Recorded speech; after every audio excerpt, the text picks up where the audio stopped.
Welcome to the GunChannels.com lobby chat.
About goddamn time, Pink. Shit.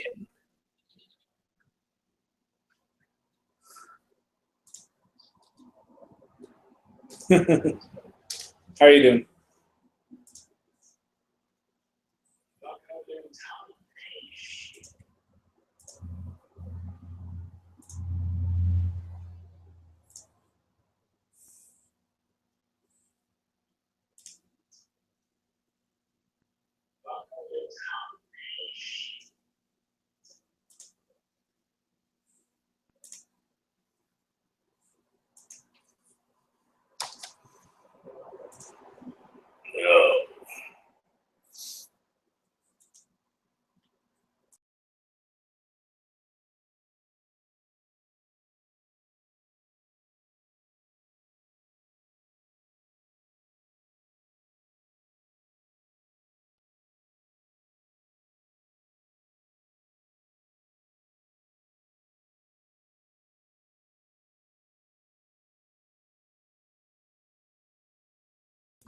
Oh, sorry, Foose. I gotta run. I'm running late.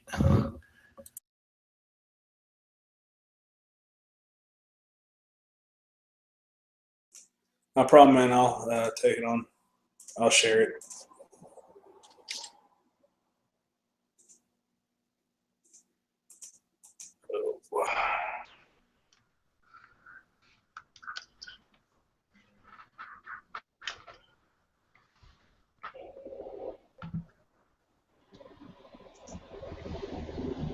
How's it going, Jack? What's up, Foose? How are you? I'm doing fine. Good to hear. Glad to hear it. I just got back into Round Rock, so. Don't know where that's at, but good for you. Yeah, it's just Texas. Where? 20 like 15, 20 miles north of Austin, Texas. Okay. Yep. It's cheaper housing in Austin, so. Yeah. I'm copying addresses for tomorrow. Nice. Yeah, I've been kind of significant happy this. You're roboting pretty bad. Such. You are roboting. And he's gone.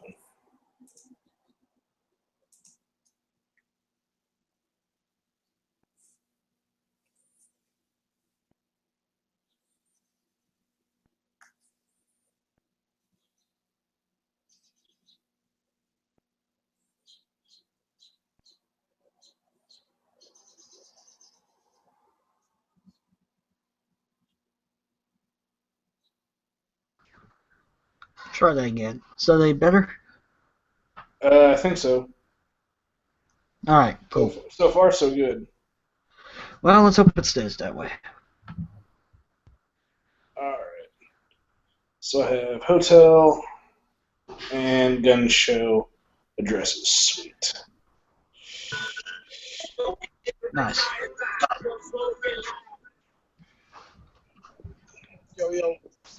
Hey, what's up, Big Hurt? What up? What up? What up? What up?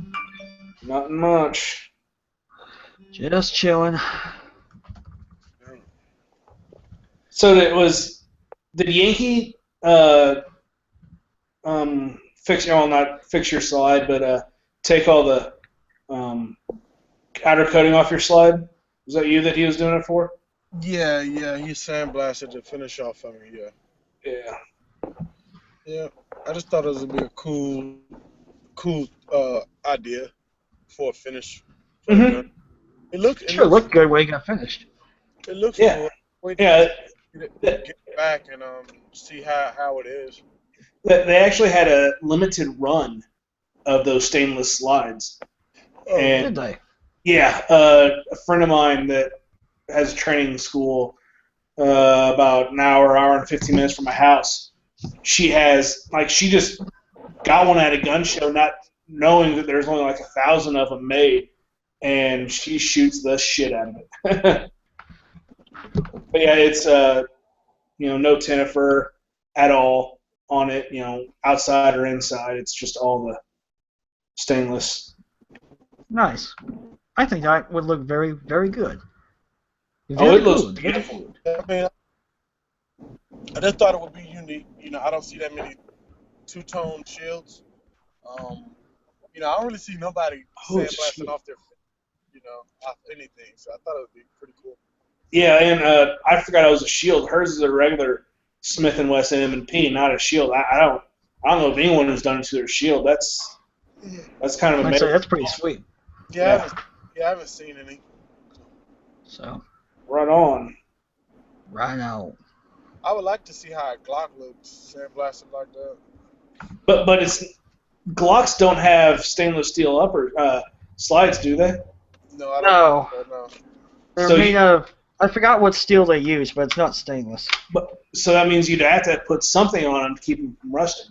Like the ones I've seen have been nickel boron coated. Yeah, I've seen the nickel boron. I like the nickel boron. Yeah, and you can also get stainless slides from Lone Wolf, but you can't get a stock Glock with a stainless slide. Right. Right. Which right now you can't get Glock 17s or Glock 19s at all. Nope. What you mean? Gone. Can't even find the magazines for the 17s. Or 19s. What you mean? Well, You're roboting. You can't find 17s and 19s. Like they're all sold out everywhere. Yeah. Like I just went to the gun shop today, and a friend of mine, she was talking. She's like, yeah, we can't get 17s, can't get 19s, and she's like, we're lucky that we got this shield and a G43. She had those on order for almost 2 months, and she just got them in. But the agencies ordering them all up. Yeah, I mean it's FBI and all the government agencies are grabbing them as quick as they possibly can. I bet. Someone said Brown Ellis has a sale on Glock magazines. I need to check that out.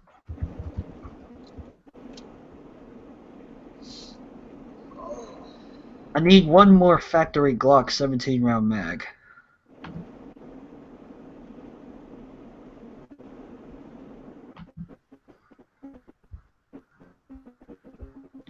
Why stop at one? Well, I'm not going to stop at just one. I just need one more factory Glock mag. Oh. I'm ordering some Terran tactical base plates for my competition gun. Now I need one more standard Glock mag because they won't fit on my Magpul mag. What do you shoot in? I will be shooting in 3-gun. I'm going to be training a little bit before then actually going qualifying to start competing in Texas multi-gun. Sweet. Yeah, I'm really excited. I can't wait. Just need to save $500 so you get a half-decent piece of glass to put on my AR. I mean, you only need a 4X, right? Well, yeah, I was going to go with the Vortex Viper PST 1 to 4 by 24. Okay. It's a pretty solid scope, and like I say, it's got good glass. It's really good clarity on all the magnifications, and it's one of those that if you get good with it, you won't have to upgrade. So, and the only thing up from the Viper is the Razor, which is $1,500. Yeah, buy ones, cry ones type thing. Like I say, because I'll probably change it in the future, but I want something that'll be able to last at least a year or two. So. Right. Yeah, 17 round Glock magazines, $18.99 a piece on Brownells. It seems pretty decent. Yep, Pretty good. I like those Magpul ones and the ETS group ones. I have some of those. Man, I've been wanting to buy one of the ETS ones. Is that the clear ones? Yeah, I haven't shot them yet, but they seem like they're pretty good. I've read some reviews on some guys did some testing, and they said they hold up. Have you Nice. guys heard of Triangle Tactical? No. Okay, they're from like the Raleigh, North Carolina area or South Carolina, and one of the guys has one of those, and his reloads, like the front of the bullet hits the front of the magazine, so they're like the outside dimensions are the same, but the inside dimensions are a little bit thicker than the Magpul mags. Okay. So he's having some issues, but of course, he reloads, and he may reload a little long for his gun. Right. So if you shoot factory ammo, you may be fine, but if you reload stuff, that's just something that he's had issues with, where it'll be feeding, then all suddenly it won't be feeding anymore because the bullets kind of get lodged in there.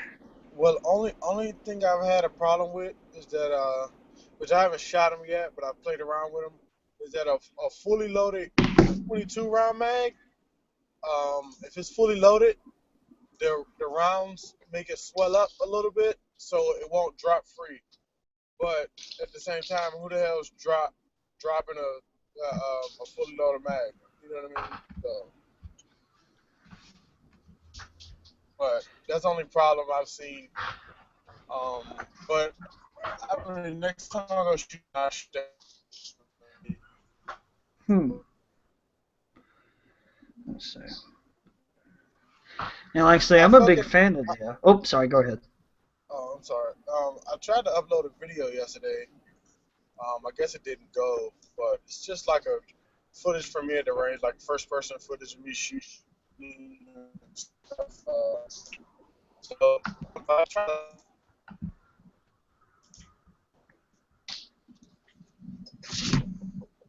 Go ahead.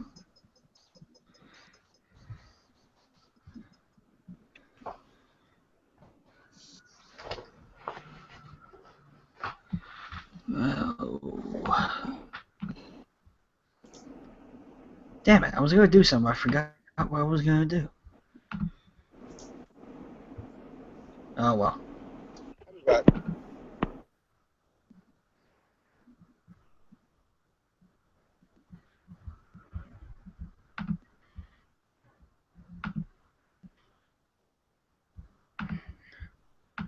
So, yeah, like I say, let's talk about mags. I've had no problems with the Magpul 17-round Glock mags.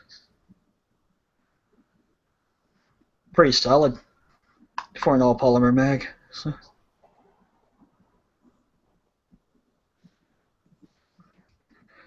think my favorite part is the base plate, because it has little ridges on it that if you need to strip it, you can really get a good grip on it. So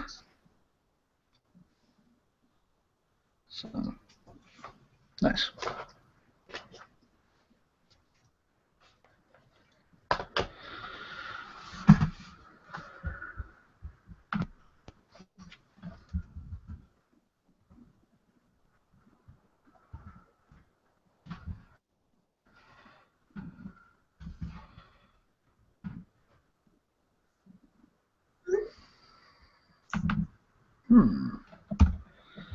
Let's see how much shipping is for 2 magazines.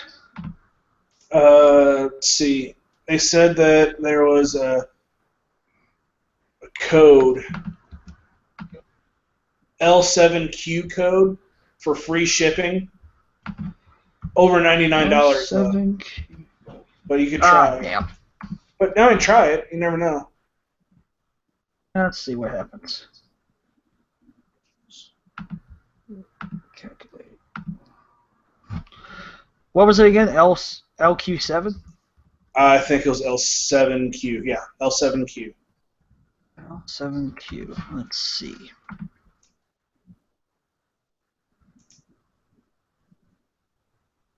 Invalid promotional authorization code. One moment. Is it all capital? I don't know. Maybe it is. Let me try it again. Capital L, 7, capital Q. And you may need to have, it may need to be more than. Yeah, it's $99 and above. Yeah. Damn. Well, just look and see what else you want.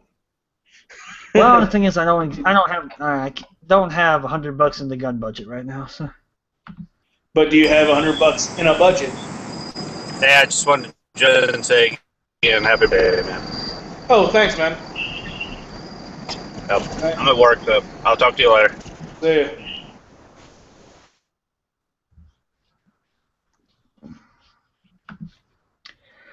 Actually, no, I don't really have $100 in any budget besides groceries right now. So.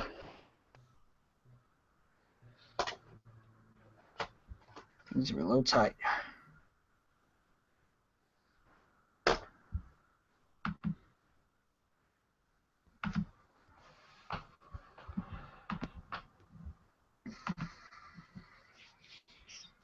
Check my.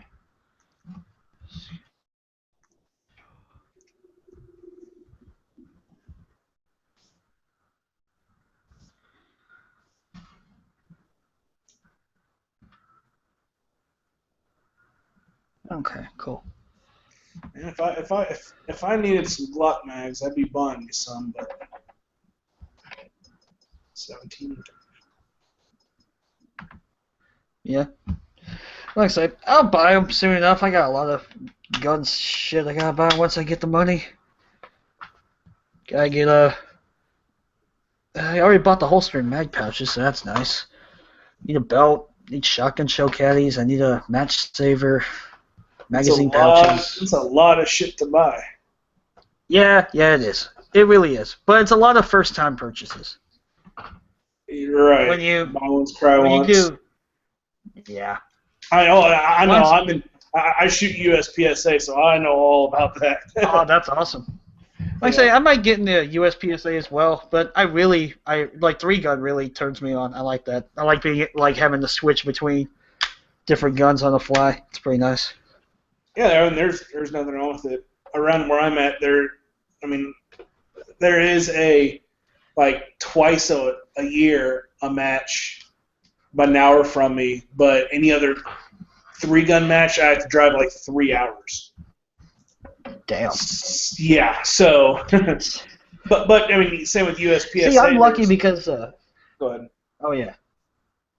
No, I'm sorry. I didn't mean to cut you off. Go ahead. So I mean, really, same with USPSA. I have one that's 15 minutes, one that's an hour, and then beyond that, I have to drive 2.5 hours at least to get a match. So I mean, it's not. Blessed. Yeah, I live in the middle of BFE. Well, yeah.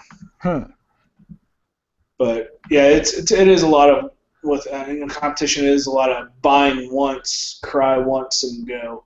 I mean, that's even with your guns. I mean, some people will be like, well, I'm going to buy this, and then whenever I save up, I'll do that. I'm like, well, you're already halfway, 2/3 there. Just, save up a little bit more, and, maybe instead of starting this month, start in 2 months and buy the gun you eventually want. Oh, yeah. See, when I wasn't even thinking about competition shooting when I bought when my dad got me this pistol for my birthday. I just wanted the 34. I just liked the Glock 34 for how long it was. So right. Yeah. I have a thing for long slide pistols. So. Gotcha. Like the AMT Javelina that came out early 90s, the 10mm, 9-inch 1911. I'd really like to have one of those. They probably don't run for shit, but I'd still like to have one. What is it? Javelina? AMT Javelina. Try to find the picture. I need to get into a 1911 again, but it's not. Yeah. It's not right now. It's a wish. I need to get my other gun in for concealed carry first, so I can sell my current concealed carry. So What's your current concealed carry, if you don't mind me asking? M&P 9C. Oh, nice. Yeah. I was thinking about picking one of those up. Great guns. They are. If I had to compare them to a Glock 26, it's about the same size. I mean, Yeah, it's like I say, I was small. actually I went back home to see my parents recently, and I went into a local gun shop where I'm buddies with the owner, and I was comparing the M&P 9C and the 26. So. Yeah. The reason I'm getting rid of it is not because it's a bad gun or anything. I shoot it well. It's the fact that I shoot my CZ75 so much for competition that you want to get a smaller one? Oh, I'm getting a CZ compact. Ooh, nice. Yeah, it's their There's a heavily. Holy shit! Would that tilting bottle even that tilting barrel even work? Yeah, that's the thing. They probably don't run for shit, but I'd still like to have one. That's just cool, in my opinion. Yeah, that's pretty badass. Especially in 10 millimeter. Yeah, I'm getting a picture of what my concealed carry is going to be. Like I say, I wish I could find a Glock 17L, but you can't find one without somebody wanting to charge you $1,000 for it. Right. Let's take a look at this. Oh yeah, the PO1. Yeah, the CZPO1. That's what's going to end up being. Yeah, thing is I ordered the gun. Well, it's new for 2016. It's not even in the country yet. I ordered the gun. I was only reading about these. I hadn't seen anybody post anything about them yet. Yeah, like I ordered it from Matt Mink. He is a dealer for CZ, so he gets CZs fairly early down in Little Rock, and nice. So I already had $200 down on that one, and as soon as it comes in, I'm gonna have it, and I already have different grips for it. I already have 3 extra mags for it and a holster for the damn thing, and I don't have the damn gun. Damn, Yankee, calm down. Yeah, I'm just like, ah. No, but 627 MSRP? That's not bad at all. That's pretty good. For him, it came out to be right at 6. And what's cool with that is it could be, you know, I'm going to run it with a decocker because it's going to be concealed carry. Well, yeah, no safeties on concealed carry. Right. Well, I want to go to double action, single action, which I'm used to double actions anyway. I just don't want to be in my house dropping that hammer whenever I load around. Agreed. So yeah, that's why I'm going to go ahead and get the decocker because outside I have no problem dropping that hammer. It slipped out of my hand twice. I don't want to be inside my house and making another firing range. That's happened once. I don't want it to happen again. No, I understand. So this is the gun I want to pick for my concealed carry once I turn 21 this coming month. Oh, so you're like ballistic, young son of a bitch. You look 20, young. Bite me. Yeah. You look young. Well, dude, I'm 35. No worries. You ain't that old. Halfway to 70. And you'll still be 70 years young. Maybe I'll be able to retire by 35. Or maybe by 70. Hopefully, if there's any hope for any of us, maybe so. Well, there's going to be one of 3 things. 1, I'm going to be dead. 2, I'm going to be working. Or 3, there's going to be a revolution, and I won't need to work because I'll be fighting somewhere. Yeah. Is it bad that I've kind of wished that the revolution started already just so I wouldn't have to deal with taxes? Kind of, because I don't. We're not there yet. No, we're not there yet. No, there's just some shit that I know would go away if we would. Yeah, but I don't want it to happen either because it would throw us into chaos. Actually, if you think about it, back then we would have already been there. Yeah, we would have been there a couple of times over already. Yeah. Oh well. So, what do you think about the P30SK? Any thoughts? Never shot it. I can't find the damn thing. I've held and shot a P30 full size. Buddy of mine has one, and I love the P30. I think it's a great gun. Just I can't afford a full size one, but I'd like to have a smaller one for concealed carry. Plus, I feel a lot better with double action, single action on concealed carry, kind of more than striker fire. So, I have no hold on problem. a second, with someone at the door. I have no problem with striker fires for concealed carry.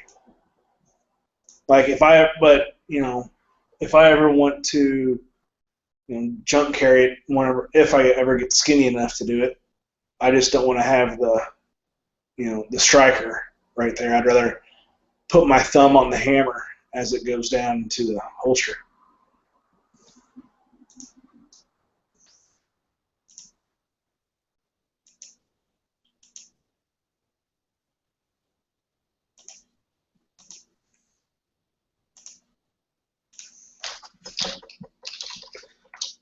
Moon, do you have a P30SK?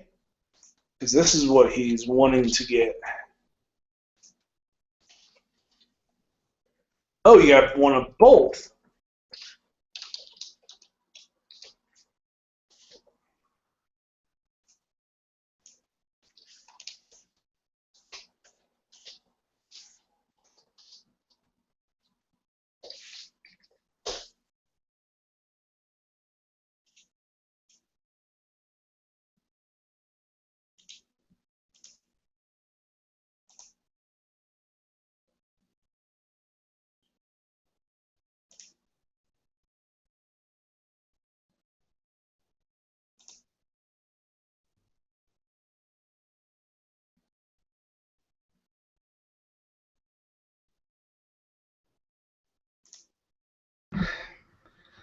Well, that was certainly something.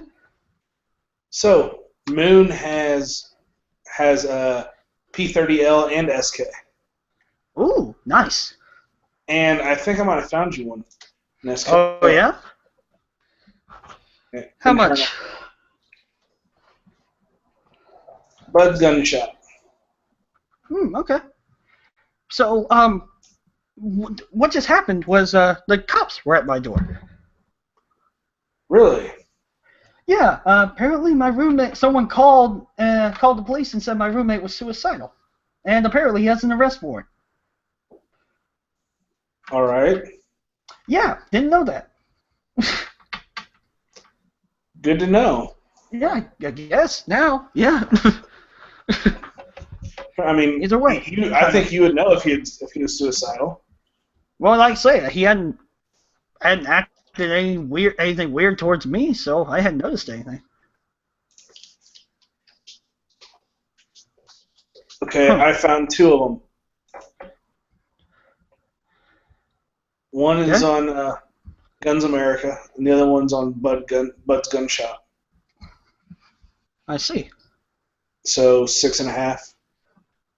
Yeah, that's about what I figured. Oh, the one on Bud's has is the LEM version. Comes with 9 sights and 3 mags. I think both of them did. Awesome. I will save those links for later. Yeah, no problem. Put those in my. Thank you very much. Oh, Put those in my gun bookmarks. It was easy. All I did was Google HKP30 SK or SK for sale, and those are like the top 2 links. So nice. I'd been out of town for a couple of days. I hadn't had a chance to check. Gotcha. Alrighty, let's see. But yeah, P30SK was my first choice. Second choice would probably be the M&P9C, just because I really like the way the grip feels. Under recoil, I wish I have hold on. No. Magnum Research 4570 revolver. Damn. Oh, Lord have mercy. Um. The BFR. With the MP9C, it's okay. I shoot all right. I just want a little bit longer grip. I even have the extensions on the magazine. A little bit bigger grip. I just want a longer grip. Understood. Yeah. Heck, if I sell it to my friend's mother, I'm gonna give it to her for $400 with 4 compact mags, 2 full-size mags, and the extensions to make the full-size mags into the compact gun, a holster from Bravo Concealment, and a double mag pouch from Bravo Concealment for $400. Holy shit. Well, the thing is, the holster and the mag pouch. Pouches. I mean, you can't get anything from them. I can't use them after I sell the gun, and you're not gonna be able to get anything from them. So. Yeah, exactly. Yeah, I mean. Holsters and mag pouches are incredibly hard to get rid of. Right, unless someone's looking for that one. Yeah, that one. Right, exactly. I actually just bought my competition holster and mag pouches. What kind did you go with? I kind of went with a budget thing for right now, but I got a Blade Tech Revolution holster. All right. Oh, that's all plastic. Yeah, it's all plastic. So yeah. Oh, something that can take a little bit of a beating. So. Yeah, they're good quality. Yeah, and I also got a Blade Tech Lock double magazine pouch. So. Okay. Well, in 3-gun, you really don't need to do. 3-gun, you really don't need to do a whole bunch of mag reloads with pistol, right? Oh, it's more common than you think. Really? Yeah. Like, let me see if I can find. I saw a really good video of a match recently. Let me see if I can pull it up for you right quick. Well, I mean, everyone that I talk to, they're like, okay, you have to be decent with a pistol, accurate with a rifle, and keep a shotgun fed. Yeah, that's a good way of saying it. And honestly, it just depends on the stage. I mean, a stage can be shotgun heavy, can be pistol heavy, can be rifle heavy. You just don't know. But yeah, I mean, the thing with 3-gun is it's with all your guns is constantly keeping them fed, and the pistol and shotgun are the ones I see the ones getting reloaded the most. So, like, if there's a spare moment, that someone told me when I was wanting to get in the 3-gun, if there's a spare moment with your pistol or shotgun, you should be reloading. Yes. So, which I agree with wholeheartedly. So, I've really got to practice with a shotgun. That's my weakest point. I'm accurate with a pistol. I'm accurate with a rifle, especially this 34. But I need to get good with a shotgun. So, pretty confident about the shotgun I picked up, though. Dude, that is beautiful. Damn, Moon. What is it? That's beautiful. Here, I'm putting it in internal. That's Moon's HK. Oh man, yeah, yeah. That's something HK can always do is make their guns look good. Damn. Yeah, that's a good looking pistol. I had the HK VP9 for a little while. Why'd you get rid of it? Oh, I sold it so I could buy my competition shotgun. Oh, okay. I picked up a Mossberg JM Pro Series. I have one of those as well. Do you have the 22 or 24 inch barrel? 24, 10 shot. Yeah, I have the 22 9-shot. Nice. Go ahead. Sorry, go ahead. No, go ahead. I just like being able to stick 11 or if you ghost loaded 12 rounds into a shotgun. That's pretty nice. I like that. Yeah, the reason I went with a 22-inch and 9-shot too is I don't shoot 3-gun or shotgun very much, but when I do, I want to have it hold at least, decent amount of rounds. Oh yeah, at least 8 for sure. Right, but I also want to have it for home defense because right now that gun has a double-aught buck in it, Mm-hmm. and it's right into my closet for home defense. One of my, well, I have that one, and I have that one as you go in my closet. That's on my right, and I have my AR on my left. So, Hey, yeah, most nights I'd have my AK by my bed, my pistol on my nightstand. So. Well, I have a pistol on my nightstand as well. There you and go. 2 pistols in my dresser. Yep. Hey, Smeggy, how you doing? Pretty good. How you guys doing? Ah, fuck. There goes the neighborhood. How's it going? Oh, man. We're just talking bullshit. That's all we're doing. So. Sounds normal. Right? Oh, God, now the neighborhood really is going to shit. Oh, fuck. Nice strike. Oh, come on. I'm not that bad. I'm not Flippy.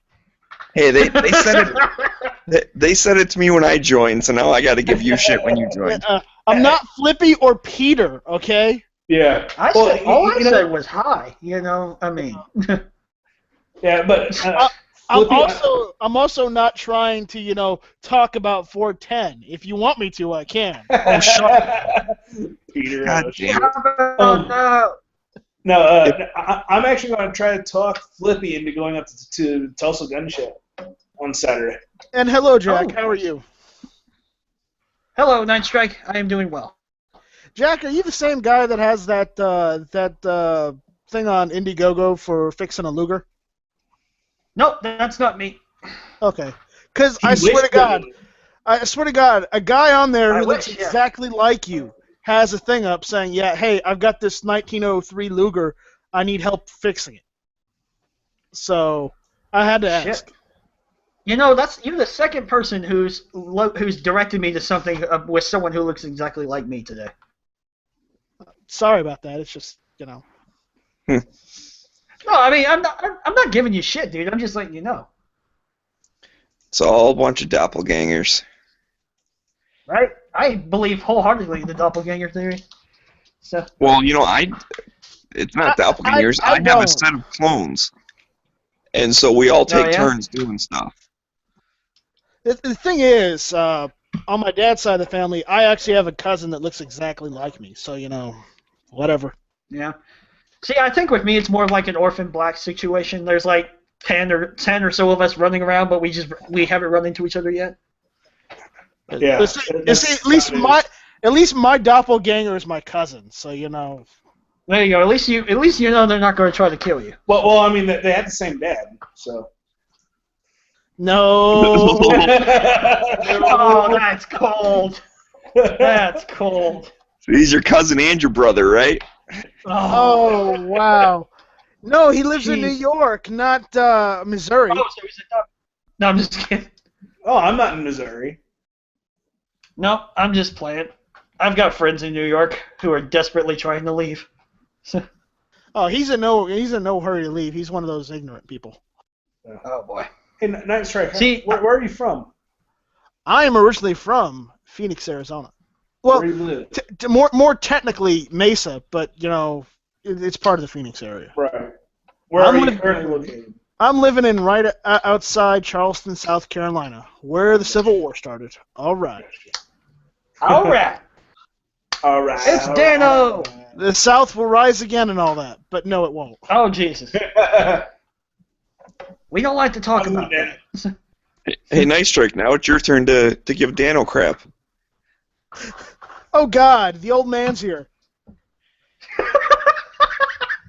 All right, so next person to join Dano, you get to make fun of them.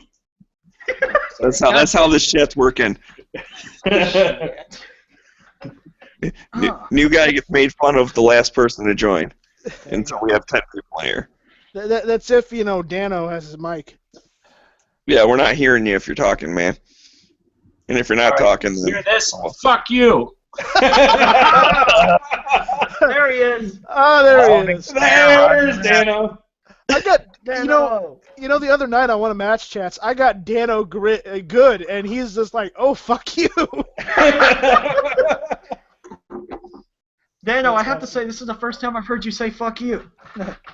Well, I've got quite the potty mouth. Oh, you don't know the half of it. You should see me in my Actually, daily life. Dano, you're mostly mild unless someone really riles you up. Unless Flippy's in the chat, then he gets you riled. Oh, he, dude. he hits Flippy my riles everyone. gets on my nerves. Kind of like a Gets on my damn nerves. 410. Yankee said on one of Matt's chats the other night that he won't join a chat if Flippy's in there. Really? Yeah, because apparently Flippy really annoys Yankee for some reason. Well, there's a Well, lot of he shit that doesn't have annoys a Yankee, to voice. be brutally honest. Yeah, Flippy's not out there listening, is he? I don't know. Probably. He probably is, but you know, hey, it's Flippy. Wait. But He's you know, right. Who's that behind me? Oh, hi, Flippy. He's busy, you know, looking at porn right now, probably, or fondling his PTR 91. On his $15,000 computer. Yeah, $15,000 computer. $15,000. Well, that's what it's insured for, he said. You know, I would make fun of that. I can't say too much though, because I'm on a And Hero $3,000 Button. MacBook. So, And I'm on like a free laptop, so I don't know what your problem like I is. say, I can't talk shit about spending a lot for a computer. I just paid mine off last year. Well, with my laptop, I got it in a class action lawsuit, so. Oh, free shit's the best shit. Yeah, it's because, you know, like 15 years ago, what my family bought, you know, a couple Gateway computers, and Yep. they contacted my dad several, you know, about a couple years ago, and he's like, you know, I don't really need a new computer or whatnot. Do you want it? And I'm like, yes, I want it. And basically, they let me pick out whatever laptop on their class action site for it, and I just got a new laptop, you know, an Ultrabook. Nice. Right on. So I got that. It was about, I think it was like 2 years ago. I got that. The best stuff is when someone else paid for it. that's the result of when E-Machines and they kind of hooked up together for a few years before they both went out of business. Yep. Oh yeah, the E-Machine class action lawsuit with the bad, the bad floppy drives. Yeah. Yep. Which, coincidentally, what I said a minute ago is actually what Bernie Sanders' campaign platform is. Well, let's take away all the stuff from the people that have it and give it to the people that don't. No, the best shit is when someone else pays for it. You know, my friend, my friend goes to the college of Charleston, and he's like a few years younger than me, but he just got out of the Navy not long ago, and he was sitting there in the class, and some of the kids, after class, and a lot of the younger crowd that are going to college now were going, "Yay, Bernie!" And the person sitting next to him had a bag of chips right next to her. So he just took her chips, opened it up, and started eating them. Because she was going on and on about Bernie. And she's like, hey, those are my chips. I was going to eat them. Well, No, there are chips. no, they're my chips. You had chips, and I didn't. I didn't have chips, so I we didn't took have your chips, so I took your chips, and now they're mine. And she's like, no, give me those back. And he's like, so you're going to take chips away from someone that doesn't have them, and you're going to take them away from a disabled United States Navy veteran. But wait a minute, isn't that how she's going to pay for her college? Is by taking money away? And what's the difference between money and chips? And she's like, you're so mean. And he goes, no, I'm only proving a point. The point is, Bernie Sanders. This is what Bernie Sanders will do, just on a giant scale. Yeah, just a larger scale. Oh my God, I've never been so bullied in my life, and she ran off. She doesn't know. Oh my God. Bullshit. She has been bullied in her life harder than that. You know, Yeah. and I just found that whole situation funny, just because Surprised of that that. chick didn't Well, that's like one of the best Instagram things I've seen was a Bernie Sanders sign, and it was ripped in half and left a note that said, "You had one sign, I had zero. I hope you understand." Yep. That was awesome. I will be happy to say that my college has not instituted a safe space policy. They don't believe in that bullshit, and I'm happy to say that. Thank God. That My shit safe pisses me space is off. at the end of my handgun. If I'm in a Right? not safe place, I point it towards that area, and then that place turns into a safe place. Do they have No, Speggy, my safe place is at the end of my bayonet. Well, I don't have a bayonet for my CZ yet, so You know where my college safe I went place to. is? Well, you need to get a CZ with a rail, and then you need to put one of those detachable I have a bayonets on CZ there. with a rail. I just need to get Put the one of those bayonet. pistol bayonets on it. That's exactly what I'm going to do, because that's what they do over there in the Czech Republic, because freaking apparently everywhere near Russia is in love with bayonets. They put shit on everything. Hey, Jack, My favorite I place gotta to ask you a teach. serious question. What's up? What's up? The picture in your thumbnail, Yes, sir. is that what you currently look like right now? Pretty close. Well, here, I'll do you a favor right quick. Let me just, Well, no, I'm just asking. You Oh don't God! need- Don't turn it on! Don't kill us! He's 20. No, I understand that. hello, this is me. Real fuzz. Oh, hold You just drove Smeggy right out of the chat. on. Mission accomplished. Fuck yes. Well, you got a haircut. Nah, I'm just fucking around. Your hair definitely looks a lot more adult. Thanks. Now it still looks like a Q-tip. Q-tip. Yeah, I know. Don't worry about it. It'll get longer. That's fine. Don't really care.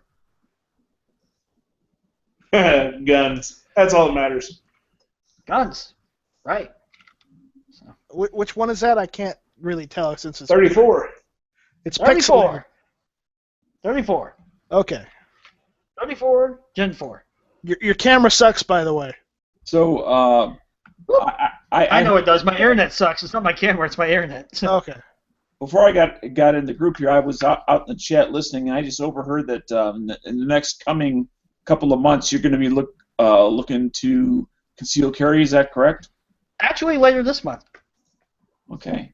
Well, that's yours- impossible. It's the last day of the month. Okay. Well, Well, I just mean Look at midnight later this month, you smart ass. Sorry. I just mean pursue the process however it happens to take in your state. And the only reason I ask is you had mentioned something that you live with a roommate or two, whatever, and depending on the state that you live in, your living circumstances may or may not play a role in that equation. Oh yeah, I know. I've been Okay. looking into that recently. So. Can you trust your roommate? Oh, the one who stays in the room with me? Yes. This is not the. There's like 3 people who live in this apartment. Plus, the one who had the arrest warrant is not the one who stays in the room with me. Okay. But your The door one- is not deadbolted, I'm assuming. Oh, guys, I got some news. Oh boy. Some fire clean news. Oh boy. Let's hear They it. sued. Yeah, they're suing the guy that had the study done. You know, Oh god. to find out what was in fire clean. For like And- defamation or something like that, right? Yeah, they're suing him now. Yeah. Jesus. The, You know- the thing with defamation, though, you have to prove that it did you harm, and you have to prove that it was not false. And it seems like his article, everything he said, because he chose his words carefully, he was like, well, it seems as if those are the same type of numbers. Like, he never said they straight up use the thing and just put it in smaller bottles. My only question over this whole thing is, why do we really give a rat's ass about some gun cleaner? I'm saying because it's funny. Because Oh. they lost so much profit on it, they have to sue for defamation. And the thing is, Dano, people will look for anything to be outraged about nowadays. Well, I mean, if you're a part or if your livelihood is in that company, you're going to make a big damn deal about it. Oh yeah. Yeah, and why? And who in here is in that situation? No one. Yep. That's true. That's why I'm saying, why are we wasting our breath talking about this when we could talk about other worthless shit? Because it's I mean, one worthless shit. Well, Dano, you brought it up. Come up with the topic. Well, actually, you interrupted me as I was talking to Jack to bring up the fire clean. Yeah, he's got you there, Night Strike. You That's really the did point. just bust in the middle of that conversation. Well, I just saw it now, okay? We were talking about concealed carry and how there's other factors to take into consideration. We never got to feather out that conversation, so now we'll never quite know where it would have gone. Do you have that disease where your brain thinks something and your mouth says it before it has a It's chance not to a figure out disease. what you're saying? It's birth defect is you don't have that filter in between your ear and your mouth. And also, like, there's a subsection where it's your eyes and your mouth, so if you see something, you have to talk about it. That's Flippy. I know. No, Flippy he's unhinged. That's his thing. Whatever he's a He's professional not area wasting control. That's talking about stuff. Yeah. He's waiting for him to be in here so he can defend himself a little bit. Yeah, well, like talking about that is like talking about fire clean. Damn. And I'm spitting all the brutal shit this afternoon. I make no bones about my feelings. See, with Dano, it's all about passive aggressive. DF2 Dot says he's going to use some Crisco on his 22. There you go.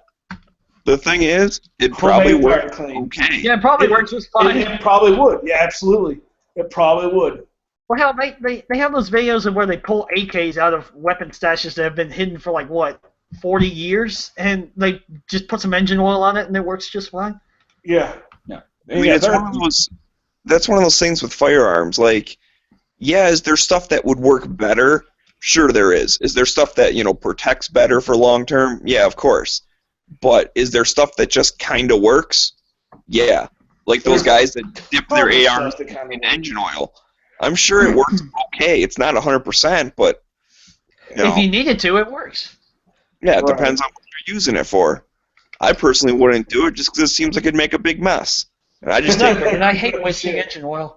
Well, you're not dipping it or swirling it in oil. You're putting a thin layer of it. Who did that? Vickers did. Larry Vickers. Larry Vickers. Yeah, he did that with a pistol and an AR. So. Right. And he shot in slow motion. It was the best thing I've ever seen. Oh man. And DF2 Dot, he's like, you really could get by with motor oil and grease. On my AK and AR, I use high temperature axle grease. Exactly.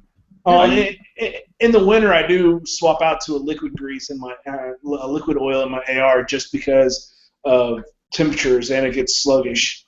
Yep. But I use the lithium stuff on my AR and my AK as well. Yep. I can't remember what grease I used for so long. I use Ballistol mainly though. For like oil, I use Ballistol. So. Yeah. Or Ballistol, or however the fuck you want to say it. So.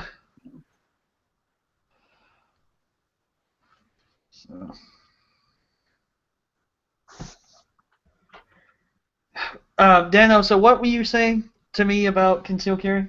What were you going to ask? Well, actually, I was just going to ask because one thing that might, and again, I don't know what your state, and I don't care what your state is, but would alleviate liability issues for you is if you had a safe.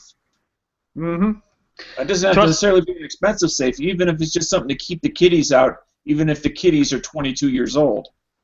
Yeah, no, I understand. That'll be one of my first purchases after the gun is a safe. Because there are basically two types of safes: an anti-theft safe and an anti don't come in and start fucking around with my gun safe. An anti-idiot safe. Exactly. Oh yeah. What I'm saying is, although you may not be able to afford the first type that I mentioned, you should be able to afford what I'll call the $300 variation. Yeah, that should be just fine. And then you don't have to worry when you're not there what's happening. Agreed. But if this is my carry gun we're talking about, if I'm not at the house, it'll probably be on me. So. Right, but at some point the chances are pretty good that I will have to leave it at home. I get what you're saying. Or whether you get a .22 rifle, I don't know, but you get something else. Yeah. No, I get you. Hey, my living situation is actually going to change pretty soon.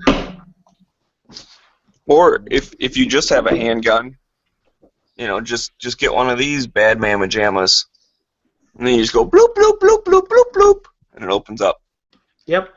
I was actually thinking about getting that one that Yankee had, where he had the little reader that he put on the back of his phone and did it with. That was pretty cool.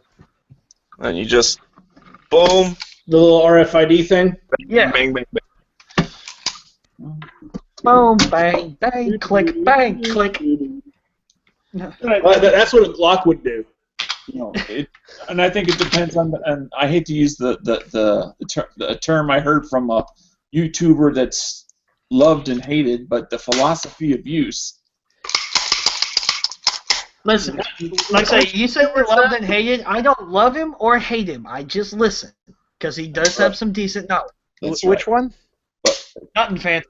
Nothing fancy. Oh, But him. lots Yeah. of use of a safe because if you're also using it for, well, I want to keep it safe, but if I hear that bump in the Very night, nice, Maggie. well, then you may want to take that into account in regards to a safe again. Smeggy, I got you. Boom. What? Mine's What you different. got me? I'm being different. That's your death. Also, how's my $2,000 camera quality now? Oh, he's It's got better. dualies. Oh no! Shit, I'm outgunned for the first time in my life. And if I really want to, I can have I'm out. another one right here. Damn it! He's got us beat. You know, all I've got is a rifle with a bayonet, so you know it's not. Oh shit! Hold on, never mind. You got us all outreached. Well, I'll just have to run downstairs for doing that. How do you got to run figure? upstairs for mine? You know, No, I'm doing cleaning on this one. I shot it a little bit over the weekend. I put 500 rounds down both of these today. Not each, but I say I don't know how many. Yeah, I think I put 250 on this one. All I know is that I'm down to 3 mags and a tiny baggie of 9mm. I probably have Get a 7,000 to chance to put the ghost trigger in my Glock. I have like 7,000 to 8,000 rounds of 9mm right over there. hey Smeggy, What's up? what time do you want to do the AK April chat tomorrow? I don't know if I'm going to be able to do it, actually. Oh, What? you promised. Your fans demand. Oh, I'm sorry, but I Honey mean- Badger don't give a shit. Honey Badger don't give a shit. I forgot about that video until you just mentioned it. Ah, such a great video. Foos, I have to be that YouTuber guy that says you're not performing gun safety. Oh yeah, I'm triggered because you're pointing your gun at the camera. You're pointing the gun in the camera. You should never point your gun in a direction you're not willing to shoot. That means he's It's willing a to. cheap camera. I don't give a shit. Wow. Mm. I think you missed the spot. Oh, it's not supposed to be clean. I'm just lubing it up for tomorrow. I'm gonna go back out tomorrow morning because this gun is shooting left. That's the Shadow, correct? You know, Yes. I keep thinking today's Friday because when you said going out tomorrow morning, it's like, aren't you going to be on the road? You know, Dano, the exact same thing happened to me earlier when I was talking to a friend of mine. I could have sworn today was Friday. No, today is Thursday. Thursday, March 31st. Yeah, it feels like a Saturday to me because I was off today. Feels like a Friday to me. I had to drive back from Oklahoma today, so I usually do that on Friday. Back from? So, Yep. So you're not going to be anywhere around Tulsa? No, I forgot about the Tulsa Gun Show being this weekend. I have prior engagements down here in Texas, so Oh, okay. today's my grandma's birthday, and I'm gonna go see her on Saturday and Sunday. So Yeah, I didn't Yay, realize Texas. that was. Sorry. I'm sorry. That's okay. Night Strike just likes to interrupt the whole train of thought. Go right ahead, Night Strike. No, I'm sorry. You continue. No, you're not sorry. I don't believe you're sorry. Hey, Dano, does this look familiar? You bastard! You bought the twin of mine. You dirty, cheating cop, you bastard! Hey, I was in the same chat when they told you about it, and I checked it out. And then by the time you got it and did the little review and said, hey, this is pretty cool, I said, okay, I'll click buy it now. Oh yeah, Foos. So now that you have, what do you think?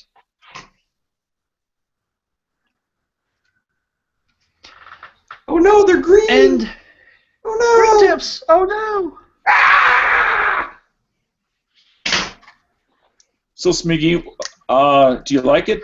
Not like it? I like it. I haven't carried anything to the range yet in it, but I mean, for the price you paid. I mean, it all has to be price dependent, of course. Yeah, no, I like it, and I put my gun in it and carried it around the house. It doesn't seem to shift around too much or anything, so that's what I was worried about. That it would be a little bit too big, because I heard some reviews people were saying that. Right. And but I didn't notice a problem. The heat-resistant liner or melt-resistant liner, they don't give like any temperature ratings.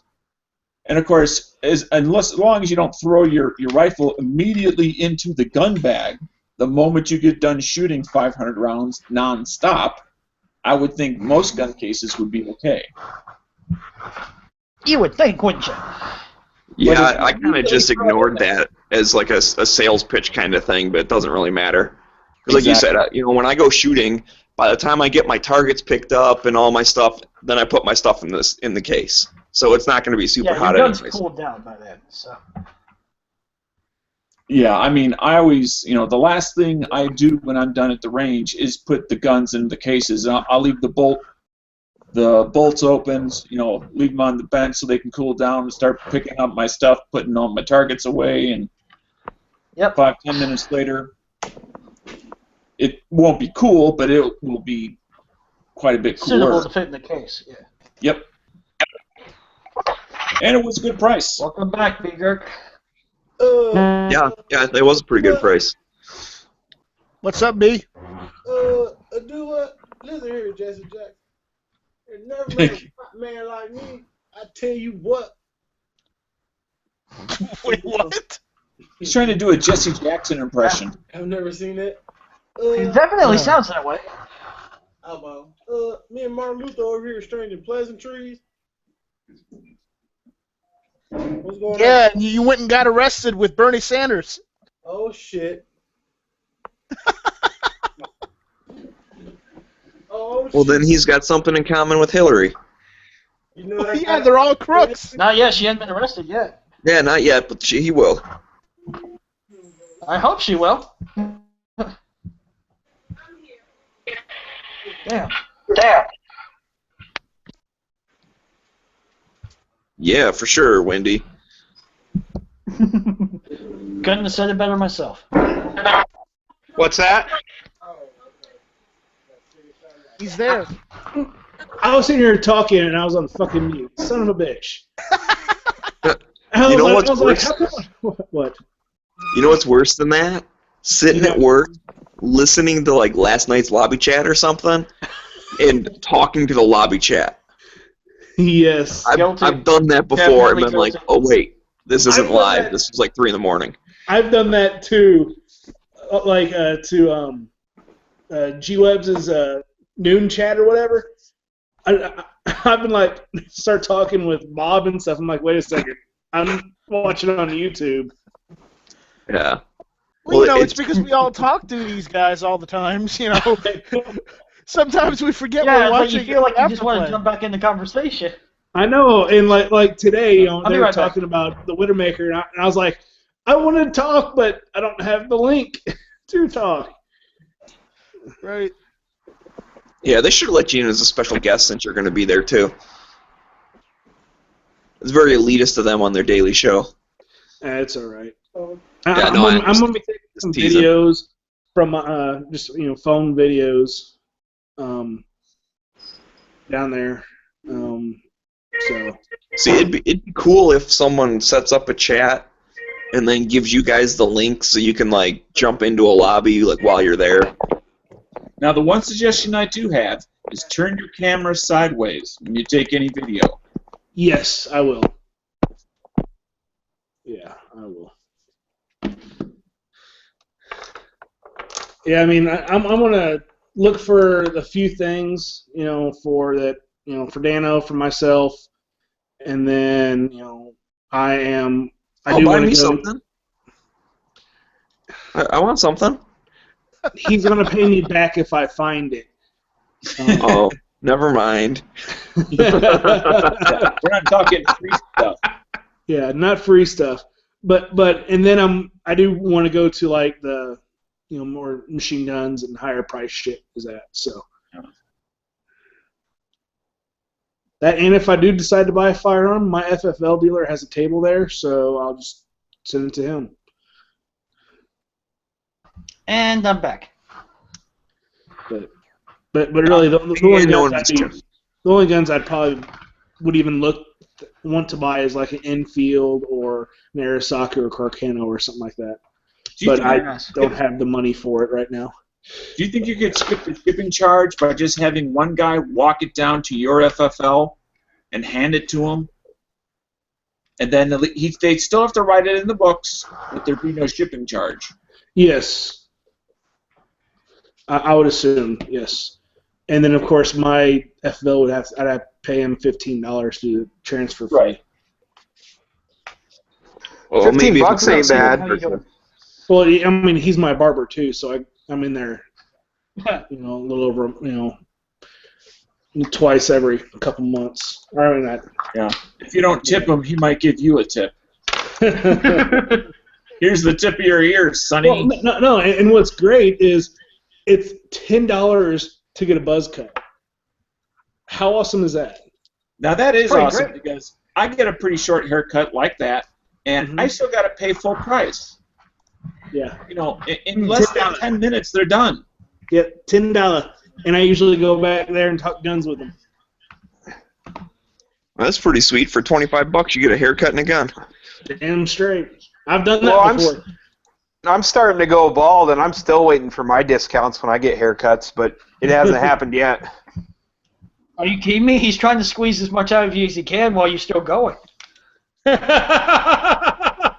That's awesome. Usually I like to go to the women, to the LCR. hairdresser. So. The hairdresser. Well, yeah, I mean, you got to get the most mileage out of the hair that's left on my head while you can. Hey, there ain't nothing wrong with going to a hairdresser. You mean when she bends over to trim your bangs? I have no idea what you're talking about. That's also one of the guns I'm thinking about for concealed carry. This is my pocket carry. Like I say, I'd like to have one of those. And DeSantis, a holster. Pocket holster? Yeah, I like it. What is that, a little revolver? Yeah, LCR. Yeah, it's an LCR, Ruger LCR. Oh, I didn't know you had it. You did a... Is that the... Now put your finger on the trigger. Okay. Yeah, this is the LCR in 357, but right now I have 38 plus Ps. Oh, good. Now, this is going to sound ridiculous, but if there was such a thing as an LCR in 9mm, There is. There is. There is. An LCR? Yes. I know there's another revolver in 9mm. It's... Yeah, here you go. I'll give you the link right now, Dana. See, I like their little 9, just the LC9. It's the semi-auto. LCP? No, the LCP is in 380. The LC9 is in 9mm. Yeah. Hopefully one of these days they move away from magazine disconnect on those. Well, Yeah, yeah, no, that's done. Yep. No, they have an LC9. Oh, no, it's called LC9S. Yeah, Oh, yeah, they've the come out striker with that fighter. one after. Right. Yeah, but they have a 9mm revolver. Striker fired? No, LCR. I know, I'm just teasing. God damn. Oh, gotcha. Sorry, my bad. Actually, Damn. would this be considered striker fired? Oh, no, Because it's it's a cami action. it still has a hammer. It's shrouded. Did I say it's just No. a concealed hammer? Huh. Yeah. I know they have a cami. I don't know, why don't you pull the trigger and see? It doesn't son pull of a the... bitch, I have to admit, I was wrong. Let it be known throughout all the chat worlds within the chats, I was wrong. Okay. There is a 9mm revolver. Ruger LCR. Yeah, there's a few. Yeah. There's a few of them. Yeah, they make them. You They make a couple. They make them in 9mm, 357 mag, 327 mag, I'm actually kind of And interested. 38. and 22. They make a 22 also. Yes, and just the straight 38. And a 22 mag. Oh, you said that. Has there ever been a negligent discharge on gun channels during one of these chats? I've always wondered that. No, I don't. Not I yet. don't think so. We came God, pretty don't damn jinx close it, last please. Friday. What happened last Friday? Was anyone on when that guy was in there? No. You No. mean Peter? Yeah. Peter I and, keep and hearing about this guy. I've never been on a chat with him. remember the public defender gun? Oh, that guy. That's kind of where all this goddamn 410 talk's coming from, which is annoying as hell. We need to let it go. It was the judge, the Oh, governor, nice. and the public defender. There's B. Gurk's slide. It turned out really nice. It does look nice, Yankee. Good job. Yeah, it is. Stainless looks good. I never could get the back side off of it. It does so look good. I had to work around Yeah, I the saw back you were having side. trouble with it. I heated that son of a bitch till it was glowing, and it still wouldn't come off air. Really? Well, Jesus. I froze it overnight, it wouldn't come off. I stuck it in until it was glowing, it wouldn't come off. I took it to a gunsmith. He said, I can get it out, but I'm going to damage it. And I was like, no, don't damage it. It ain't mine. you know there's a spring under there. Yeah, there's So a spring under there, but, even when you take the spring, the pressure off the spring and everything, it does not come out. It's like welded in place. I bet you someone put some red Loctite or something in there. I think Smith & Wesson does. But that's all right. I just taped it off and de-blasted around it. You can't even tell. I mean, if you look at it, you can't tell. Still that it's turned gonna- out really nice. So. You can't tell. So. Oh, no. No, it looks good. Looks good. In fact, I just turned my Remington RM380 into a two-tone. I got to put it back together, too. Oh, nice. You're like, this looks good, so I'll do it again. Blasted the barrel, too, because I can't stand black barrels in stainless guns. Fair enough. To be honest, Yankee, if I had a bead blaster, I'd be doing the same thing. Maybe not to this gun I got with me, but to a few of them, yeah. Yeah, it makes a nice. It just the Remington didn't take the finish as nicely as this one does, but I'm willing to bet it's because this one is melanite treated, which actually changes the surface of the steel, so it's still got a little Texture. altered Yeah. steel, so it's more satiny, more smooth, whereas this a little more like brushed stainless. This is just like matte stainless here. So one's more smooth and one's more rough? Well, not rough. It's not rough. It's just like the way to look at it is this is grayer, whereas this has almost a platinum-y sheen to it. Okay, Yeah. I gotcha. Are the current clocks still using that melanite variation? Yeah, it's still the same thing. Yeah, I don't remember what it's called exactly, but yeah, it's still the Right. melanite finish. The melanite took a little bit to get off. It took several passes. Whatever Remington uses on their slides, I'm willing to bet it's like Krylon. Because it literally, all I had to do to bead blast this, I stuck it in there and I went, and it was done. Damn. Every Hey, bit makes off of it. it easier for you, right? But it literally took 3 seconds to bead blast all the finish off this thing. Oh, come on. The new Remington would never cheapen out on a finish, ever. I think they just took for granted that they didn't need to put a real treatment on it because it's stainless steel, so they just sprayed Oh, it. don't lie. It's Freedom Group. Don't lie. Yeah, it's Freedom Group. Let's go look nicer stainless. And you can buy one that's two-tone that's stainless, but it's got like fucking Huntsville, Alabama in big letters and big words up here on the front with a little logo. Boo. I lived in Huntsville, Alabama for 6 years. The last thing I wanted is to advertise Huntsville, Alabama on a gun. It's bad enough. That would be like me trying. Oh, sorry, Yankee. bad enough that one says Huntsville on it right there, Huntsville, Alabama. Yep. That's like putting Huntsville, Alabama side of your gun's like putting I like to fuck my cousin on the side of your gun. Night Strike. What? Doesn't he live in Alabama? No, South Carolina. No, Oh, no, same. South no. Carolina. Going back to your cousin that looks just The only like you. big difference between people Oh, in that Alabama. thing, yeah. Yankee, you missed it. We were talking about doppelgangers, and apparently Night Strike has a cousin that looks exactly like him. Like me or him? Him. Okay. No, It's- he looks exactly It's like. also his brother, though. No. Cousin and brother. Sean lives in Alabama. His uncle, daddy, cousin. Here's the funny thing about Alabama. Did you hear what's going on with their governor? With No. who's governor? Oh, Alabama's governor? Yeah, Oh, he's yeah. he's bag. All those guys. Let me tell you, if What anyone runs for office on family values and stuff like that, they are a skis bag. Like Ted Cruz is a skis bag. I'm sure every one of those philandering things will end up being true, just like because he runs on that family values thing. That governor of Alabama ran on that family's values platform. Of course, he's a skis bag.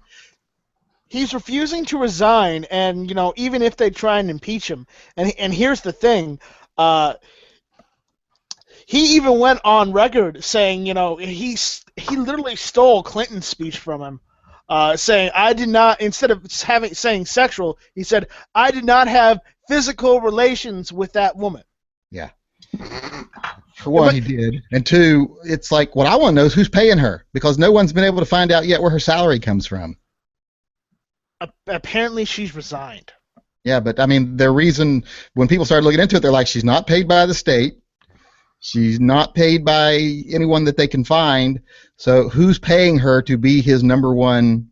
Do what he says. They said his campaign was. His campaign isn't coming up with that money. Who's giving the money to the campaign to pay for her? Because that's a yearly salary. Yeah. So in other words, a private person was controlling the governor of Alabama because a private person provided her with a full-time hooker as long as he did what she said. So it's not just a case of, can't keep it in his pants and he's a hypocrite. It's a case of a private individual was owning the governorship of Alabama by providing. Are we really surprised, though? No. No, you're not surprised, Yankee, are you? No. Well, see? Well, and that's just like, not even politicians, but all of these, like, anti-gay ministers and stuff that end up getting caught in a bathroom with another guy and shit like that. Like, the ones that speak the loudest about that kind of stuff normally are doing stuff on the side.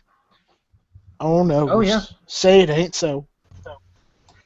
Oh, no. Oh, man. Oh, well, the world's full of hypocrites and assholes, so. Ain't that the truth? Smeggy's like, I haven't had a gay experience since way back there. Oh, poor Smeggy.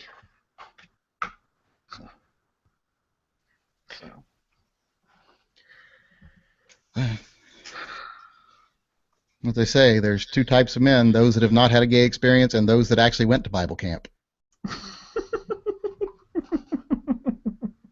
Which one are you? I went to Bible camp every summer. Oh, bless your soul. So where did the priest touch you? We don't have priests at Bible camp. Show us on this doll where the priest touch you. Baptists don't have priests. Show us on the Smeggy puppet. Smeggy's like, I want to stand in for that. We just have preachers and deacons. He touched me here, and here, and here for some reason. That was really weird. Got on my tinfoil hat, Abe Lincoln. See, there's his hat. Someone said he looked like Osama bin Laden, but no, he's got a little top hat, so that's Abe Lincoln. It looks like Osama bin Laden to me. With a bullet. He's got a top hat. See? Oh, I didn't see that until just now. It's kind of like behind his leg, so when you look at it, it's hard to see. Well, from this angle, straight on, he does look like Osama bin Laden with the head wound and everything. Mm-hmm. Yeah, I thought that was a little bad taste. Bone sticking out of his Did you foot. buy that in the South?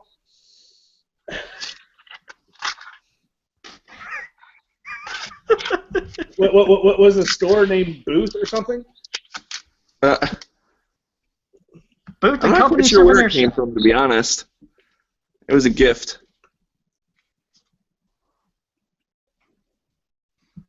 Okay, so who gifted you a zombie Abe Lincoln with a bullet? Hold on, that is the weirdest Pez dispenser I've ever seen.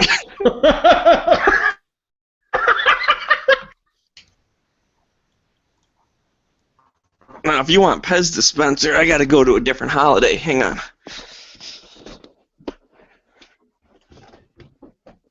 Hold on I'm to your ass. actually This is afraid really to ask. I'm not. Go ahead. No, Smiggy's getting a Pez dispenser. Oh God. I'm anxious to see this.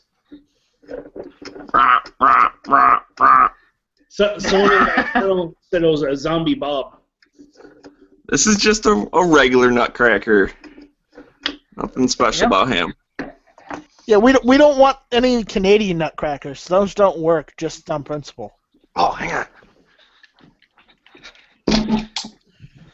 You pull his little lever and he just says, "I'm sorry." And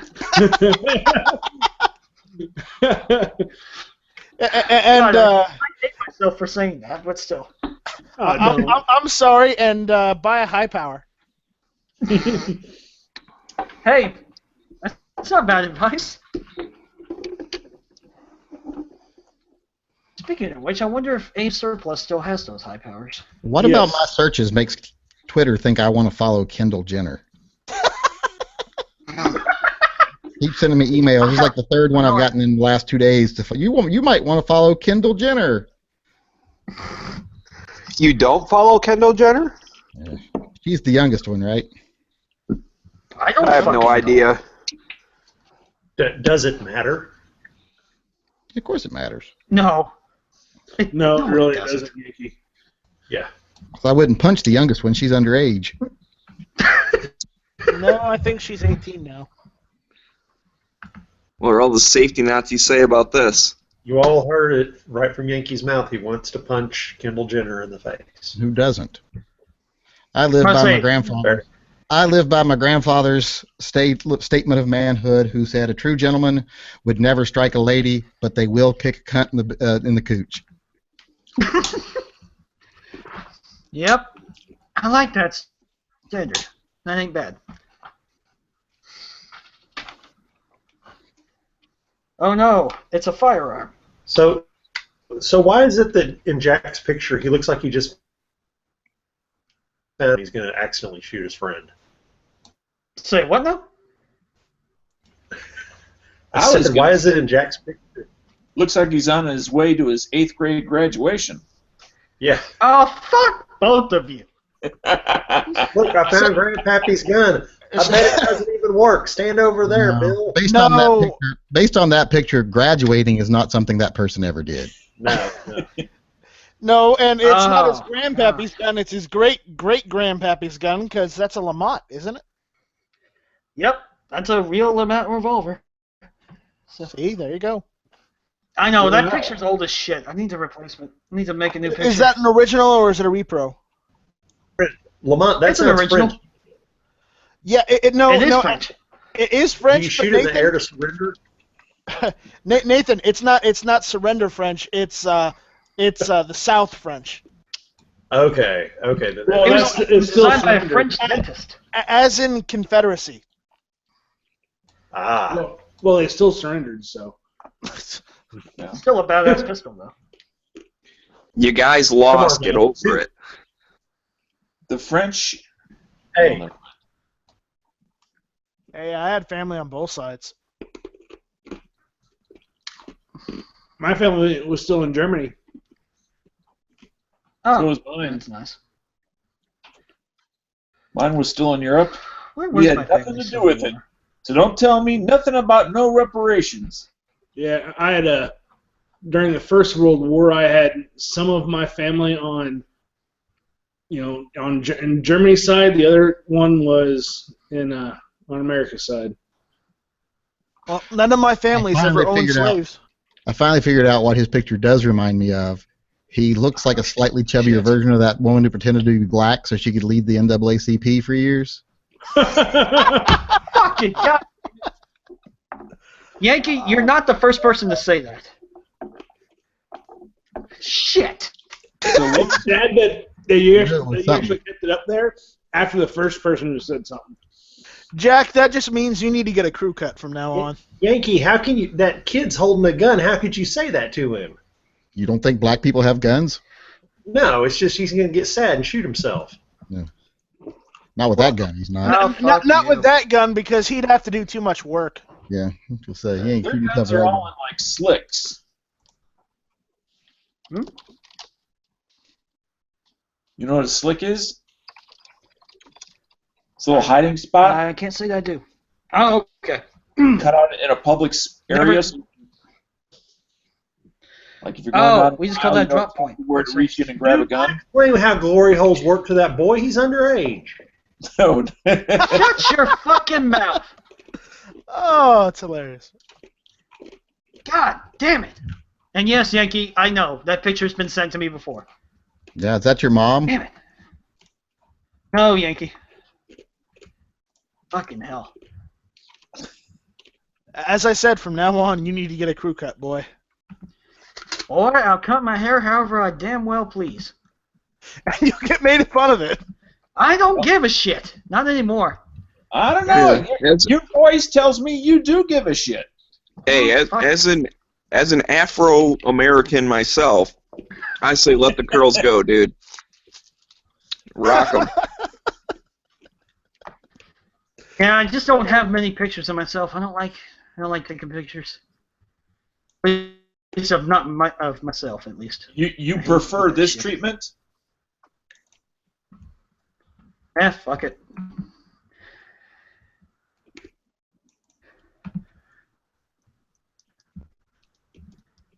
Fuck, now I gotta go dive into my photo library to find a half-decent photo.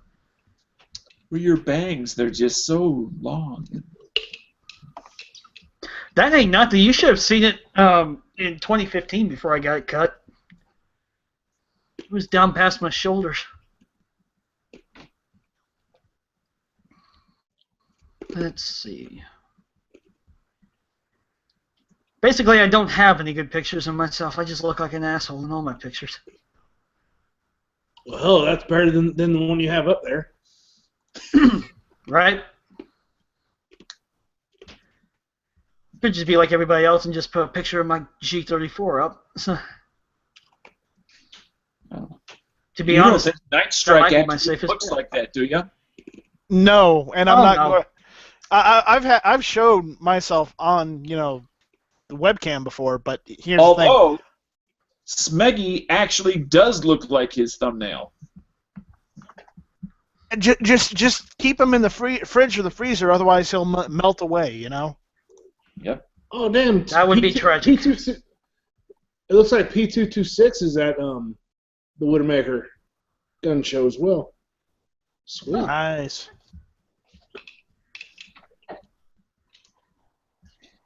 Oh shit.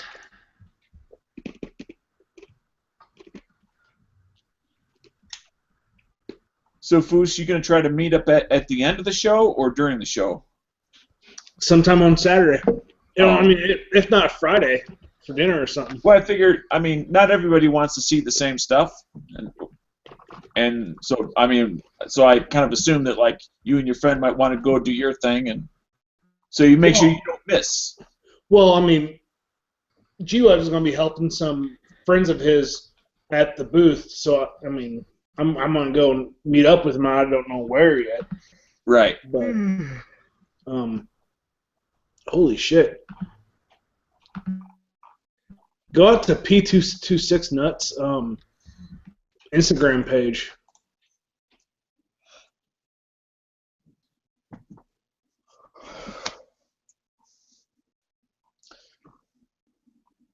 Damn. Hey, Smeggy, you're back. We were just talking about how much of a resemblance you have with your thumbnail.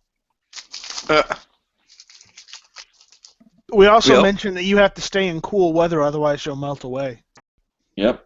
No, I'm Magic Snow. That's sometimes true story. Yellow. True story. That snowman was made in July. Tell that to G-Web's dog. Yeah. He comes sniffing around that Dobie and all of a sudden lifts that leg and you become a lemon cone. You become a yellow snowman. Are you making fun of me for being Asian? If we have to. Hey, you're Asian, dude. Because, you know, Nate's got yellow fever. I got two little wontons. They're Asian crackers.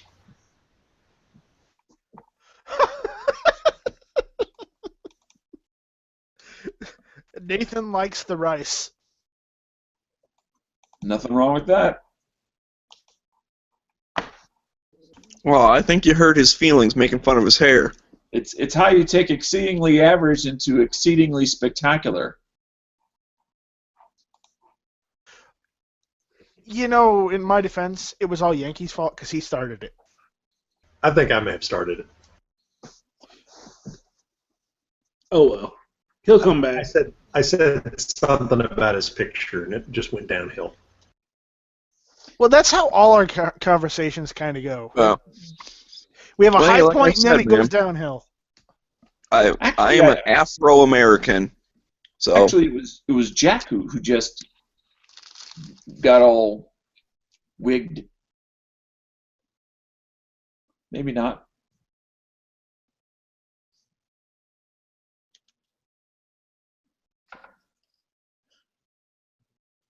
So Nathan, are your kids old enough yet to do your taxes? No, and unfortunately, they are really smart, but they didn't quite get all the good Asian genes. Like the math could use some help. What? But did they get the Asian genes to where they could work hard on your holsters? That seemed to have skipped too. I don't know how. Damn it. Those genes don't always can't be counted on because my son's half Mexican and he can't fucking keep a yard tidy or do landscaping at all or can't lay bricks, can't do roofing, any of that shit. Yeah, my 11-year-old actually is mowing the lawn now. And he's 11, so I guess some of the genes got through. And that's your oldest, I sent my half Mexican son out to rake the yard when he was 11, and I went back out 2 hours later. He'd done a 4x4 space and was standing there crying. I was like, "You are a disgrace to your heritage." Yep. Wait, maybe you should have your kids build a railroad. My son wants to do work for money. He's a little maniac. Yeah. Oh, so he's part Jewish? Yeah. Asian, Jewish, yeah. Oh, I once was buying furniture from a lady, and I was talking about how my wife was so good at saving, and she said that she had a Asian brother-in-law, and he was like the Jew of the Orient. She said this to me while I was buying furniture. That's awesome. I just was like, seriously. Wow. But, Yankee, why didn't you tell your son, see that fence? That's a border. Don't cross it.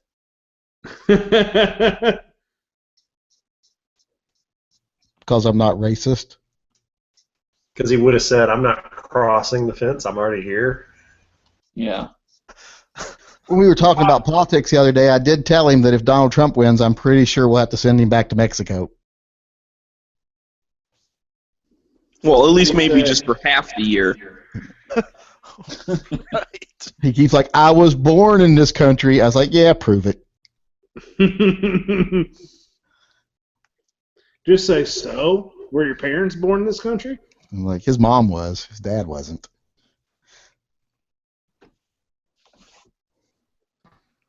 His mom was born in Seattle, died in Seattle.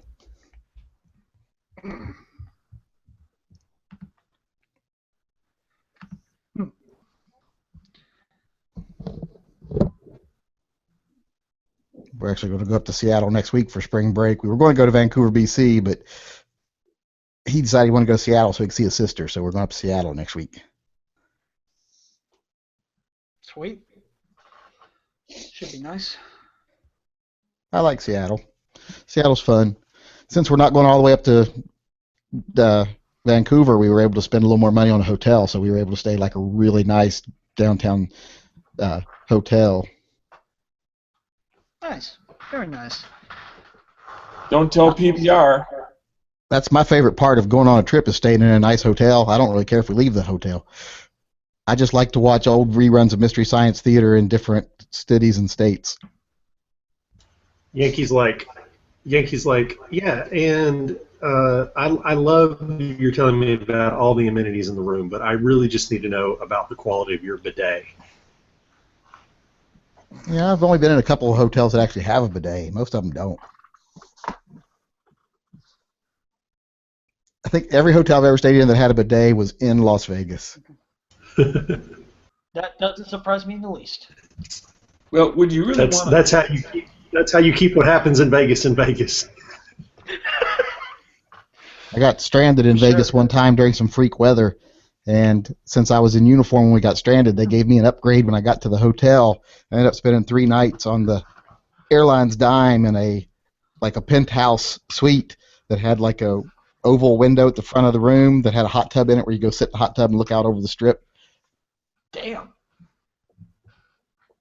I want to say it was Caesars, but I'm not sure which one it was. I always walk up and down through there now, and I'm like, which one of these fucking hotels was it? Caesars. Oh, so you're a Trump supporter. Oh, yeah. From way back. Oh, yeah. Back when he used to be a liberal. Although I will have to say, MSNBC has made me be on Trump's side a lot lately, and that's pissing me off. Oh, yeah? How so? Because they just take things he says and completely blow them out of proportion, and then they ignore shit other people do. Like, they won't say a thing about Hillary Clinton's emails. They won't say a thing about Benghazi. They won't say a thing about, Ted Cruz's affairs. They'll be like, that's all alleged stuff. But then they'll talk about stuff like his campaign manager did, or something he said about abortion, like it's the end of the world constantly. And I'm like, it's obvious you're fucking sucking Hillary Clinton's dick and you don't want Donald Trump, and you've been given orders by the powers that be, because, the RNC pretty much owns MSNBC. The 3 major owners of the company are RNC members.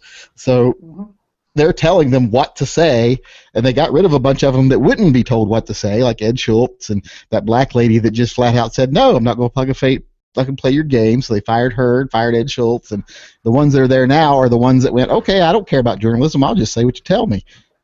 You mean like Brian Williams? Like Chris Hayes, who's the worst journalist I've ever seen in my life. Brian Williams, he was a truth seeker. Yeah. He's an anchor. That's all he is. He's not a journalist. No, just an anchor. He's Matt Lauer with hair. He just knows how to read. I was referring to before he was a regular anchor. He was a truth seeker. Yeah. A man of the people. See, I like a little more of the long-term news stories, like a 60 Minutes or whatever, where it's still kind of fresh in the news, but they took their time, normally like a couple of months, to actually get all the facts straight. Not many news stations do that anymore. Are you actually expecting to get all the facts, or at least most of them, before they decide to tell you your opinion? Yeah, no kidding. Yeah. Is that too much to ask? Apparently it is. At least in this society it is. Oh, that just reminded me. The libertarian debate is going to be on Fox Business tomorrow on John Stossel's program. I didn't know there was a libertarian debate. Is that going to be 20 minutes of Rand Paul talking to himself? No, it's going to be Gary Johnson, Austin Peterson, and I don't know if McAfee's going to be there or not. That won't be very interesting. It'll be just all of them agreeing with each other. Yeah, they mostly agree. I saw one that was on YouTube last week, I think, and they mostly agreed, but they do disagree on some things. So they did, go at each other a little bit, but it's nothing like the Republican debate where they frickin' tear each other down or anything. Okay, call me a one-issue voter, but what do they say about guns? They both like guns. I get the impression that Gary Johnson doesn't really care about guns, but he's not going to legislate against it. Just he doesn't necessarily know a lot about it. Where Austin Peterson seems to know a lot about guns because he, was name-dropping NFA and talking about the AR that he built. And, he seems like a type of guy that, would be on gun channels. Well, that's comforting. He's also young, too. He's only... Now, would you want someone to be president? Would you want someone to be president that seems like the kind of person that would be on gun channels? Honestly, no. Actually, Yeah. They couldn't It do depends on anything. who you're talking about from gun channels. Look around this room right now, and unless you can say one of these people in here should be president, you have to say no. Yep, no. I would vote for G. Webbs. He's not. I'd also vote for myself. I wouldn't. He would outlaw glutens. He'd be going after glutens day one. G-Webbs is here. Okay. As much shit as I give Dano and Dano gives me, I would totally vote for him. He's around the age. No, Dano would be making it mandate where people have to wear their jeans up to their rib cage. Yeah. Actually, who would be the person's running mate? Because I'd vote for them. Because Dano wouldn't last 4 years of being president. If it's Bob, if it's G-Webbs, you know Bob's going to be his vice president. We're going to have a Canadian vice president. Bob is VP. I would immediately. And Dano, he's not saying that you're old. He's just saying that you would die from a stress-induced heart attack. Look here, I know I'm from Canadian, but Bob would still be Dano would be president, but he would still be doing Uber on the weekends. That's right. I'm a part-time in the presidential limo. Oh, it's the Beast. You get your limo. You get your Uber rides. The Beast. For a presidential motorcade. Yeah, you sign up. You click on the Uber app, and then here comes Air Force Ones rolling down the highway.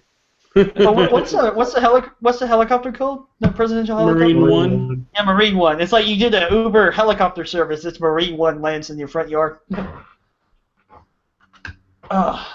Yep. That'd be a hell of a thing, wouldn't it? Instead of talking about the polls of the president, they'll just bring up his Uber rating every time they want to talk about him on the news. He dropped from a 4.96 to a 4.95 on a 5-point scale. Can you believe that? So G-Webbs. He's averaging about $4 a trip tip. Yep. G-Webbs, how many people were starting to set up today? Or is that all the setup going to be tomorrow? Not very many. It's supposed to be set up tomorrow. There's only a few people really setting up today. Okay. I wish I. It might be a lot of back. It looks like I'll be hitting Tulsa probably about 7 o'clock tomorrow. So 7 p.m. Right on. I think we get out of there around then. So you got my number. Text me or whatever. Yeah.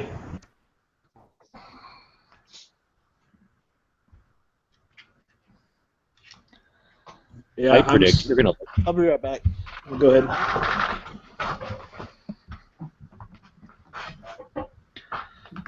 What was your prediction, G-Webbs? I predict that Foose will like the gun show. Yeah. Any red-blooded American who likes guns will love the gun show. Like, there's a few things that I'm actually predict that Foose is going to have a heart attack tomorrow at the gun show. I'm going to look for some pistol powder, some stripper clips, and spoons. Oh, we already saw the powder booth. It was like stacked up 10 feet tall. Yeah, I'm looking for some ramshot zip. You said strippers. Yep.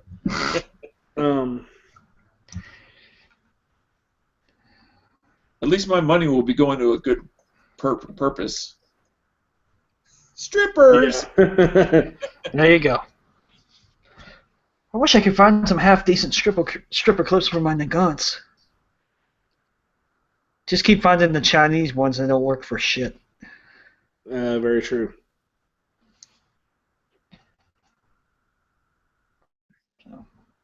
It's not even in my 9130 that I have the problem with. It's the M38 I have that's really picky about stripper clips. Saw M44 Mosin at the local gun show a couple days ago. Relatively cosmoline free, because it's never really totally cosmoline free. I wanted to say they wanted like 340. Had the bayonet flip out on it. Yeah, that's a little high, especially even for an M44. M44 340. I'd see if you could get closer to 3, but 310, 320 is about going. Yeah. Well, I know they've gone. I wasn't necessarily looking to buy it. I was there for other reasons. I just took a mental note of it because I know a lot of people here are. it's also becoming something, at least at my local gun stores, where I can't walk in and necessarily expect for there to always be a Mosin there. Let alone, a couple of the different types, and are they something where people think they're actually $500 rifles, or are they something that more appropriately priced?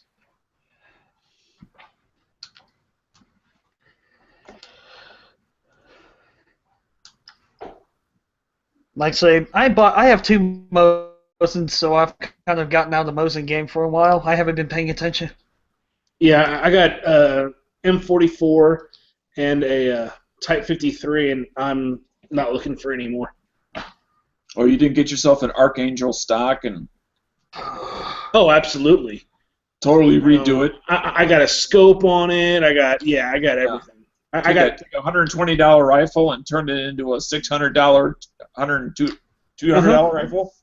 No. I took a $100 rifle and turned it into a $50 rifle by adding about $300 worth of stuff on it. Yep. Exactly. I've got my 9130, my M38 with the original M38 stock. I'm happy. I don't need any more Mosins. Yes. Yeah. Now I have a K91. I mean K98. If I see a Carcano or a Arisaka, I may, or an Enfield, I may have to look at something, try to figure something Carcano, out. that's the Italian World War II rifle? Yes. Yep. Okay, then what's the name of the French one? The Lebel. Is that their French World War II rifle? World War II. That's their well, I don't know. One rifle, my bad. I mean, there was That's their World War I. Yeah. Anything that they could get. Let me Google it right quick. But that's what I'm doing. French service rifle. What are you doing, G-Webs? Replying to comments on YouTube or something? Yeah. It's a MOS 36. Oh, it was a MOS 36. Yeah. God, I feel stupid for not knowing that. Yeah.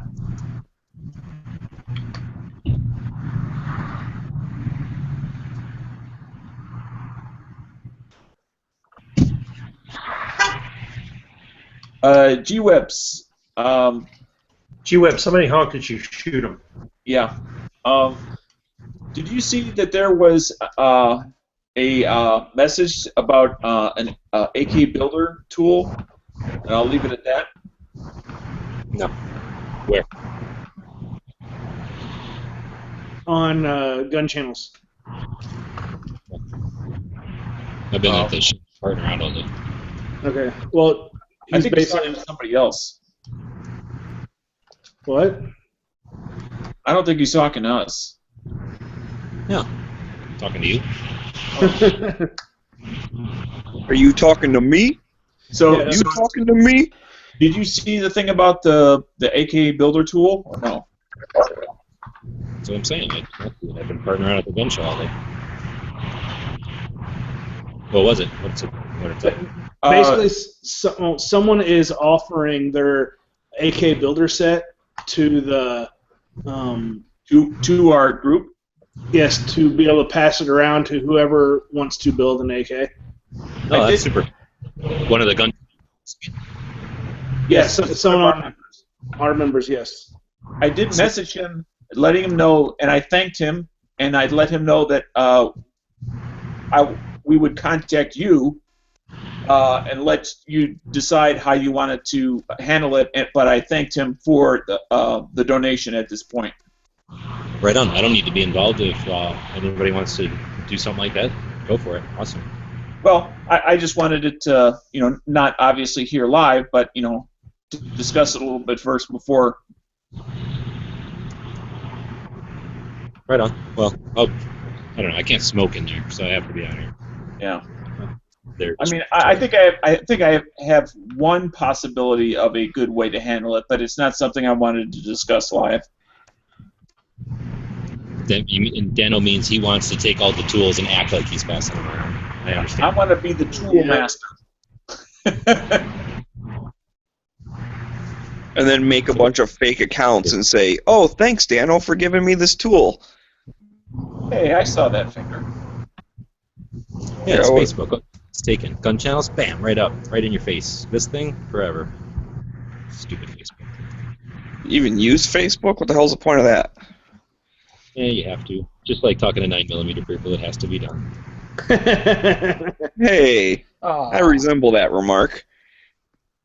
Hey, you make a choice. You resemble that remark? Yes, I am a 9mm person.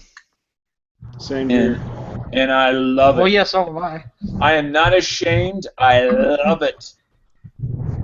I slather I love myself it too. I'm just gonna brace for a Yankee calling me a dumbass. Hold on. I want some 9mm lotion. Okay, that's a little bit too far. Okay, maybe a little bit. Just a... But Jack, if you're here long enough, you'll get enough shit from G-Webs over 9mm that you'll feel the same way. Again, it's your. Oh, I know. I get enough shit from from the friends I know locally who do guns for liking 9mm. I get enough shit from them about it. I don't know. I don't really care about that. I like 9mm, and I'm just gonna keep shooting it. I will have a 40 at some point in time. Don't know when, but my next handgun will probably be a 45 AARP round. 45 AARP. Yeah. Meaning in 1911. That's our internal. Oh, gotcha. Okay, because I was thinking maybe that was the retirement AR. Yeah, well, like I say, I'm sorry, that just went right over my head. Yeah. We have a couple of Speaking of 1911s, we have a couple of catchphrases jokes, and that's one of them. Yeah. I don't know. I was in the gun shop today, and my eyes were just being drawn to a couple Kimbers there. I would never buy a Kimber, but the Kimber was in 1911, so I was like, damn it. Now, I got a story about that, a small one. Like I say, me and my dad have always been... You're roboting pretty hard. Been into 1911s. We just could never buy one. We take that $2 on raffle ticket custom too for $20. Is he roboting for everyone or just me? No, I'm sure he did a little. He's an agent for Skynet. I really like my two Kimbers, but it's just me. But there's a lot of good things you can buy for the. You could buy two nice things for what you pay for a Kimber. Yes, I was looking, in the cheapest one there was like $960. I think $960, like $1,300. So, and I want one that'd be able to run and run and run and run. I thought Bob was the last person on the face of this earth that actually typed one finger at a time. What? And then I'm watching The Smoker. Oh. G-Webs. 300 web pages, 3,000 videos, one finger at a time.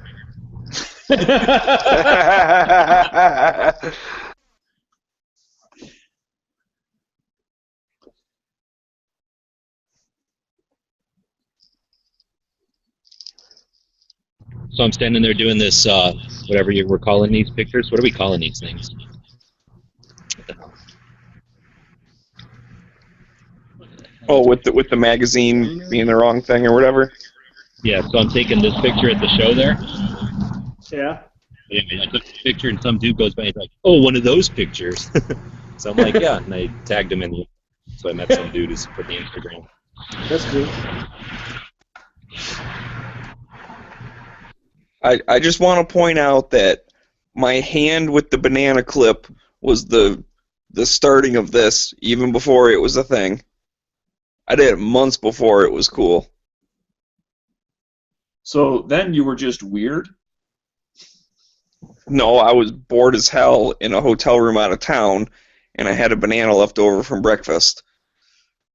You didn't freeze it, did you? No, I did not freeze it. Okay. Just want to make sure its designated purpose was clear. Does this banana story end with a bidet? No, it ends with a picture on Instagram. With the benite? What? Straight by day, bi by night.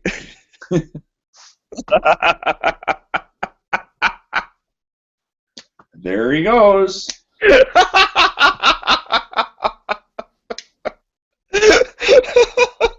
You are excommunicated as the Junior Dano. Oh, come on, Dad. Don't disown me. I can't help the way I feel. Well, feel this. Get down on your knees, Sonny. You're going to church. You're gonna be an altar boy, whether you like it or not. Open up wide for the Eucharist.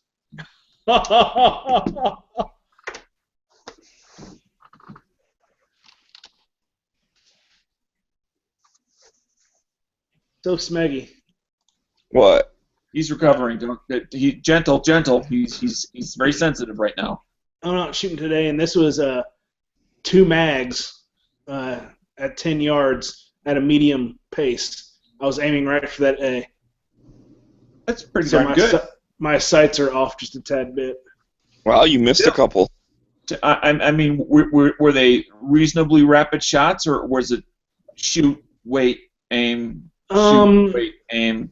I would say the splits were 0.8, 0.9. So I mean, it wasn't okay.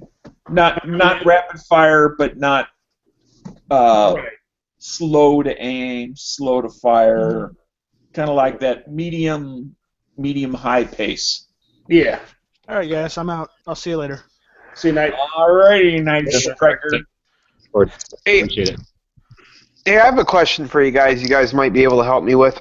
Whenever I shoot a pistol, I always consistently shoot low. Every pistol I've ever shot with the sights has always been low. What am I doing wrong? Just stand on a phone book. That's awesome. Did you ever look I at would one say of those, aim higher. those Well, that's what I end up doing. Well, It there's says where you're shooting and what you need to do right or wrong to shoot.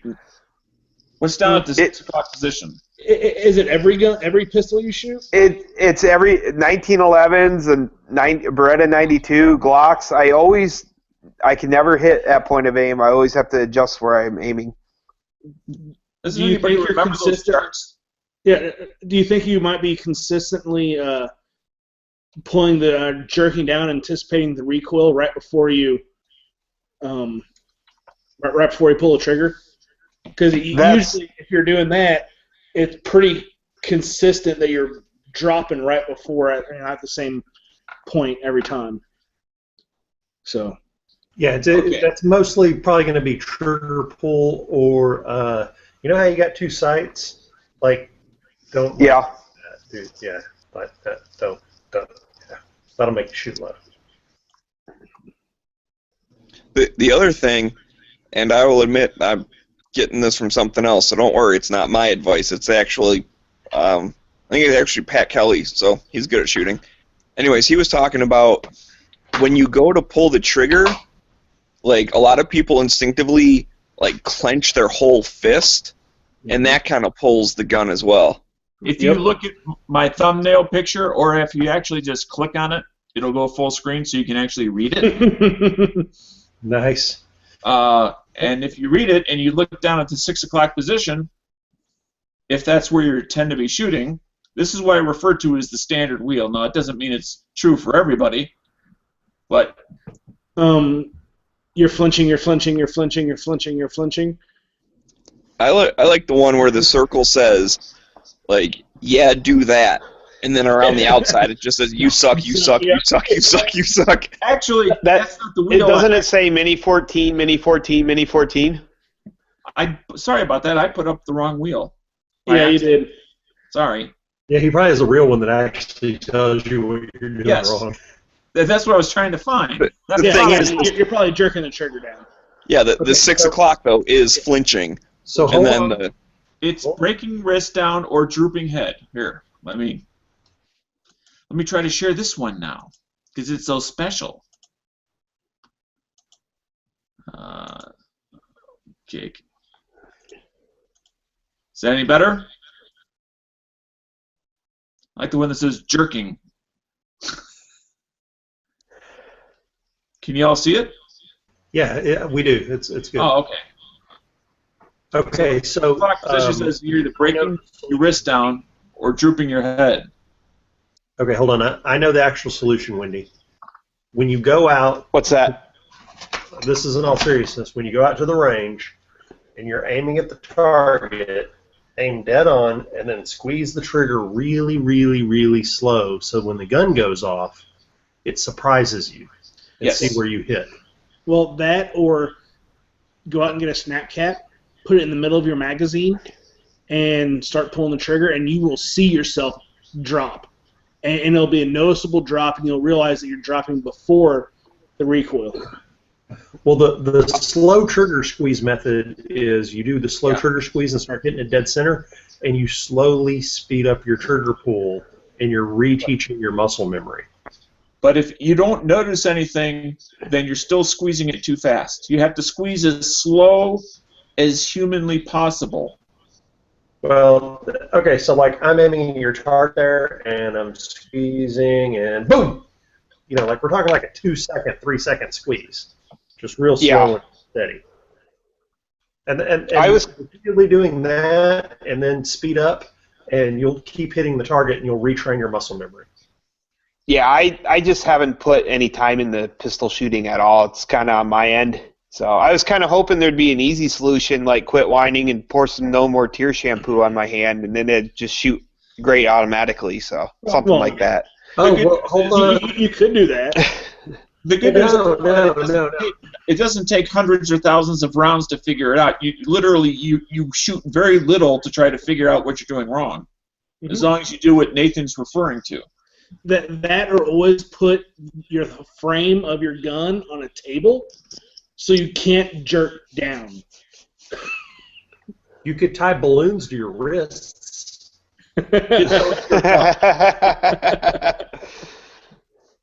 I mean, that's only. Nah, it's something. It's something this spring I plan on working on. It's just something that I've done for years, and I don't shoot a lot of pistols, so. But that last quarter second before it goes bang, you're doing something. Yeah, I realize it's me. I realize it's not, you know, the 100-odd so handguns I've shot through my life. It's your golf slice. But you have to figure it out. The other advantage about shooting very slowly is you'll literally prove to yourself that you can shoot, you know, pretty much dead center. And then once you've convinced yourself that, hey, I can do this, and I can do it with not just one gun, but any gun as long as I take my time. Not only that, but dry fire. Just get out on a white wall and concentrate on the front sight and pull that trigger back and, you know, hit the striker or hammer or whatever gun you have and make sure that front sight does not move whatsoever. Yeah, that's... You can practice a slow trigger pull, but you can't get any feedback to tell where your sights are actually aiming if you don't do the real fire before the dry fire. Well, no, I mean, what you do is you do that to make sure that your hand learns how to pull that trigger straight back without disturbing that front sight. So whenever you do it in live fire, your hand will already know and have that muscle memory to pull that trigger straight back. Right, and I agree with you. The other thing is that focus on the front sight. I didn't learn that till I was like 30. I was watching some videos of like focus on the front sight. I never had any trouble shooting, but I mean, focusing on the front sight. It does make sense because people can see the rear sight, they can see the front sight, and they can see the target. But which one's supposed to be the one in focus? Well, no one ever actually comes out and tells you. Well, and really it all depends on the distance and the difficulty in shot. If you're trying to put hole in hole, always the front sight. Right. If you're in pistol shooting, it's relatively short distance, unlike rifle.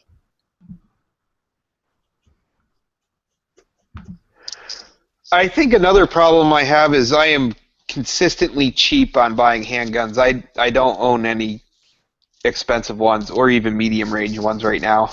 That's probably part of my issue too. What do you consider medium price? Well, I consider like a Glock a medium price, or I've owned them at times, and I've sold them all and spent all that money on rifles. And that's part of my problem. Right now, the only handguns I have, I got a Ruger Mark II, which I actually shoot on target, so this theory of recoil makes sense. And then I got I hate to say it, but a Smith & Wesson Sigma on a trade with a guy. And then I got a Taurus 357, and that's it. Like, I sold my 1911, I sold my Beretta 92. I kind of got discouraged and was like, well, I'm pretty decent at shooting rifles, so I'm going to spend all my money on that. So that's kind of what I ended up doing. I can understand why you would get discouraged, but I mean, it's like I don't play golf because I found it no fun to have to do all this work just to be exceedingly average. That's why I don't golf. The nice thing about pistol shooting is, unlike golf, which I can never master, shooting handguns accurately is something that can be mastered quite easily with a few simple basic things. Like I teach kids in Cub Scouts how to shoot bows and arrows. Do you have any idea how that starts out versus how it ends after 2 days of training? After 2 days of training, they can hit the target. The first day, they're all over the place. Mm-hmm. So pointing and letting go or pulling a trigger is just muscle memory. And he's back. Oh, and I said all that while he was gone. What a waste. Hey. Yeah, sorry, my internet's lagging. I had the solution, but you dropped. Sorry. Yeah, you're just going to have to watch it later. Yeah, it's just I solved all the world's problems. Just really dry fire, and then go out to the range and do what Nathan said. Concentrate on front sight, real slow, trigger pull. Concentrate so hard that you don't realize where your trigger is in the travel, and let it surprise you, and you'll probably be dead center bullseye. And Sigma, they're good guns. There's nothing wrong with Sigma. Well, I got this one on but I dropped an Apex trigger in it, so it's halfway decent trigger pull on this one. So at least I guess I did that part right. Oh yeah, you did. I was going to say the problem when you described what you were shooting, I was thinking, a Sigma has a horrible trigger, and the 357 has a heck of a kick if you're not shooting 38s. But no, if you drop a trigger in the Sigma, then you should be fine. Mm-hmm. And really, you can shoot any gun accurately as long as, and no matter how heavy the trigger is, as long as you train yourself to have a loose enough grip with your strong hand so that you can pull the trigger straight back. But your offhand should be squeezing the gun as tightly as you possibly can. I can shoot a Kel-Tec PF9 and group it like that at 20 yards. It ain't easy. That's pretty good. The triggers on those is not they're horrible. Pleasant. The other thing that I like to do is I have a 1911 that I have a 22 upper for, and dude, when I throw that 22 upper, I can hit anything with such ease. And then I throw the 45 upper on after a couple shots, and it's not doing as well. So it is. G just flipped off his computer. Evidently, it rebooted.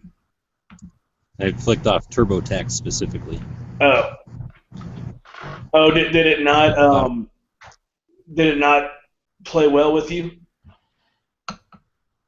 No, actually, it's looking like I'm only hundreds of dollars in debt instead of thousands, so I'm actually digging it, but I still don't like paying tax. Right.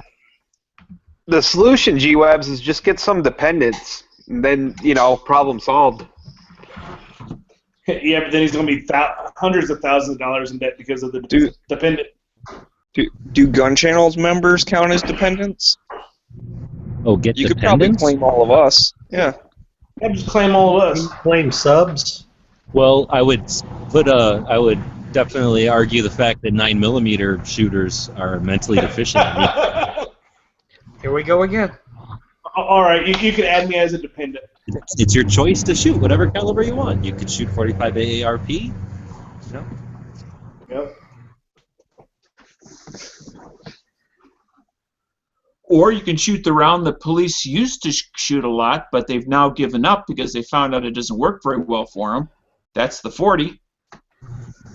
Well, it doesn't work for the limp-wristed, weak shooters. Well, what they determined was it was just too expensive for their contract purchases when they very seldomly have to shoot at anybody. Yep. Well, I have 9s, a 40, and 45s, and I don't have a problem with any of them. All I have is 9s and the 357 right now. I'm going to... I don't find the 40 to be a problematic round at all. I like it. I like 9s better. I like 45 slightly better, but the 40 is not bad. I had a Beretta 96 in 40, and I love that thing. Kind of regret selling it, but, you know. I've never owned a 40. I have a friend that has a 229, but I did have a 1911 Remington R1 that I got rid of after Sandy Hook. I've owned all the standard calibers at one time or another. Not all at once, but owned and shot. I think part of the problem that people have is they haven't tried a whole lot of pistol cartridges, so their perception is a little skewed. So, like, if you go out and shoot my 44 Magnum and then shoot a 40 and a 9, you're going to be like, I really can't tell much difference. Well, that or they take and they grab a compact 40 and a full-size 9 and say, oh, that 40 kicks so much more. Well, yeah, you're not comparing it to the same gun. Yeah, like I say, all the smaller guns will snap a little bit more than the full-size comparisons. Right. That's why if you want to do a comparison, you get a full-size gun or a compact gun, like, you know, go with a full-size Smith & Wesson or go with compact, you know, Glock, full-size Glock, whatever, and you have to shoot them in the same design of gun. Yeah. Like a fair comparison would be like a Glock 26 and a Glock 27. Pick between those two. Exactly. But if you're going to have a Glock 27, a Smith & Wesson M&P, and then a 1911, well, you're apples, oranges, and bananas. You're not talking about the same language there. Yeah. Because you got a metal gun with a 45, you got a full-size gun with a 9, and you got a freaking subcompact with a 40. Of course the 40 is going to feel like it kicks so much more. Yep.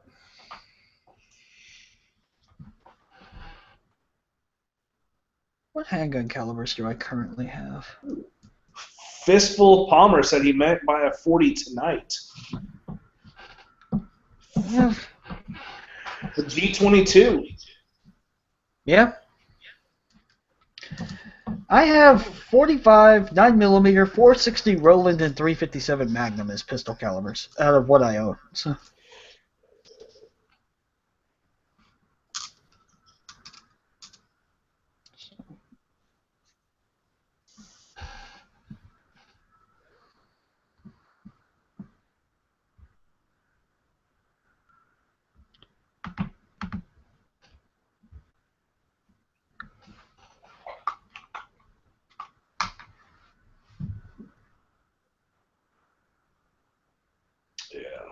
I don't know. I'm not sure what gun I would have if I went to the 40. I mean, of course, I'll end up with a 1911 again. I'm not.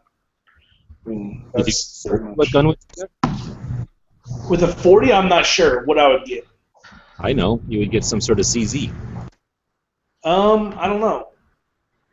I mean, yeah, they make a 40, but I don't know if I would go there. I've noticed CZs have really grown a following in the last 6 months, it seems. Well, Steezies are awesome in competition. That's because of Instagram. Yeah, that's true. It took forever for me to find my CZ, and then once I found it, I started seeing them everywhere. And that was a couple years ago. I think they're just starting to grow in popularity. I mean, they're one of the most used guns like in the world. They just haven't been coming into this country for a while. That's called a sprinkler. They water their ground. It's green everywhere. It's weird. Oh yeah, that green carpet everywhere. Yeah.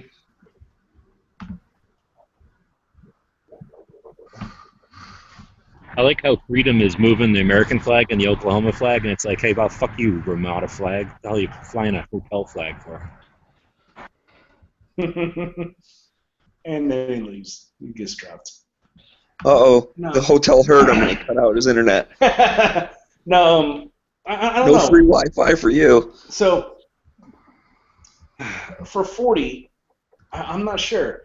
I mean, it'd be cool to have a 1911 style double stack, like an STI or something, but then do I really want to put $1,600 into a gun? I'm not going to shoot that much.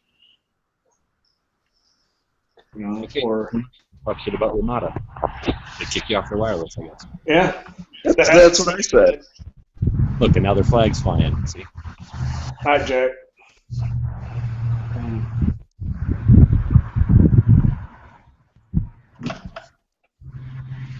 Let's see. Where Oh, say, can you see? Yeah, but we're staying on. By the Ramada in flight. That your bed will be turned down and a mint left on the pillows.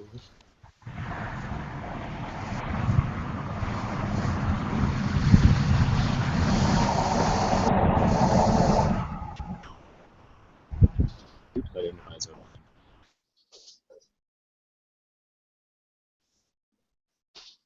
I think we're like on an intersection of that highway and the airport. It's pretty noisy here.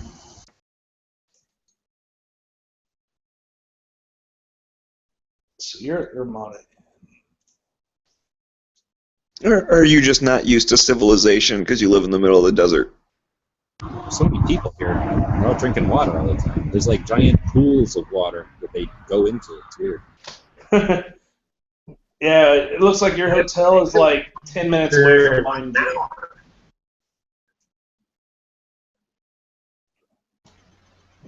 I feel naked without my bunker. I'm going to try to be like Catch and just walk over to some place and buy a suppressor without any kind of licensing.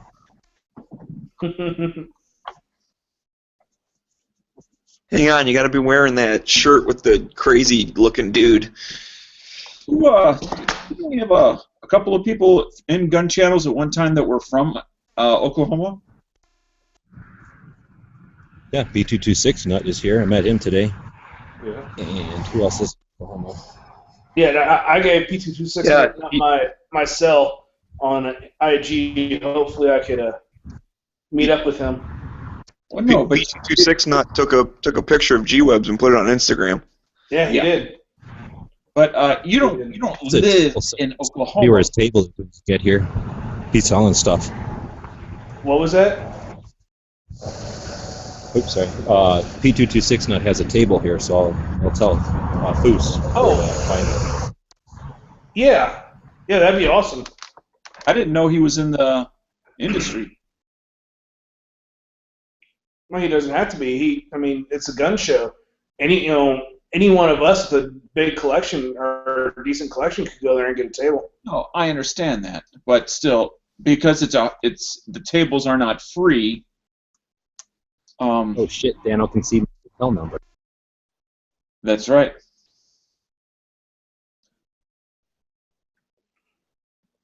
He's staying at Remora Holsters. But yeah, I just checked. G's hotel's only like 9 minutes from mine, so I'm gonna have to see if I can get to them tomorrow whenever I get down there. Because I'm sure there's going to be so many damn people there. I want to see if I can't do the job at that museum tomorrow. Right, but I'm go ahead. Oh, you're doing the private museum tomorrow? What? You're doing the private museum tomorrow? No, they open it to the public now. No, it's that J.M. Davis Firearms Museum. Right, that's what I meant. I meant it started as a guy's private collection. Oh, I thought they gave it to me. No, yeah, that guy. You know what's awesome, though, too? I don't think I mentioned it before. It's his private collection and all that, and he gave it to the state of Oklahoma as long as they would make it available for free to anybody. And he's buried in the museum, so he's with his guns. How awesome is that? Oh, that is awesome. That's cool. Was there too? G-Webs is working at the legal contract in the trailer in the desert. Okay, you both were kind of roboting. If you hear the term lot lizard, run. Hold on, this lady wants me to help her with something here. Yeah. She wants to help you with something. For Paul. I didn't know Yankee was in Oklahoma. She's only going to charge you $5. Yeah, she's going to help you get rid of that 20 in your wallet.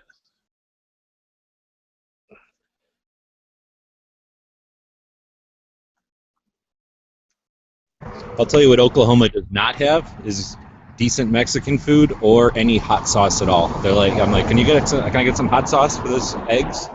And they're like, do you want Tabasco? I'm like, no, I said hot sauce. Yeah, a lot of places in the Midwest have Tabasco, and for like eggs and stuff. And that's it. But no hot sauce. Yeah, well, out there we've got at least 4 different kinds that, like most restaurants, will have probably, depending on what you're looking for, flavor-wise or whatever. I guess it's just the culture. All these white people. Yep, all these white people. Yeah, I mean, G-Webs, if you want to, you could give P226 Nut my number. What? You can give P226 Nut my number if you want. Oh.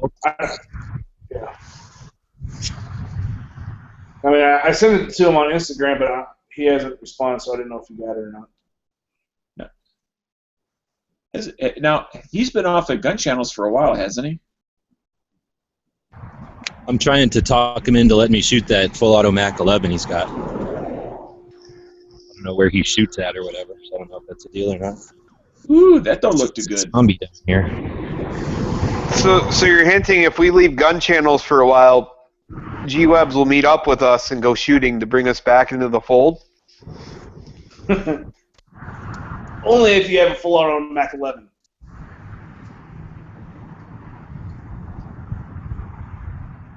Jump on in, the water's warm.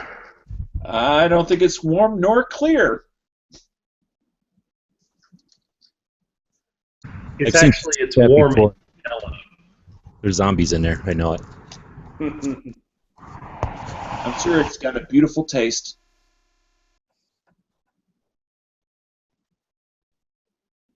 Oh, Motel 6. That's where I stayed a week or two ago. I usually stay at those. They're pretty good, normally. Ramada seems pretty clean and stuff. Yeah. Every time I come back from elk hunting, I stop over in Albuquerque at the same Motel 6 and sleep with my 44 Magnum, like right by the bedside. Yeah, I'm staying at a Quality Inn on 41st Street. Dude, my kids love staying at hotels. We stayed at like a La Quinta last year when they were doing tile in our house. Dude, this is the best vacation ever for the kids. Yeah, I don't know what it is. Those are actually okay. They had the pool right across from the room. They let us keep our dogs there. It was pretty cool. Oh yeah, it's the pool that the kids get all. Especially if you don't have a pool at your house, the kids get all. It's a vacation. Right. I mean, that's how I was when I was a kid. Okay, so I looked at the pool at this place for some reason, and they got these big contraptions to like pick up, I guess, people in wheelchairs and stick them in the water. Is that like all over? Or is that like or they're just doing that as a convenience? I've started to see those. Like I see those a lot of time in Florida, and I think it's just certain hotels have those. Well, then kudos to this place. I mean, if they didn't have to do that, that's not cheap, I'm sure. It's pretty cool. Yeah, I agree.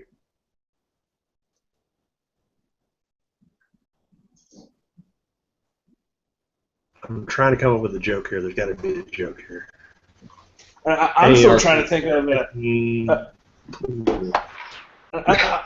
how we have, I thought of kind of a lame one. 45 ARP? Go ahead.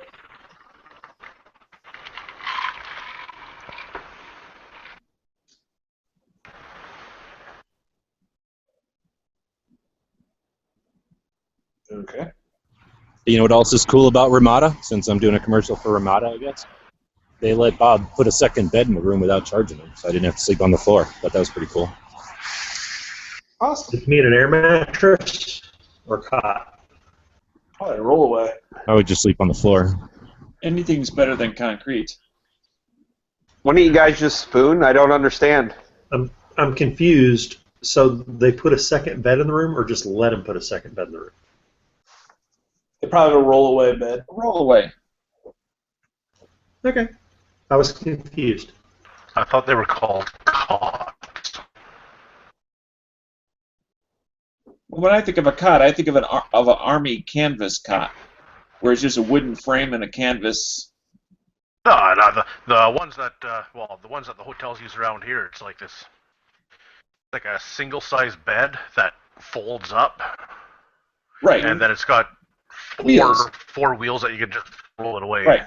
That's why they're called roll away. We call them cots. Well, since they roll away, we call them roll away beds. Yeah, they're like you're in normal country. G-Webs, I'm just curious, do you have a tactical flashlight with one of those ultraviolet settings, like the black lights? No. I go rogue, I don't care. On your room. Is it crazy, or is there no lights on in this hotel? Everybody's already asleep. It's like 9:30 here or something. They're not 10 all. o'clock. 10 o'clock. If they have the senior discount, that can explain it all. It's 10 o'clock, or there's like no one there. I mean, it is during the week, so I don't know. Yeah. You just wait till 5 a.m. when they get up and start doing their walkers on the floor above you. 5 a.m. Ooh. That's they're sleeping in at 5 a.m.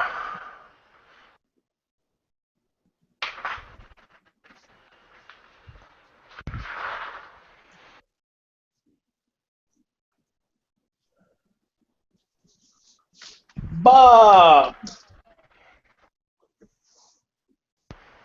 Speak of the Canadian Devil. What, the other one? Right on.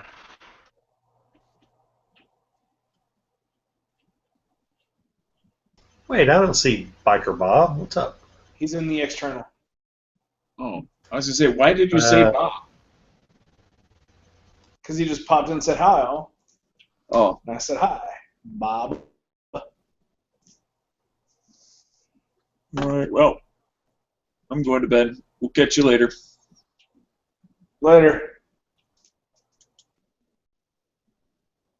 Good night. See you at Luby's at 2 p.m. tomorrow.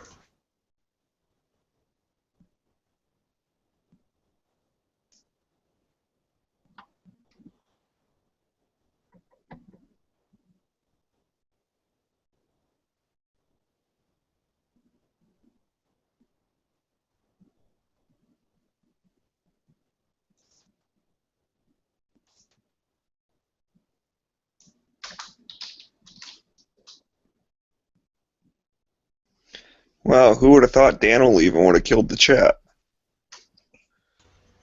We just got to make sure he's gone. Now let's talk about him. I'm kidding. Crush and Burn is on. I'm kidding.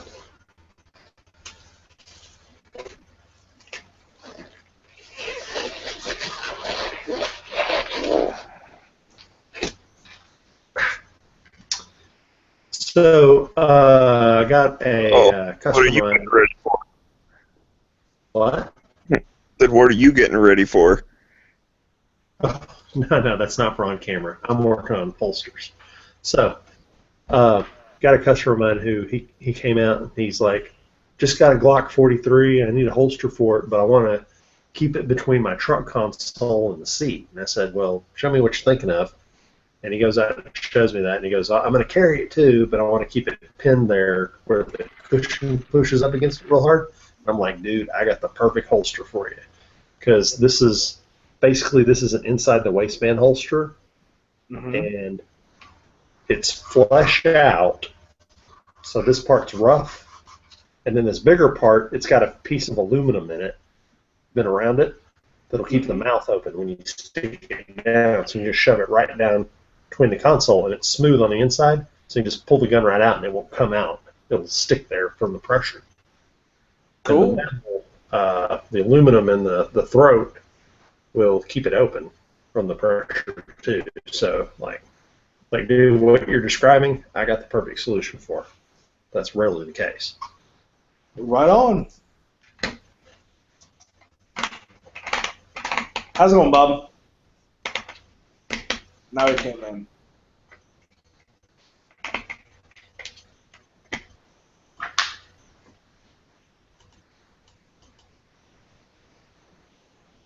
We can't hear you, Bob, if you're talking. Well, looking up the classifieds there, G-Webs. We can't hear you. Trying to find a dude, seriously. Are you looking at the men seeking men section? No, I'm looking to see if they got any guns in here. And then I'm going to look for ambulances because I don't see no guns.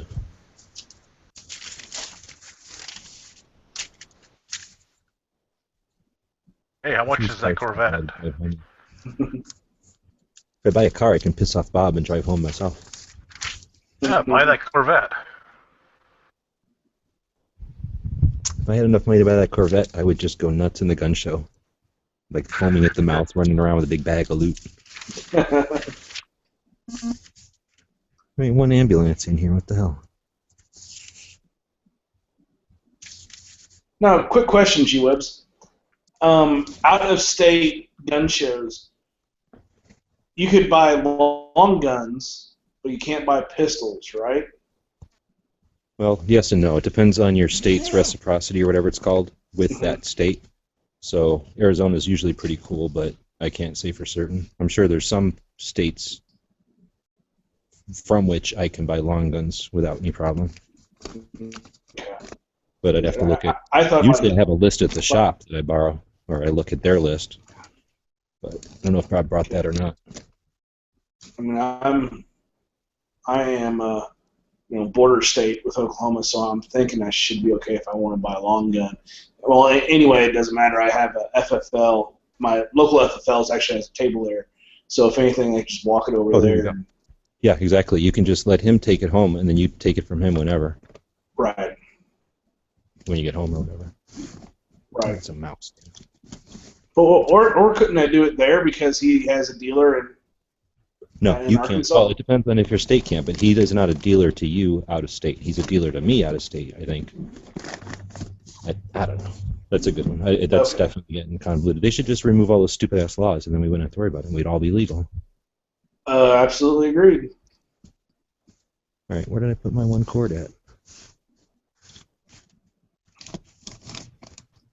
All right, let's pull everything out of the damn bag.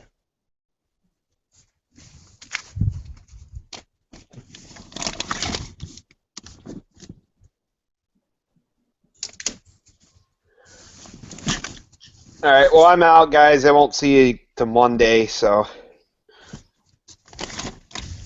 catch you all later. Catch you later.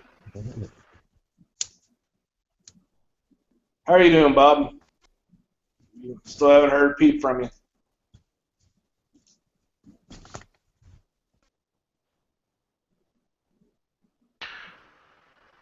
No, you're still deaf or mute. We're Canadian. They're all about the same. That deaf, dumb, and blind kid sure plays a mean He's a pinball. body up.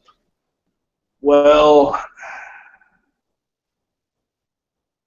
I get. Oh yeah, Pink is the moderator of it. He can't turn. We should be able to turn his volume up ourselves. Try again, Bob.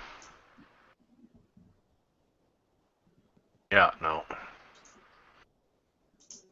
I've turned your volume up on my end and not working. What about the little? Do you got any things on your earpieces that you can adjust?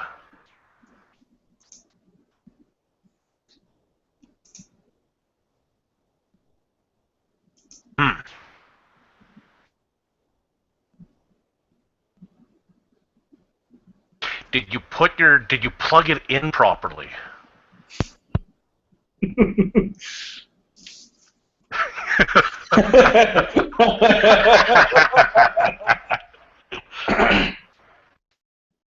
That's funny. You can tell Bob's getting pissed.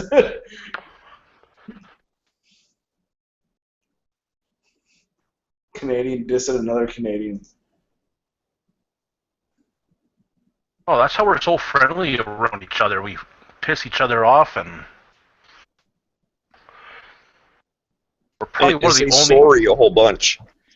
We say sorry, and if we have a brawl with you in the bar and we kick your ass, we stand you up and we buy you a drink. Or at least that's how it used to be. Yep. Oh, we heard you. We heard a little bit. Yeah. Extremely soft.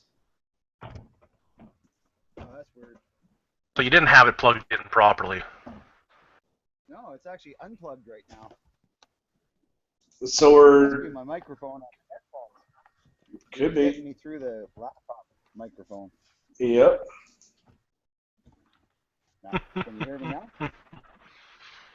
Yep. You're extremely soft, but yes. Yeah. If you go to the Hangout tools, and this is for everyone else on the chat. If you go to the Hangout tools and you press a little speaker button, you can turn Bob's volume all the way up. The same issue like 2-3 years ago. Hangout tools. I'm looking for the Hangout tools. Toolbox. Yeah, the Hangout toolbox. If you click that. Yeah. And then on your right-hand side, Oh, I there'll see be it. a little. Bob. Yeah. I turned him up. Say something, Bob. Well, you're on mute now, so that's not going to help.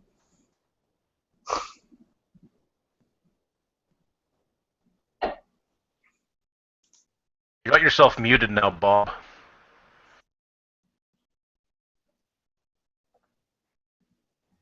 Yeah, now my headphones don't work. No, I don't like that. There's nothing about the music in here.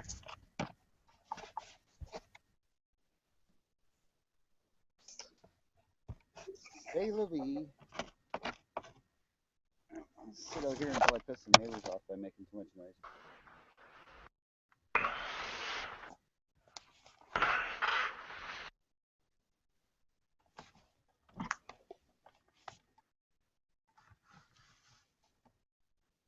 All that Man, freaking more burn stuff. condiments just waiting for the take.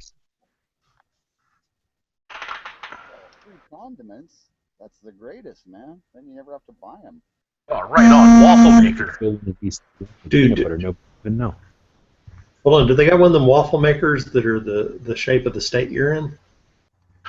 No. The delicious Dude, I love waffles. those things.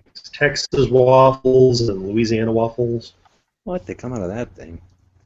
No, that's where you get the cup of goo and then you pour it into the waffle maker. Oh, trust me, I've made plenty of make-yourself waffles at these places. My apologies for doubting your We found a expertise. cool, restaurant though that we were eating at, so I think we might go there.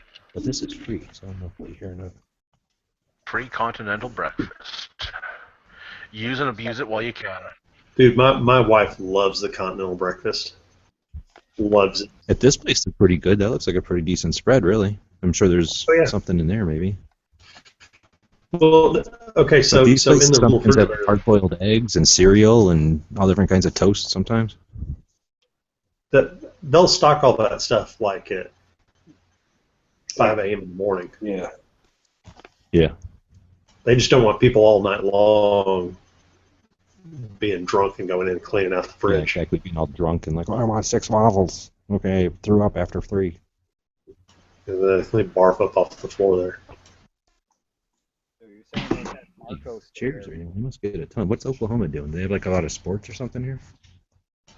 What city are you in? We're in Tulsa. Oh, Tulsa? Yeah, there's like Oklahoma City. There's like 3 of them. I don't think this is. There's not conventions here. I don't. They got conventions. They got high school football. They got other things that people go there for. They have a college there, but Yeah, they have a college in Tulsa. You're right. yeah. I have no idea where I am in town either, so I might be right next. You're near the airport. Yeah, near the airport. I don't know if there's more than one airport though.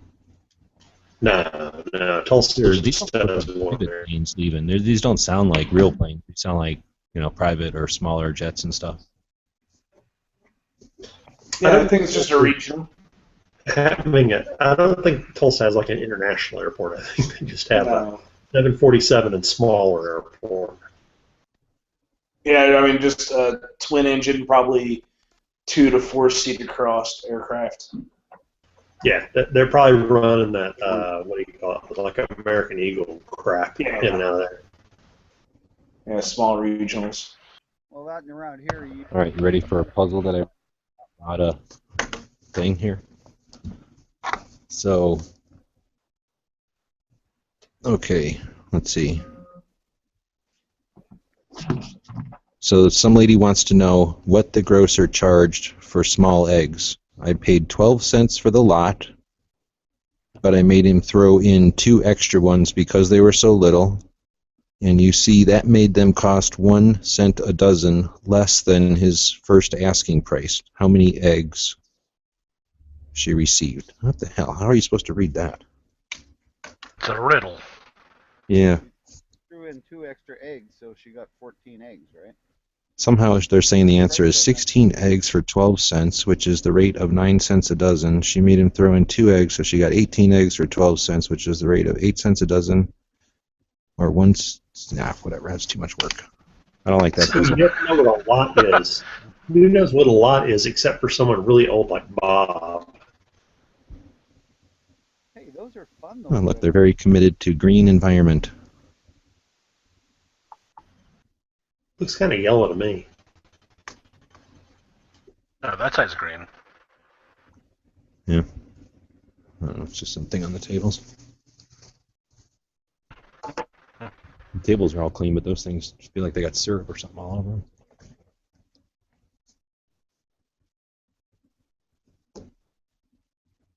It's like 7 o'clock for me. I don't feel like sleeping yet. You know, it just dawned on me. I'm watching G-Webs in the dining room of a Ramada. That's what Gun Channels is all about. Yeah, that's how we roll. Now we're looking at an empty table at a Ramada in Tulsa, Oklahoma. It's a sparkly table, though, so that shows class. Yeah, I noticed that too. It's sparkling pretty bright.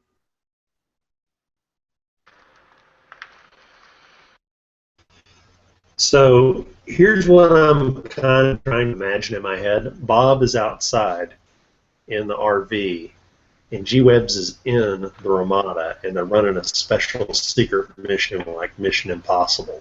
Well, you're technically Except correct, that but there's not. 1,100 miles between us. He's at Tucson. Oh, he is? He's not with you? Something like, I said, hey, Bob, do you want to go with for free? And he's like, fuck gun shows. I hate gun shows and guns in your country. And I was like, all right, man. Yeah. Bob, you, That's nice. Excellent. what type of wingman are you? Well, I just got texted from the people. Are you, dude? Like you do anything in our country except just reloading. Drive to Tulsa. Oh. Yeah. No, Oh, what happened? I got to do all my wheel bearings and I got to do all my brakes because they weren't working when we came back from Big Sandy. Am I still in here? I All just your got texted people at redoing your wheel bearings. Redoing your wheel bearings only takes what, an hour? Not when Yeah, you're but didn't you hear the part where all his brakes are fucked up? Okay, so you add another hour on top of that to replace them. Yeah, but I only like to do one a day because I need something to do during the day. You're the type Canadian that gives the rest of us Canadians a bad name. Come on, I'm old and retired. I'm not in a hurry to do anything. That and he's in fucking America. He doesn't have to act like any Canadian anymore. He's gonna be fat and lazy like us. Yeah. Well, I can't get. He can waddle to the McDonald's. Why does he care? No matter what, I just can't get as fat as some of the people I've seen. Bob's all like, I don't have to be worried about being eaten by a bear while I hang out down here, so I don't give an F. Well, it's true. You don't have to worry about bears. Just them cougars. Oh, there's lots of cougars. Oh, Bob wishes he got attacked by a cougar. I get attacked by cougars. Bob's on the prowl for cougars, and that's the wrong way to go. You got to be the victim. Dude, a cougar for Bob would be like 150. I was going to say, a cougar for Bob would be 20 years younger than him.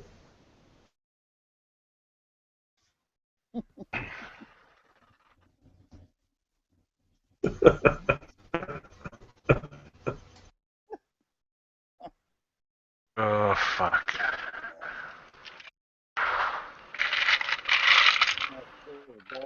Tomorrow and buy a new set of headphones and microphone. Well, that's what happens when you buy crap at the source. Is it more fun the fact that we can't hear what Bob is saying and just can see that he moves his mouth and fill in the words? Oh, I hear him. I turned up his volume. That's a little bit beyond Nathan, though. Look at the hat and the smile. I mean, you know that that's too hard for him. He said he made out with an alien with a hubbub. Is that what he said? I'm trying to figure out how to turn up his volume. I don't think I can do it unless I'm the moderator, can I? Wait. Nope. I got him. There you go.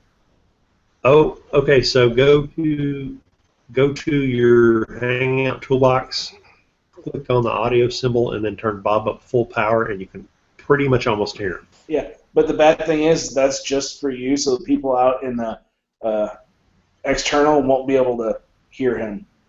You're right. It's like I'm talking to a deaf person to him. Yes. Hey, Bob, I'll do hand signals. And if you're on your phone, you can't get to that toolbox thing, so I don't know how to turn anybody up. Oh. I don't own a computer that works right now, so I'm only on my phone. Smeggy, you don't own a computer that works. That is. No, my motherboard took a shit like sometime last year. Hey, sometime Bob, last year.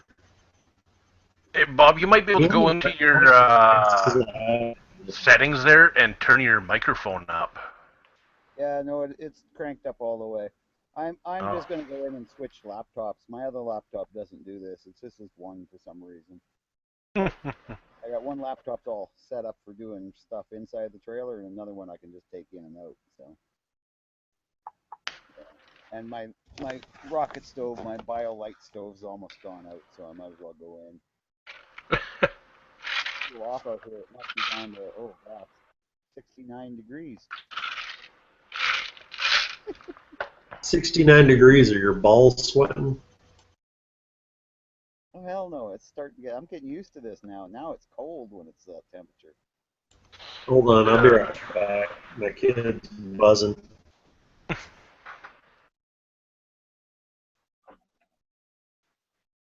Sweet. P226 is not maybe hooking me up with a dealer's ticket, so I could pass all the so I don't have to wait in line for tickets. That'd be awesome. Nice, man.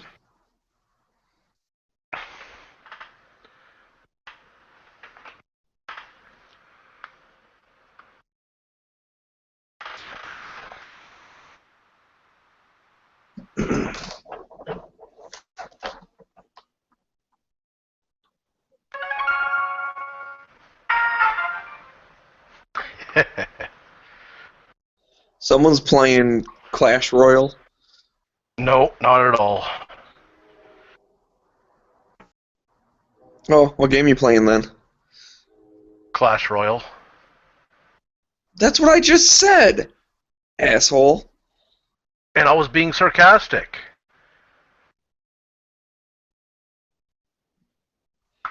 Man, I got up to Arena 4 yesterday, but I was like just over the margin, so if I lost one, I'd like go back down.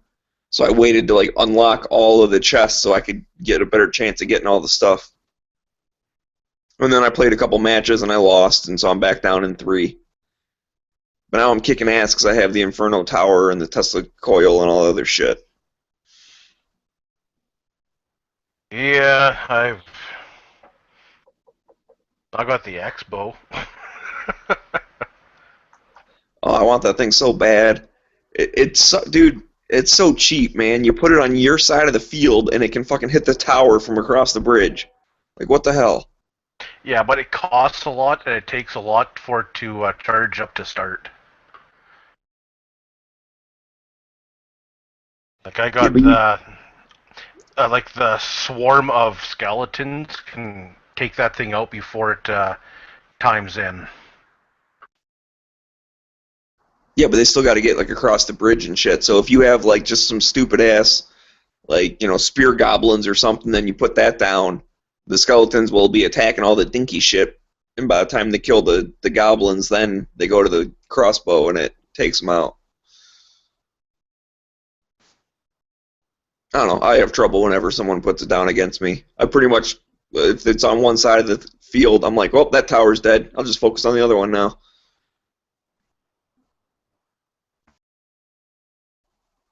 Best defense is good offense in that game, for sure. If you're always trying to counter people, you won't get anywhere. Yeah. But if you just spam all your shit on the other side of the field, then you're good to go. Me, it's just waiting for money to upgrade. Are you in a clan yet? Yeah. Do you like donate cards like every chance you get? Because that's what I do, and you get tons of money. Not every chance I get. If I'm over what I have, I'll donate up until my upgrade. Yeah. Like right now, like for my cannon, I got to upgrade. I have the 50 points or 50 cards to upgrade, and I got 86. I just don't have the $400 to upgrade it yet. So I could technically donate 36 of them. That's how I do it. Right. Yes, that's the thing too. If you're in a clan with people that like ask for donations a lot, but they also give a lot, it's one of those things you could almost trade the same card back and forth and just get like 50 gold each time. Yeah.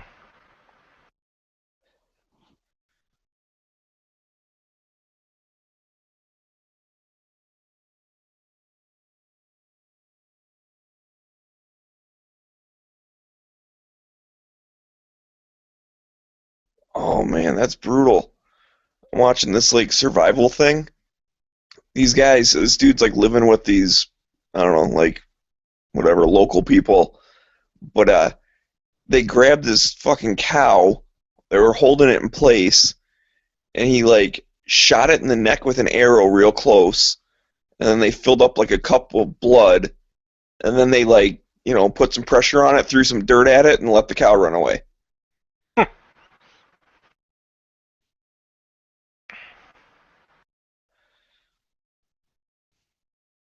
Like they're freaking like vampires or something. But I guess that, if you don't have much to eat, at least it gives you some type of nutrients.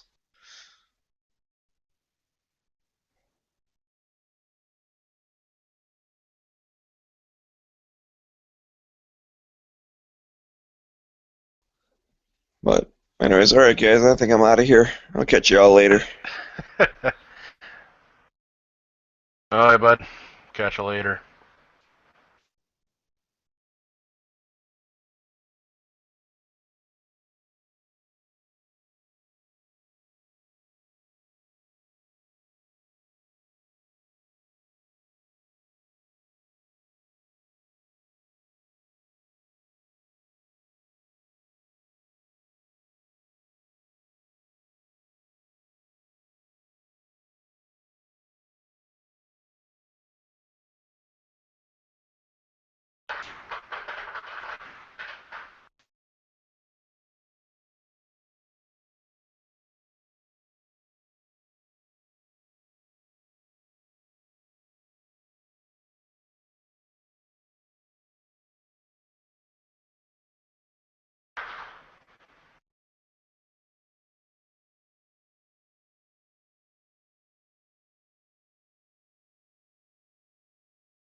Sorry, I'm back. Kid had a low, sugar level. Had to feed him. Oh. Oh, you never lost much, or chat pretty much died out when you left.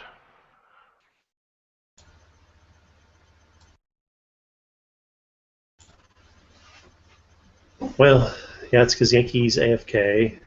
Foose might be. Pink's probably is. Well, I'm probably going to roll here in a sec. Did some pretty nice work on this holster setup for this guy. Dry it and seal it tomorrow. Cute setup for him though. Belt, holster, and double mag pouch for 1911 in mahogany. It's technically not mahogany. I technically use ox blood, but it looks like mahogany. It's funny, whatever color they say it is, you go one level lower, and that's the right match.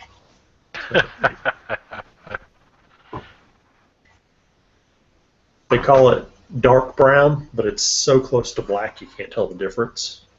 So if somebody wants dark brown, I do medium brown.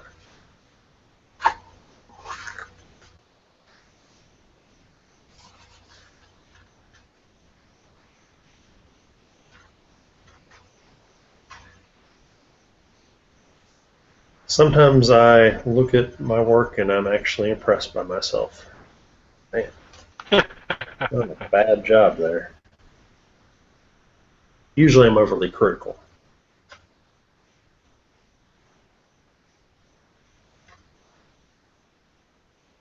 I could perfect this one little part. Let me take a knife to it.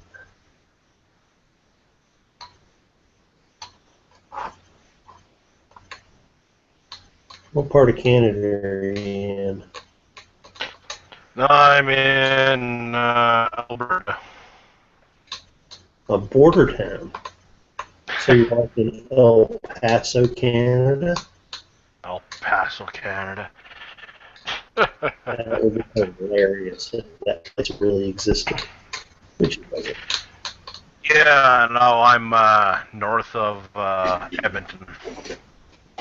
North of what? North of Edmonton. Hmm. So just north of central Alberta. Yeah, I read a book series about a guy who was a zombie hunter called Mountain Man, from a guy in Canada who wrote it, where he's up in Canada and killing zombies and stuff. It's a pretty good book series. It's only available on the internet. It's not in hardback. Oh. I really like it. I mean, as far as the writing and everything. Anyway, it's funny because it's called Mountain Man, but it's not about a mountain man. It's about a zombie killing guy.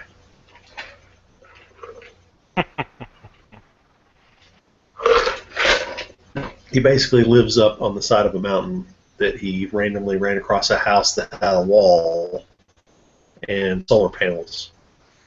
And so that's his base of operations to run down into the city, Annapolis. I think that's what it is.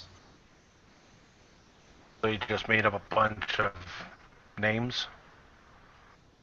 Maybe it's not Annapolis. It's something else that sounds like Annapolis. Is there a Canadian city called Annapolis? Well, finally someone noticed we were sitting out there going, send a link! Oh.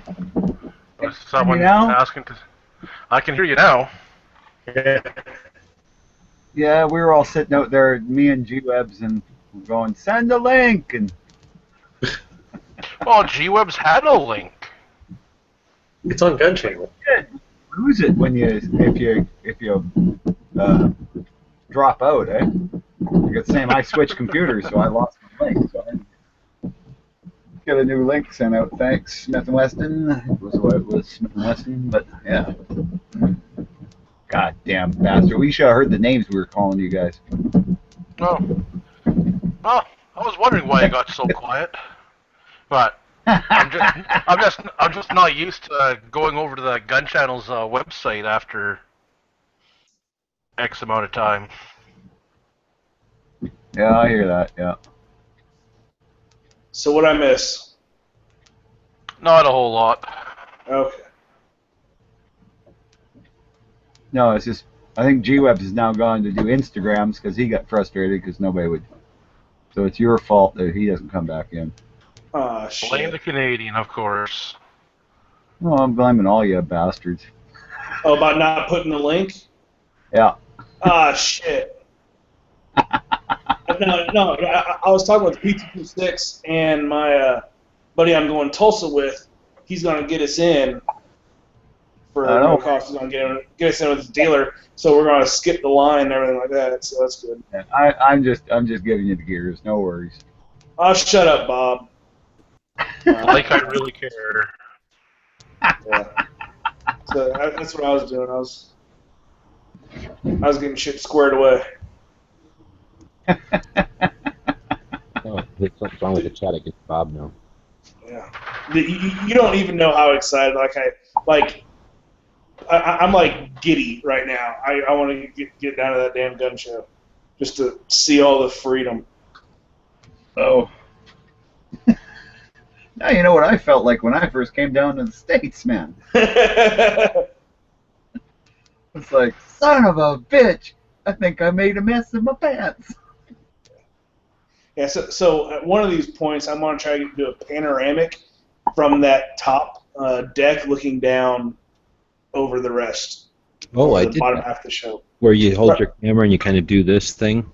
Yes. Keep taking pictures? I tried that. I haven't looked at it. Let me go look at it. Thanks. Yeah.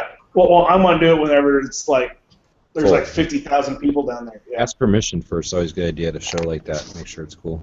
I hope Oh, okay. I did it when it was empty. I hope they don't yell at me, but. The fucking crawling on me.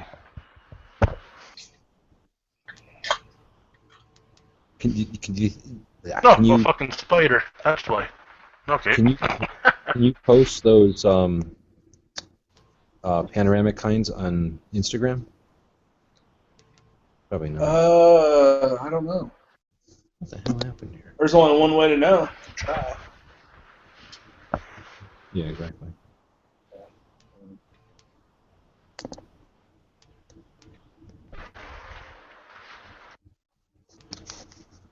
My camera shuts off when I do this? Yeah, right now it's just your logo.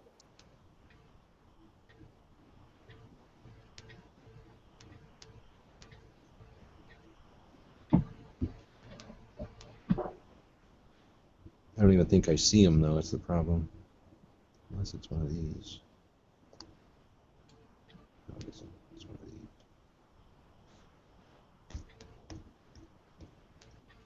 Oh, if I do this?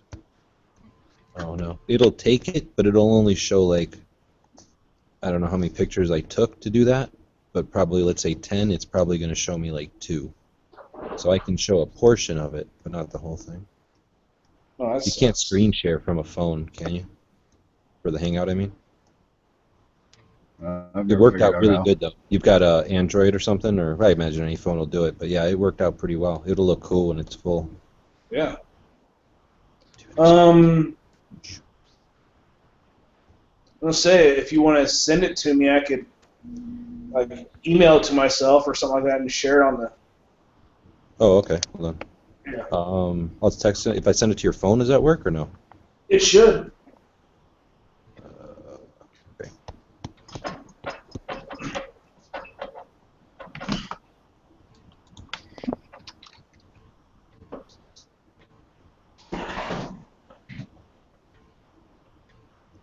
If you pull my text, I don't know. There it is. Now I gotta remember which one it was again. That's it.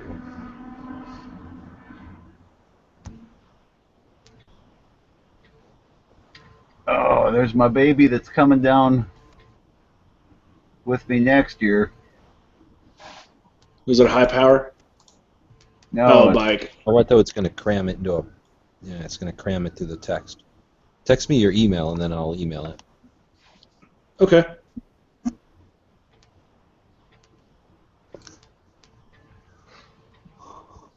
That's the first siren I heard here, so that's got to be a good sign. I'll just leave my wallet on the curb. Yeah, Bob, I'm planning on building my first bike. Oh yeah. What are you gonna build? 10 speed? Oh, did you say a 10 speed? He's classy. He's going to do at least a 12. Ah, an 18. Come on. Gotta go fast. Yeah. I want to try to build a retro, or not so much, more of a bobber. Oh yeah. Yeah, I like bobbers. I think it's a neat build. What is that, like a Harley without springs in the back? Kind of, but it can be a Harley, it can be a Triumph, it can be anything, eh? Just Yeah. kind of short front end, doesn't have the any kind of long front end, small fuel tank, solo seat. Yeah. Real. I want to try to go back to kind of build it up to look like 30s, 40s look. I'm not into anything fancy with just flat black paint and turn signals. That's about all I want. Yeah, well, that's the way to do it, man. It's that's. I want to do a desert bike, like take a 650 Yamaha Twin, the old style, ones that look like an English bike, and turn that into kind of like a desert race bike, like from the 50s. I think that'd work out really slick because those are really reliable little bikes once you fix the electrical system on them. I had a couple of them. They were a lot of fun to ride. Yeah, like me, I want to build this bobber. I'm not looking to. If I'm going to spend 20 to 30 grand on a Harley, I might as well turn around and spend 20 grand on making my own bike. Oh yeah, and you can build a bobber. I mean, depends. If you want to use I could probably build this thing for under 10 grand. Oh yeah, yeah. That's using an all new Harley engine and everything. I knew a guy. He picked one up, and it was basically a bobber, but it was the paint was a little fancier and shit. But he bought it at a local a Harley shop. Actually, the Hells Angels owned it, and yeah, it was nice, eh? And I think he paid like $6 grand for it. Just for shits and giggles, yesterday I went down to one of the Edmonton motorcycle shops just to ask them questions and stuff like that, and they're like, well, you know what, I think we got a bike for you. I'm like, oh? It's like, it's complete. You just got to put it together. Oh, yeah. I'm like, oh, okay. He takes me out back. Of course, there's like these $30,000, $40,000, $60,000 bikes. And then in this little storage shed, he shows me this, what was it? It's a rigid frame Harley frame with a Kawasaki 750. Oh, yeah, 12-cylinder. Yep, and he's like, yep, got this one here you can have for about $3 grand. I'm like, oh shit.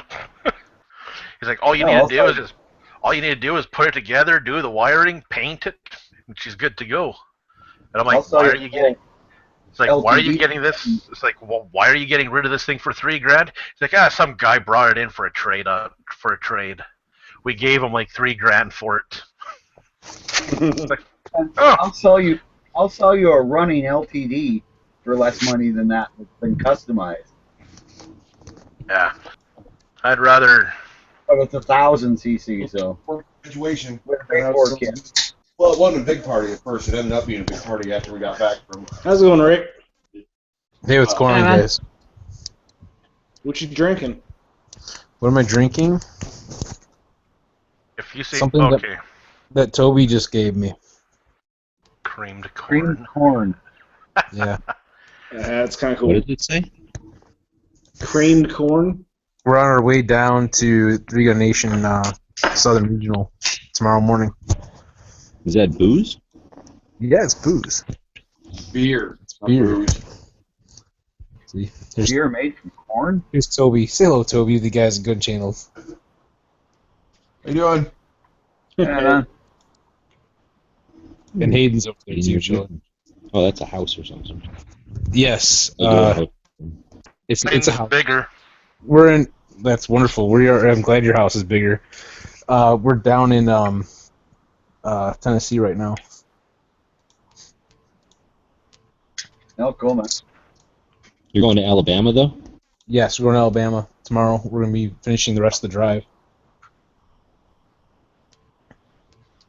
Never had this before. How is it? Well, Just I don't really different, or- think it's beer, but it's all right.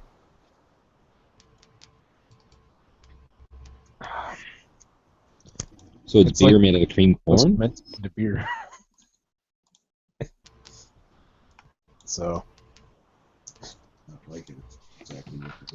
Are those your bikes, Bob? Yeah. That's the yellow one. I'll sell. The yellow one I'll sell flat for a way better deal than one that's in boxes. How much? Yeah, 2,500. Shit, I'd buy it for $2,500. Does it work in America?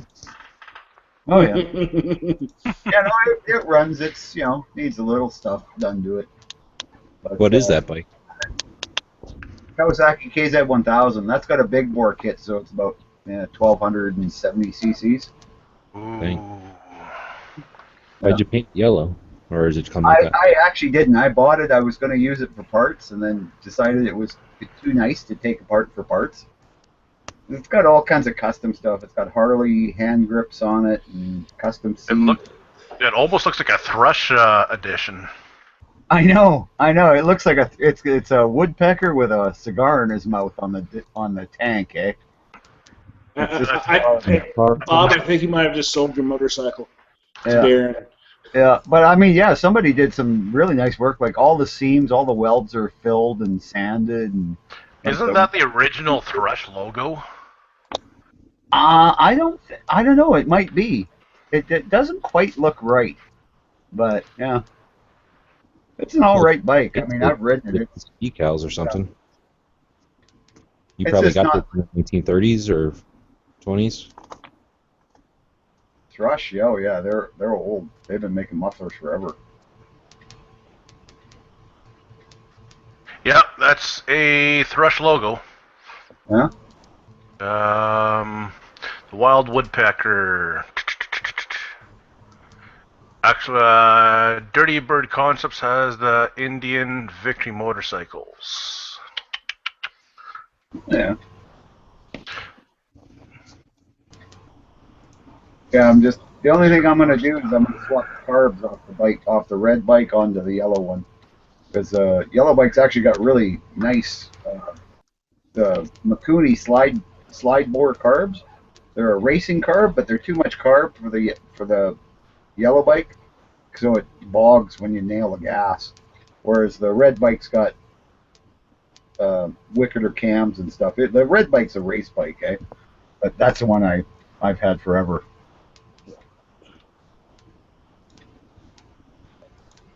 So that's the one that I'm just going to keep and bring down here next year. Bob, Yeah. get that bike appraised. Oh yeah. No, the yellow one. Yeah. Okay. I'll get it appraised. 'Cause it looks like a limited edition. Oh, the yellow one? No, the LTD. No, it's been customized, eh? If it's got the Wild Bird Concept sticker on it, I'm pretty sure it's a Wild Bird's concept motorcycle. Oh no, the guy did that himself. Yeah, it's all been customized. That's all custom paint and everything else on it, eh? Oh, then I'll buy it for $2,500 and I'll get it appraised, and then. Yeah, correct.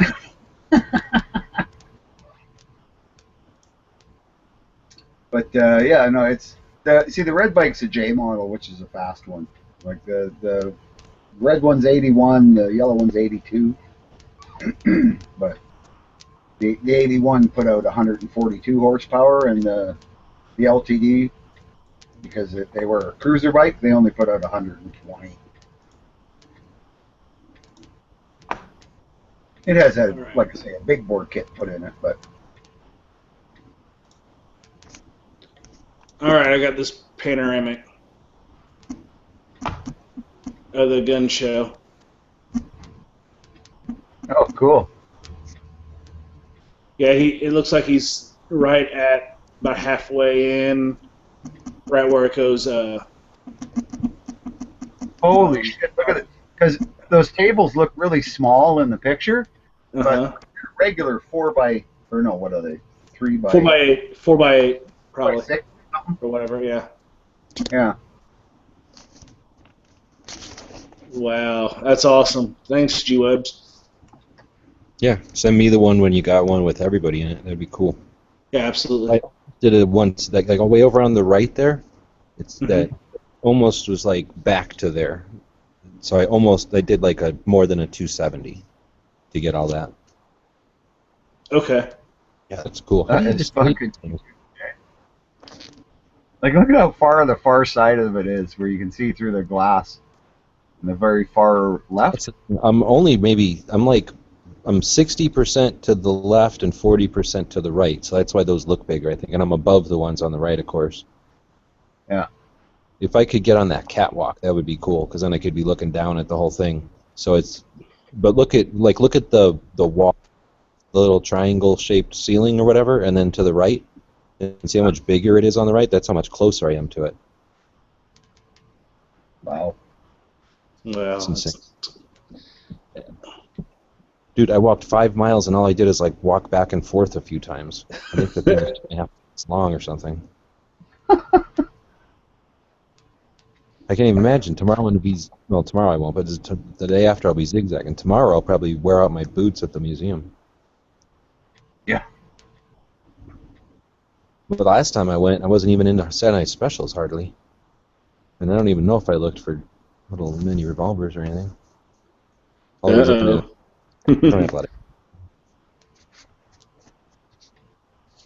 Oh yeah, it's just. Well, the guy died back in the day. He died in '82 or something. We didn't really have a lot of AKs then yet. Not really back in the day, but.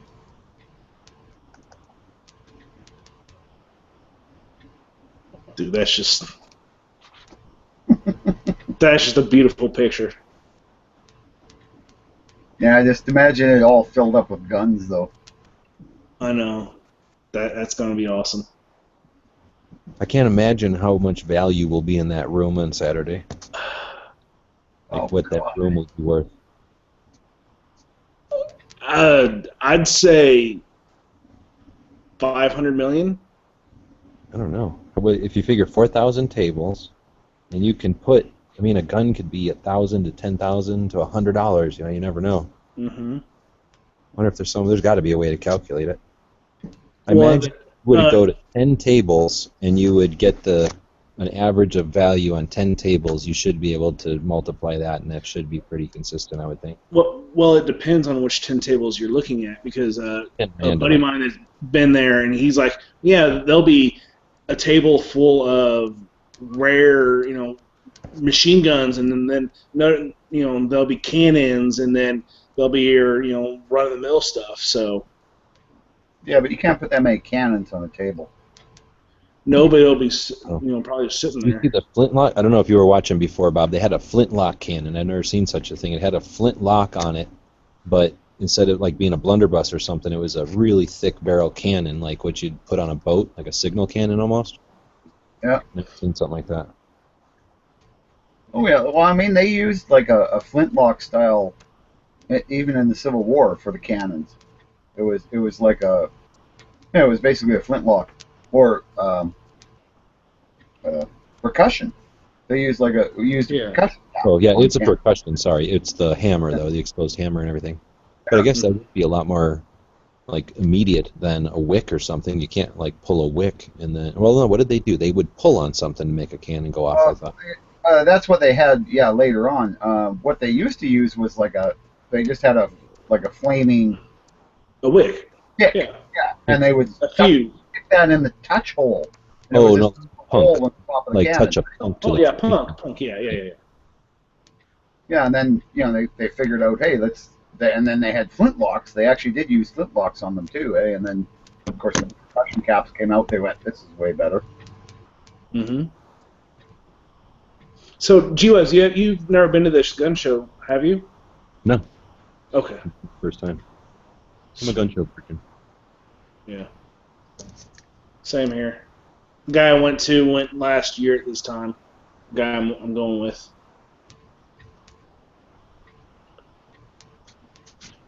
Yeah, that's cool.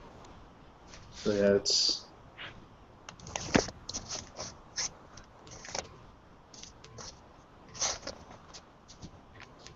I'm just elated.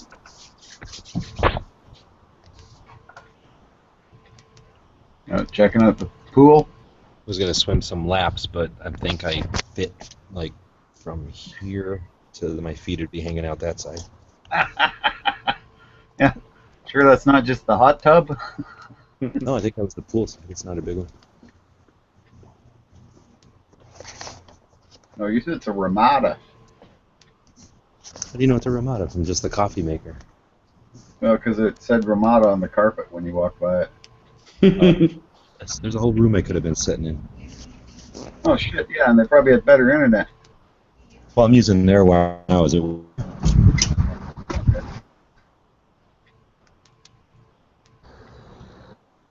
Actually, that's kind of neat. I think I was in a Super 8 that had a thing like that, like a little internet room, had a computer and everything, and there was never anyone in there because everybody has their own computer.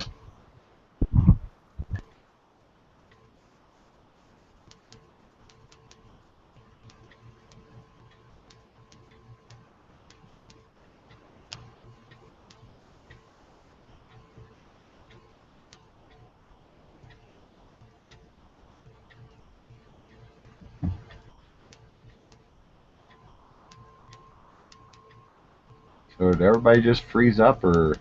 No, I'm still here. Okay. It was just all of a sudden it was G-Webs walked out the door and everything went silent. What the fuck?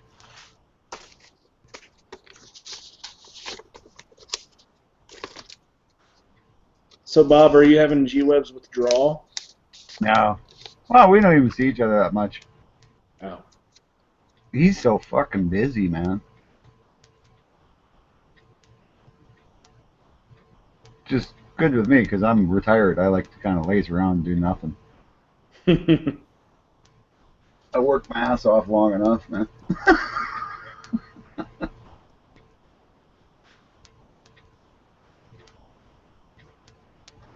Yep. Yeah, I went to Miller's Army Surplus store in town here today. How was it? I gotta go back there. I gotta go back Some there. money? Yeah, with more money. The little one or this one downtown? The one downtown. It was big. Tons of shit in it, yeah. Some prices were kind of ridiculous, but some stuff wasn't bad. For instance? Like any of the plate carriers and stuff were stupid expensive. Stuff like fire starter kits and stuff were like, yeah, really shitty looking and really expensive. But yeah, I got a good deal on a wool blanket, which I was looking for a new one. So yeah.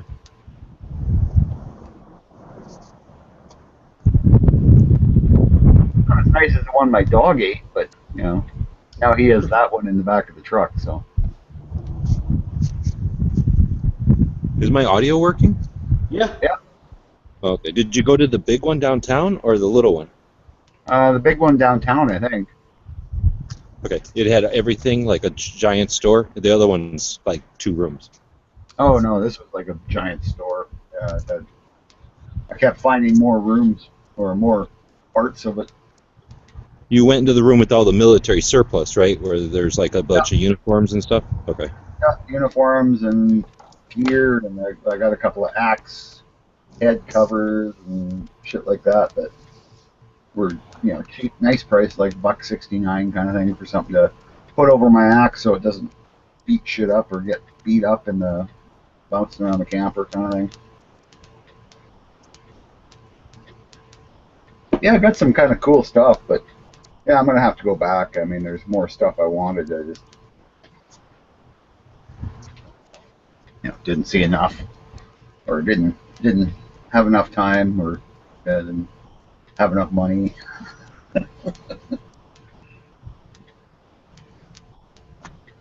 Some of the stuff, like I say, some of the stuff was, I can get it cheaper online.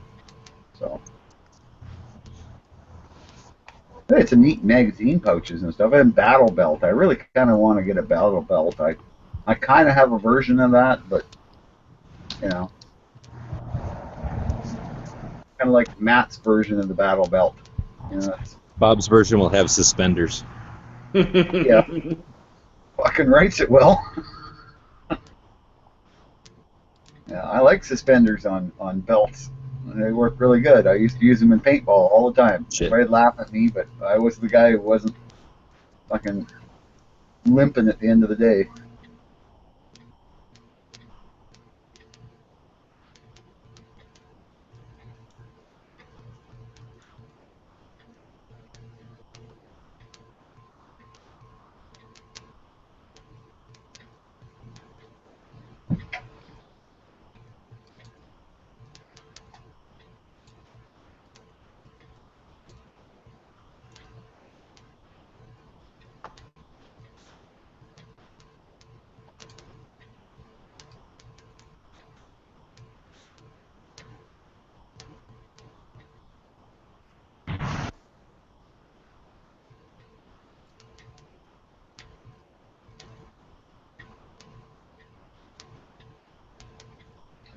Yeah, I got to hit more of these here flea markets here in Tucson.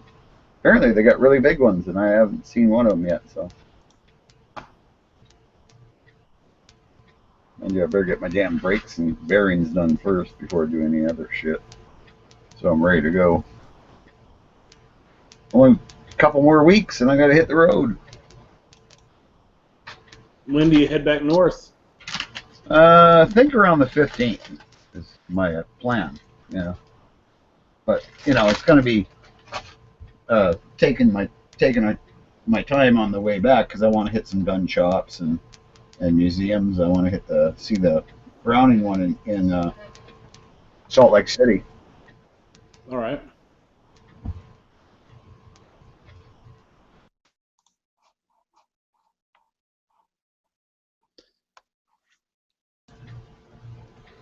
Must be on the daily podcast, so I guess I don't know whether they'll work doing them on the road because I think it's just not going to get good enough reception. And we had that problem yesterday with the podcast. When we were doing the trip around the country in 12, there was only 2 spots that really didn't have internet. It's that spot in New Mexico I was in, and then in the middle of Tennessee. So most of the places there's better internet. Yeah. So I mean, of course, I didn't go up into middle of Utah and stuff. It might be bad up there. Yeah, well, that's what I'm wondering. I don't know what it's going to be like. Like I say, I've got 2 phones so I got 2 different service plans. So hopefully, one of them will work.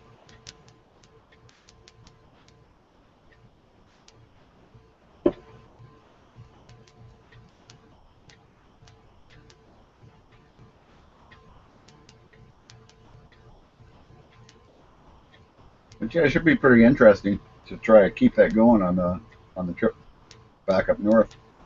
And like I say, I want to sit down and with G-Webs here and sit down and plan okay, well, there's supposed to be a good gun shop here, so that's not too far out of the way, and there's this one here, and I want to go see the Browning Museum for sure. So if I got to go through Salt Lake City, so yeah, it might be a kind of a zigzag trip back. So, has the Daily Show, have you been getting a lot of responses and viewers and stuff on that? Getting some. Not really. What was that? Not really, but we're getting some. Not really. Okay. Cool.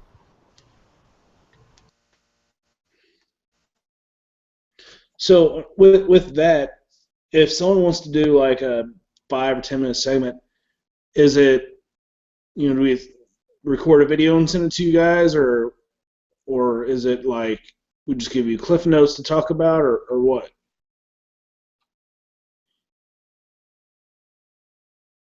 Hold on, I got to do my key and shit. Yeah, no, definitely do the video or an audio even. Or if you want to just, if you don't want to do that and just want to send ideas, that's fine too. But like, we'd rather have a, either a video clip or an audio clip that we can play. Right. Okay.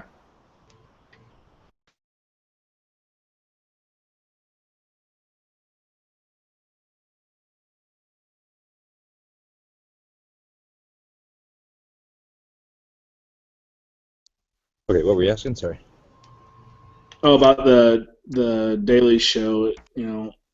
Would you want to, want us to actually get a video, or just audio, or write in text, or what? Oh, anything really. Okay.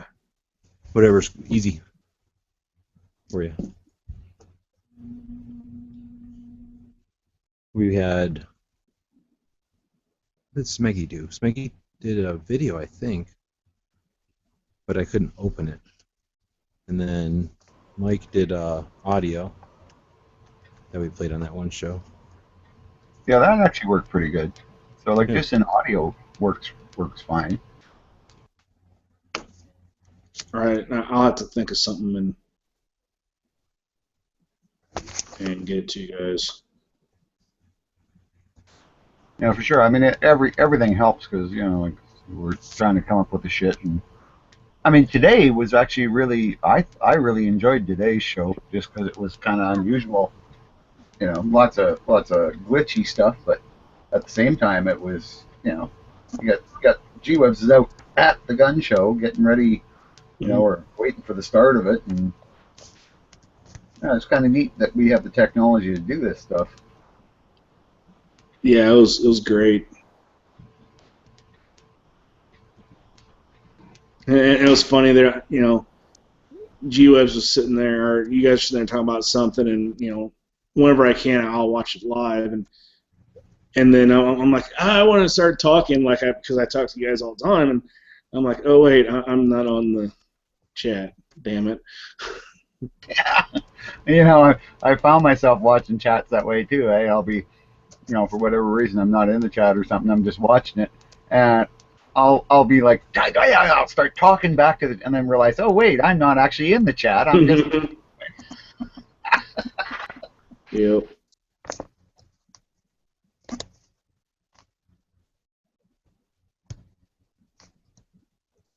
Oh, I'm still not muted. Damn. Yeah, then I won't feel bad that I do that when I watch recorded stuff half the time. Exactly.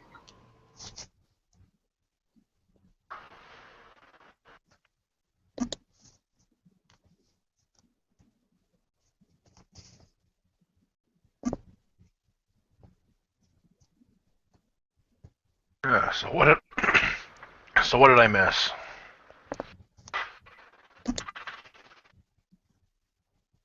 Some golden classic moments, man. You'll never get them back. They're just gone, though. Ah, shit. Did you see that Ace of Spades deck of cards, Bob? By any chance? Yeah, no, I didn't. Yeah, talking to one of the guys that's setting up there, and well, actually, I was looking around, and he had a deck of cards, right, and it'd say on it, like, secret weapon, Ace of Spades, 808. I mean, I'm like, oh, that's cool. Can I take a look at that? And he tells me the story. I thought it was a deck of cards with, like, sort of like my AK cards, right, except with weapons or something. But it's a deck of cards made by Bicycle during NAM that I looked up the story. These two guys from, I think, our artillery unit, I forget what unit, requested Bicycle send them decks of only Ace of Spades, so a full deck with just the Ace of Spades in it. They specially marked them and sent them over, I think, for free. And the deal is that the spades is a, like, bad juju for Vietnamese, or for everybody, I guess. And then the woman that's on the drawing of the ace on the Bicycle cards is like extra voodoo. So they would put them on dead Vietnamese, North Vietnamese, and then like in foxholes or tunnels or just places that they'd be sort of like pork with ISIS. Mm-hmm. I knew that the Ace of Spades and stuff, but I had no idea that Bicycle was supplying them decks of just aces so they could help do that. That is awesome. That other units had them specially made and stuff, but Oh, that's cool. so the deck I was looking at though was unopened, so it's like $300, or that's what it's worth. The guy was going to give me a deal, but trying not to buy stuff. Yeah. Oh, that's all Put it on awesome. Instagram. It's kind of cool. Well, wasn't But that that's in kind of stuff Wasn't there something about that in Apocalypse Now? Yeah, he kind of says it like on the side. He's like, so they know who it was or something, but he doesn't get into the story. And I mean, everybody knows they had death cards, but I didn't know that Bicycle was making just aces. I never thought about it, but how the hell did they get all those damn aces, Yeah. But then I have seen some that are like more like almost made out of paper, like people were producing their own, I'm sure. So it obviously wasn't the only ones, but it was just kind of cool. Like I say, it's the cool thing about shows. I didn't even know such a thing existed. But, saw it, asked a couple of questions, and then now I know. Yeah, that's pretty cool. I saw a 22 caliber, I guess you'd call it a rifle. It's bolt action. I think it was bolt action. Yeah, it was. And then, but it you shoot shot shells from it. It has a clay thrower, like, built into the tubular magazine, sort of like clamped onto the barrel, like the front sight post would be. But it's this little, spring-assisted thrower. So there's like a little lever on there. I'm assuming you click that, it flings the clay for you, and then you shoot it. But it's like right on the gun. Oh, that's cool. I should have got a damn picture of it. I had it when we were just walking around. So here's that Ace of Spades story.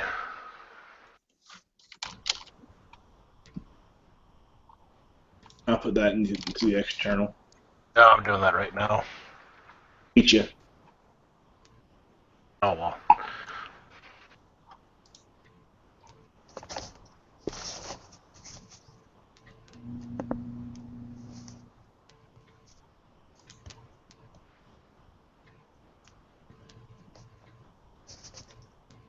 I guess it's kind of cool too, because 2 days ago was Vietnam Veterans Day. 2 days ago is when the last guys left Nam. Oh, yeah.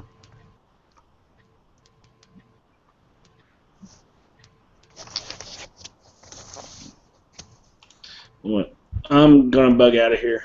I'm going to get into bed because I'm going to actually get up and shoot a little bit tomorrow morning before my buddy and I head over to Tulsa.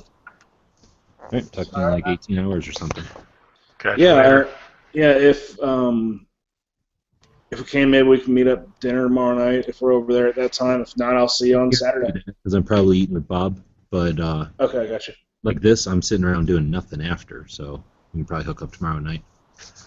Sounds good. Yeah, I think we're heading over ass early, but hopefully I'll be tired today. I'm just not tired. I've been drinking too much coffee. Right. Like I say, it's like 10 o'clock for me, so I'm not really tired. Well, no, I actually got with P226, and he's going to meet us at the statue out front at about 10 till 8, and he'll get us in, so we don't have to wait. Oh, you mean? On Saturday? No, Saturday. Awesome. I don't have extra passes, otherwise I would have mentioned that, so that's cool. I'm glad that's happened. Yeah, he's going to get us in. But yeah, that's definitely better than whatever the fuck it costs. It probably costs at least $20, I bet. No. Hold on. I think it's less than that. Oh, cool. It's $10 for adults, $3 for kids under 12 each day. $10. Oh, Yeah. moly, that's cheaper than Phoenix shows. Mm-hmm. So. That'll be one of the best $10 some people are spending on that. Absolutely. But I mean, it's not the money; it's the waiting in line that's going to suck. And so, like Big Shot, when you can just walk right past everybody, that's always fun. Yep. Awesome, dude. All right, well, I'm gonna probably head up there too and try to sleep. All right. Good. Talk to you, man. Take it easy. Push you guys later. And then I'll get Catch with you you. later. I'm gonna try to make it so that Well, that's 2 o'clock my time, so it should be no problem doing the show on time tomorrow. I'll get over there and start sweet talking the museum people, see if we can do it right there. If worst case scenario, I'll do it in the parking lot of there. Yeah. Okay, man. Sounds good. Cool. Talk to you all tomorrow. See you. See ya. Yep. Bye.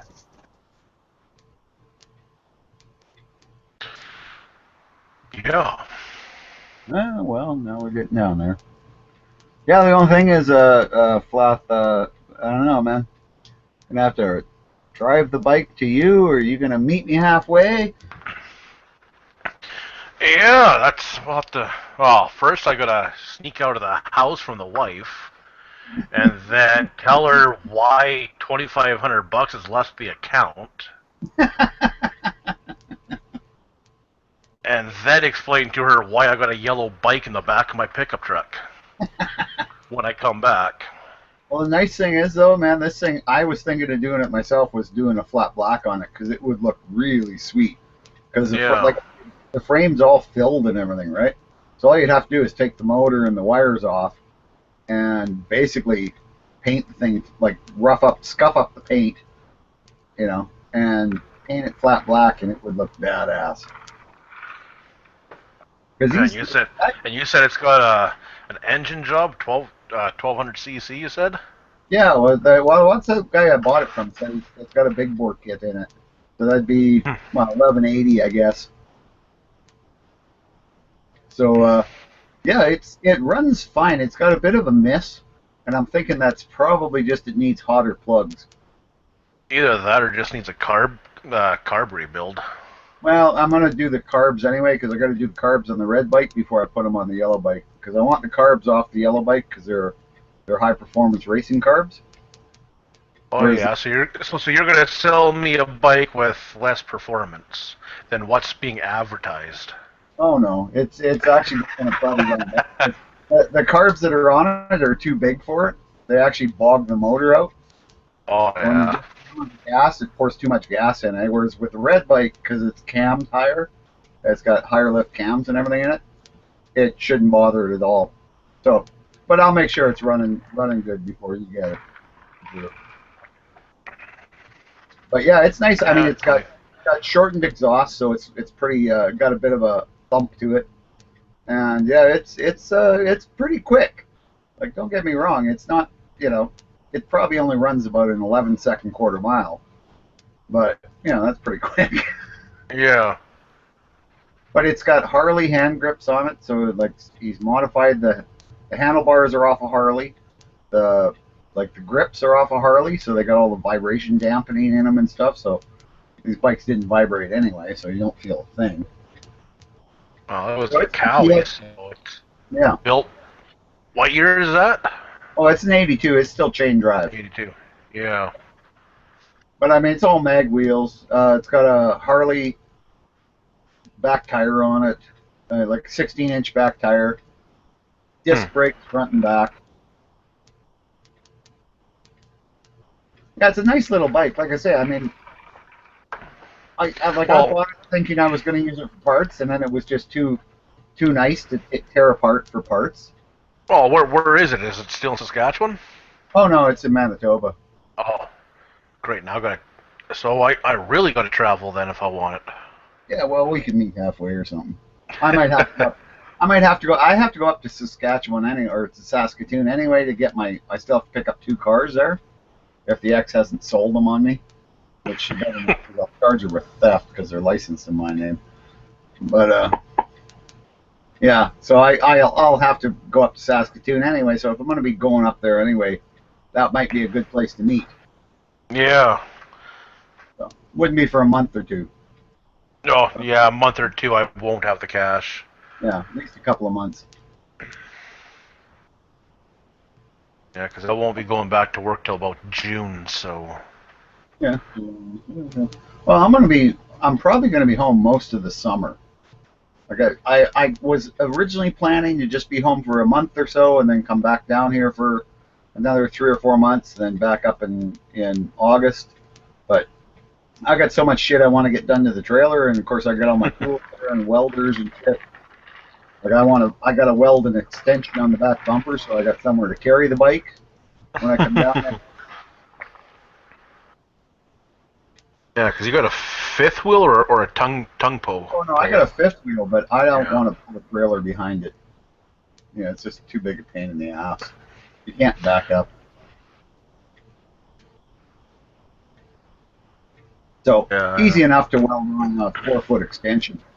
I mean, that's just a matter, because it's a steel beam frame on it, or a box beam frame. Here's a question: Can you pull 2 trailers in Saskatchewan? Oh yeah, actually in Saskatchewan you can pull 2 trailers on a bumper hitch. Yeah, I think it's only BC that you can't. Yeah, and anything you're good with. If you're behind a fifth wheel, you're good anywhere, because the fifth wheel's attached to the frame of the truck, right? So. Yeah. Well, until you get to BC. Yeah, I guess. Maybe. They don't allow Super Bs in BC?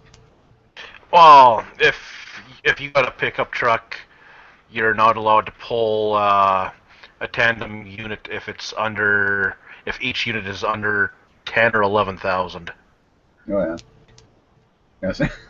We were figuring out, like, my trailer's 16,000 pounds, which is ridiculous, but that's because it's old, right? So they actually build them really heavy duty. Well, actually, I just bought myself a 25-footer last week. Yeah. Pull behind, and it weighs 9.3. Yeah. And is that a trailer hitch or a fifth wheel? That's a trailer. That's a tongue. Yeah. So like mine's a fifth wheel and it's a 28. So. Yeah. And mine's a 90. So. And a Dutchman yet. Like they were like this thing's really well built. I pulled the carpet up. Yeah, that's wood construction. Them ones. Yeah, even the cupboards are actually wood. They're not like K3 or anything like that. They're actual wood. And it doesn't have a microwave. It's got a convection oven. Last week when I bought this thing, I'm looking at it. I told my wife, if I'm going to be using this thing for work, I need to buy some stuff. Because the stove is almost too small to cook a roast. Mm-hmm. The microwave is almost too small to put anything in, so we just went down to Wally World there and bought a rotisserie convection toaster. Oh yeah. It was like $100. Oh yeah. Like, oh shit, why not? Yeah. Well, this thing's got almost a full-size stove in it. I mean, it's like a 4-burner. It's got a huge oven. The fridge is pretty much a full-size fridge and freezer. Oh yeah. No, this one here, this one has it's not a full-size fridge. It's probably a half-size fridge, and the stove, got a 3-burner stove, and the oven, I could fit something about maybe 6 inches tall in it. Yeah, I can put a turkey in mine. Yeah, I can't. But, the problem with this thing is, like the stereo's a cassette deck.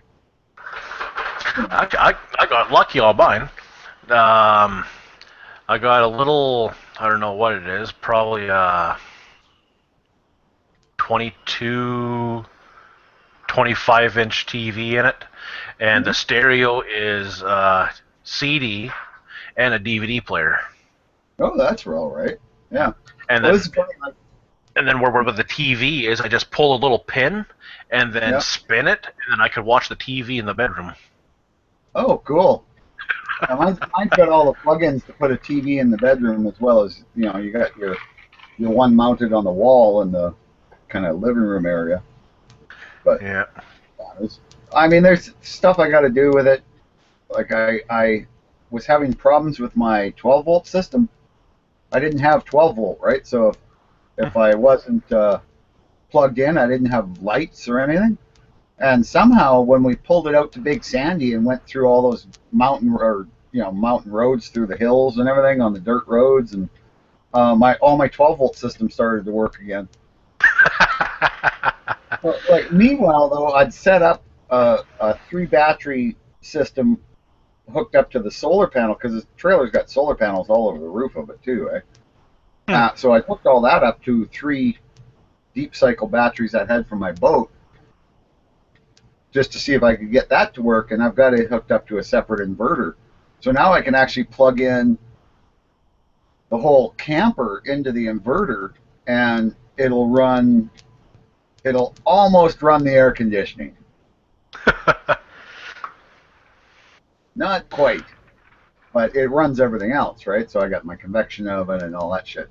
Like my 110 volt plugs all work, which is kind of cool. Because on the 12 volt, all you get is your 12 volt. You get your radio, you get your lighting, your fridge runs on propane. So, yeah. But yeah, now everything works. And it's like, oh, that's fucking kind of badass. Just from driving it on a really rough road. Because mine, if I run it on 12, well, let's see, 12 volt is only battery, right? Mm-hmm. Yeah. 12 volt will only run the furnace for probably a couple hours. Oh, yeah. And the stereo, that's it. Yeah. And this now that I've got everything on these 3 big deep cycles, I've run the furnace for 3 days, and I run all my electronics off it, like my computers, my TV, some auxiliary lights that I have, just like lights with 12 volt LED plugs. Oh yeah. And everything runs off that through a 1,000 watt inverter I have, and I can run like all weekend on that, and it's not a problem. Never even drains them, and that's just off the solar panels that are on the trailer, that were on the trailer, I guess, when it was new. So these are older solar panels, but they must have been good ones, eh? Yeah. I know, I've been thinking about getting some solar panels for this thing. It's a 630 watt solar panel, I think it is. Mm-hmm. Oh, that'd be a lot. Goes for $900. Oh, that seems too much. Yeah, that seems too much. You should be able to get better than that. I can't remember. It's I've never really been one for solar, but if I'm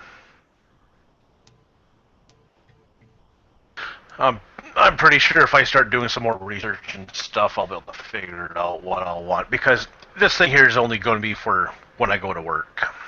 Yeah. Oh yeah. I mean, like I say, as it sits right now, what I'm gonna try to do this summer is, with the setup I've got now, and then I've got another 70 watts of solar panel that I picked up at Princess Auto for dirt cheap. I think it was like $70. I got 70 watts. So. Because this trailer here is almost too big for my pickup. Oh, so yeah. it's going to be one of those, I tow it one way, work, and then tow it back. There's not going to be a whole lot of weekend camping with this thing. Yeah. Well, you should I only got a 3/4 ton Dodge, right? And it's a gas, and it works to get started, get rolling, right? Like I'm using first gear. I'm using first gear in it, because I got a 5-speed manual, right? So I use first gear to get going, and I'm not gentle with vehicles anyway, so I don't have a problem with running up to $4,000 shifting gears, $4,000 shift gears. Well, like me, like with me, like I got my I only have a half-ton pickup. Yeah. And the stickers say I'm good for 11,000. Mm-hmm. But if I have getting close to that. Yeah, if I have my truck in drive with tow haul on. Yeah. And if I have a little bit of a nose wind, I'm revving at 3,000 RPM. Oh yeah. And if I switch it down to manual, I can't seem to get it past. I can't seem to get it down past 27, 28. Yeah. Well, I can't pull fifth gear. Like when I'm pulling, even on pure flat, I can't pull fifth gear. I get a little bit of a downhill or a tailwind, I can pull fifth gear, but just. But like pulling down the freeways here, because the speeds on the freeways here are like 80 miles an hour. I can keep up. I mean, I'm in 4th gear. I'm, revving about, 3,500, somewhere in there, 3,000 RPM, 3,500 to go 80 miles an hour. But I mean, it'll do it, and it doesn't seem to bother the motor. The only thing that really hurts is your pocketbook because the fuel burn is horrendous. You get going through these mountains. Like I'm in 3rd gear going up some of these hills. Like, and it's like to 3rd gear, if you want to go 60 miles an hour, you're revving at 4,000 RPM. And, it'll pull it up the hill. You can do it. You can actually accelerate, which is pretty good considering the weight of the trailer. But, you're really winding that motor up. Yeah. Like, when I was trailer shopping there, the Freight Shaker, they have some really nice RVs. Mm-hmm. And there's this one limited edition one. It's all black. It's like, ooh, I want that so badly that I asked the guy how much. Yeah. And he's like, yeah, 385,000. I'm like, ugh. Yeah. You fucking shitting me? Yeah, I paid $2,500 for mine, so I've been quite happy with it. Yeah, the hot water tank puked on me, but I don't care. I don't really need hot water. They got showers here. Like this one here, it's a 2007 25-footer Sprinter. Yeah. With one pull out, and I got it for 15. 15 grand? Yeah. That's not bad. And it looks like it's hardly been used. Like the oven, like the stove and oven's never been used. The fridge, you can see a little bit of wear in the fridge, but the floor isn't marked. The cabinets have hardly been used. Yeah, so it might have been used, but not much. And like I said, it was a Dutchman, which were the top of the line in their day. So that makes a difference, right? The really high-end ones, they just lasted better. Like this thing's got a couple of spots of rot inside, like some of the paneling's got a little spongy and shit like that. But for what I'm doing, I don't care because it's just me, right? So I'm a dude. I don't care if it's warm when it's cold out and it's dry when it's raining. I mean, nice thing is, I like you get up on the roof of this thing, and the roof's all one piece of aluminum, like a solid single piece of aluminum, eh? And then it's whatever holes they cut for vents and whatever. So, that you're never going to get leaks in, as long as you keep those wherever they, put holes. You got to just seal those up. But yeah, the newer ones, they have rubber roofs and that. And I've never really liked that idea. A rubber roof. Yeah, you might not get the dents in it from hail and stuff, but yeah, but once that sun starts heating it up, it dries it out, and especially here in Arizona, you would not believe. Like, there's no rust on cars in Arizona, but they have no paint. Like even newer cars, right? A new nice car, and the paint is just baked off it, and the dash well baked, and then also sandblasted, and. I haven't had that much. I have noticed really dusty here. Like, I mean, honest to God, you could dust your counters and shit like that every day, and you wouldn't be able to tell. I just got to the point where I went, okay, well, once a week when it gets too thick that it's starting to really bother me, then I'll do it. But but it's really bad. Like for just, and it's not even because there's dust storms. It's just it's in the air all the time, eh? Because there's nothing but fucking sand here. Like, my dog doesn't even know how to lift his leg. He's 3 years old, and he doesn't lift his leg. He pees. Like, and I've noticed all the male dogs pee like that. He squats like a girl? Yeah.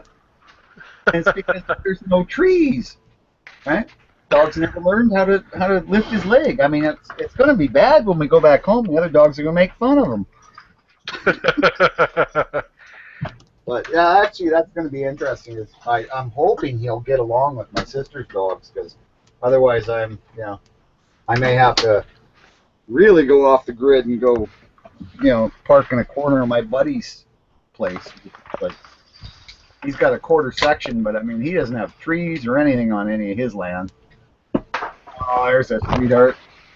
Oh yeah, this guy's grown a lot since you've last seen him. Oh yeah, sure. Ugh, and a little shithead just a boot. Oh yeah. Well, Charlie's a pain in the ass. Man, I've never met a dog that has to shit 9 times a day. I mean, I think it's a Mastiff thing. Yeah. Like even this thing, like I walk by, it's like, holy crap, was that you or was that a cow? Yeah. Well, like, yeah, I don't know with Charlie. It's just like, and it's not like he's having watery shits or he's got the shits or anything. No, they're regular shits, but it's 9 fucking times a day. And I'm like, man, I only feed you like 2 bowls of food a day. Where the hell's it coming from? Well, like now that it's spring, all the little varmints are starting to get flooded out of their winter homes. Oh yeah. I haven't fed any of my animals in like 3 days. Well, there's lizards everywhere here, but Charlie hasn't managed to catch one yet. They're really fast. Well, apparently there's rattlesnakes too, so I've got to kind of watch him with those. But well, what was it? Last month or the month before, I came home from work just for the day, and my husky is dive bombing the snow just like a fox. Oh yeah, yeah. I'm like, oh, she must have found a vole or something. Yeah. And then out of nowhere, she flings this little furry thing up in the air, catches it in midair, starts doing the little death whip, and then this little shit here comes up, grabs half of it, and they start playing tug of war with this little vole. I just start laughing my ass off, and my wife is like, "Oh my god, we got demented animals." I'm like, "No, they're hungry." Yeah, they're just normal animals. That's what they do. Yeah, Charlie does that death stomp like our dogs do up north in the snow. He does it in bushes because he's looking for food. Right? So he'll do that stomp into these little scrubby bushes they have here. Well, my husky doesn't do that. She actually jumps up in the air and dives into the snow. Oh, head first? Yeah, my golden doodle. Just like a fox. Yeah, my golden doodle used to do that. Yeah. It was the funniest thing. I had some video of him doing it, and it was hilarious, right? Because he'd just like walk along the snow, staring at the snow, and all of a sudden just poof, hey, and head right up past the shoulders into the snow. Yeah. First time the wife seen that, she's like, "What is she doing?" I'm like, "She's hunting." Hunting? What do you mean hunting? I'm like, well, she's a husky. Yeah. And animals live under the snow. Yeah, it's like she hears something, she doesn't know where it is, so she's trying to triangulate the noise that it's making, and trying to get into the little channel that the animal's in. Yeah, and plus it startles the animal, which makes it move, and as soon as it moves, the dog can tell where it is. Yeah. Yeah. Yeah, that's I'm really, really starting to get homesick just because I haven't seen my guns in 4 months. I told my sister that, and she was really upset. Like, what do you mean? You don't care about your family? You want to see your guns? Well, no, I want to see my family too, but I want to see my guns first. Yeah. Got to make sure they didn't rust too much. Oh, good God! I know they've been sitting in the frickin' bunkhouse in the barn too. So, I'm gonna have to do a whole series of videos cleaning rust off all my fucking guns. I gotta do that. I gotta. Actually, I bought a Daniel Defense front rail for my DPMS. Oh yeah. And the gun store I bought it from, they just thought it was the barrel on my rifle was just a standard barrel. Oh yeah. Even though I told them it was a bull barrel. Yeah, and the bull barrel goes from 9 or 0.936 up to 1 inch, yeah. and um, the barrel nut is just a hair under 1 inch. Yeah. So it only goes so far down and stops. So now I need to find a machine shop to just take a sliver of metal off the gun nut so I can, or the barrel nut. Yep. And Because it was funny. It was funny because the guy that I bought it from, he knows quite a bit about ARs, but he's just never dealt with the bull barrel. Oh yeah, they're not that common. Yeah. I'll be right back. I gotta take out Wiz something first. Teach your dog how to piss. Yeah.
All right, I'm back. Yeah, I heard you. Yeah. So, what was I going to say here? Yeah, I should actually Yeah, I should actually call it anyway. I want to save my data for if I got to do for doing on. Well, because I'm gonna be doing the chats, podcasts, I should say, on the road here. I'm gonna be having to use this phone, so. Oh yeah. Yeah, so I only got 5 gigabytes. Really suck. Well, not bad. It's 5 gigabytes. At least it's sharing. But yeah, it's $60 a month, and I can get 10 gigabytes on my MTS plan. Or I get 10 gigabytes on my MTS plan for $90 a month. So when you figure Canadian American exchange rate, it's about the same amount of money. So I get twice as much. But well, that and the Canadian dollar is coming up. Yeah, thankfully. A little late for me, but yeah, it really sucks. I was expecting to get a chunk of money here from my dad's estate. Just they screwed up something with his pension, so I was going to get another couple $1,000 or something. But hoping to get that before I went back because I want to pick up a tailgate and a set of tires and shit because that stuff's cheap down here.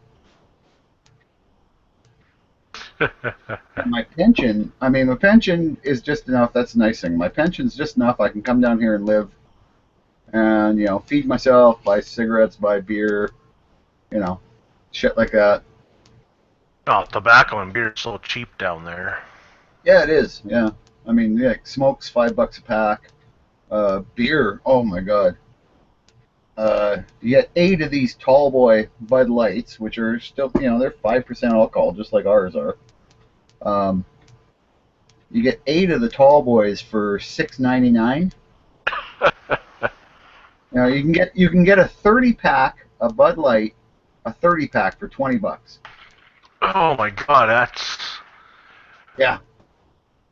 fuck, a 30-pack here. That's damn near 60. Yeah, I know. So I'm gonna have to bring some of that back because I'm not bringing. I know I gotta get hold of the Manitoba Border the Border Services, whatever they call them, and see what I'm allowed to bring back. And I'm gonna bring back the max for beer. Oh, tequila, right? A 26 of tequila, $9. Well, you should just be able to check that out on the on the website. Oh yeah, but I'd rather phone them because it takes more. More effort on their part. I gotta check on what the dog needs for shots. I'm pretty sure he should be good because as a 3-year-old, he was coming out of the Humane Society, so they had to make sure that if he had all his shots updated to a 3-year-old. I'm pretty sure the only one you really need is rabies. Yeah, and he, of course, had all those. As a 3-year-old, they've had all their shots at that point. Yeah. So, yeah, I'm going to just check and make sure. Don't want to have any problems getting to the border and them trying to say I can't bring them across because the dog's got abandonment issues, I think, because he got, abandoned by his original owner. So he's doesn't like to not be around me, shall we say. Yeah. Yeah, no, I think all you have to do is just make sure his rabies is up to date. Yeah, I'm pretty sure that's all it is. So. Because my parents, they're planning on they want to buy a dog down in the States. Mm-hmm. And they said that the border just requires rabies shots. Oh, okay, that's good. I gotta check on that and check on how much beer and cross and tequila and because tequila is really cheap down here because you're right on the border. Also, looks like I'm gonna get to border patrols next year. I got in touch with some of the people that do the border patrols, the volunteer border patrols. So, yeah, I'm gonna get to go with them next year because then I'll have all my gear. That's gonna be fun.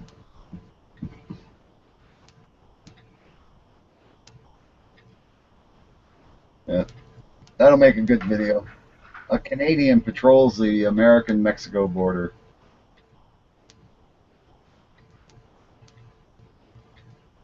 Yeah.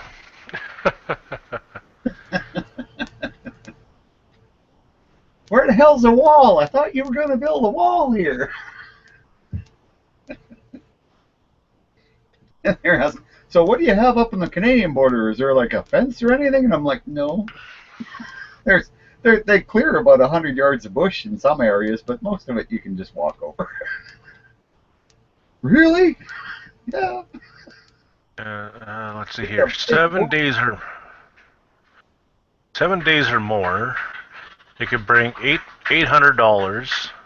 This limit has increased from the previous $750. Tobacco and alcohol limit are as above for 48 hours. I have no idea what that. If you've been down here 5 months, you should be able to bring back, way more.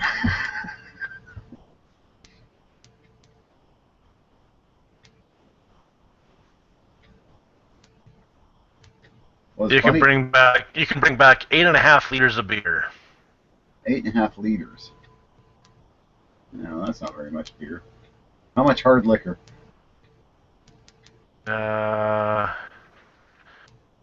Let's see. For alcohol, that's 1.5 liters of wine, a total of 1.4 liters of alcohol beverages, or a maximum of 8.5 liters of beer.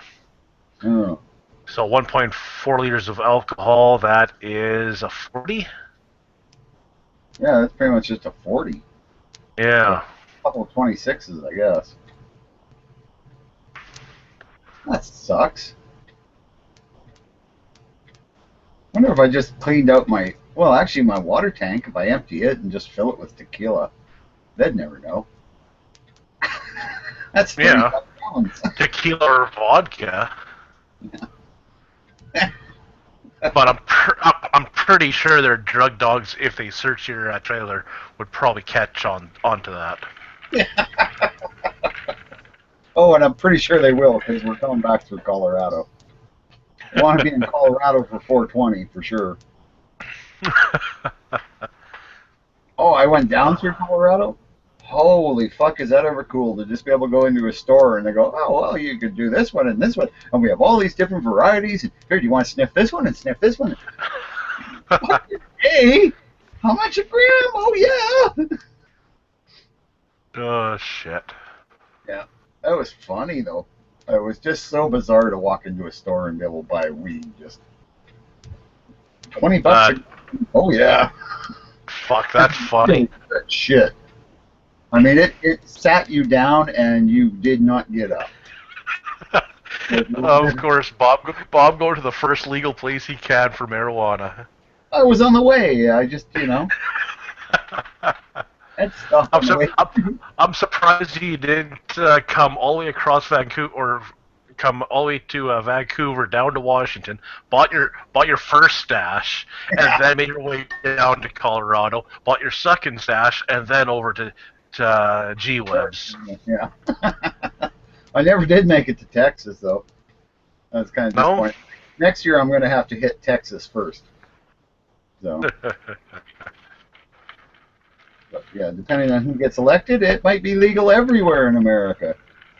If the burn gets elected. Yeah, but then once you cross, then you have to give half your shit away to the Americans. Yeah, that sucks. Yeah, so anyway, I got to sell a bunch of rifles and shit. Well, I just got too many to haul around down here, eh?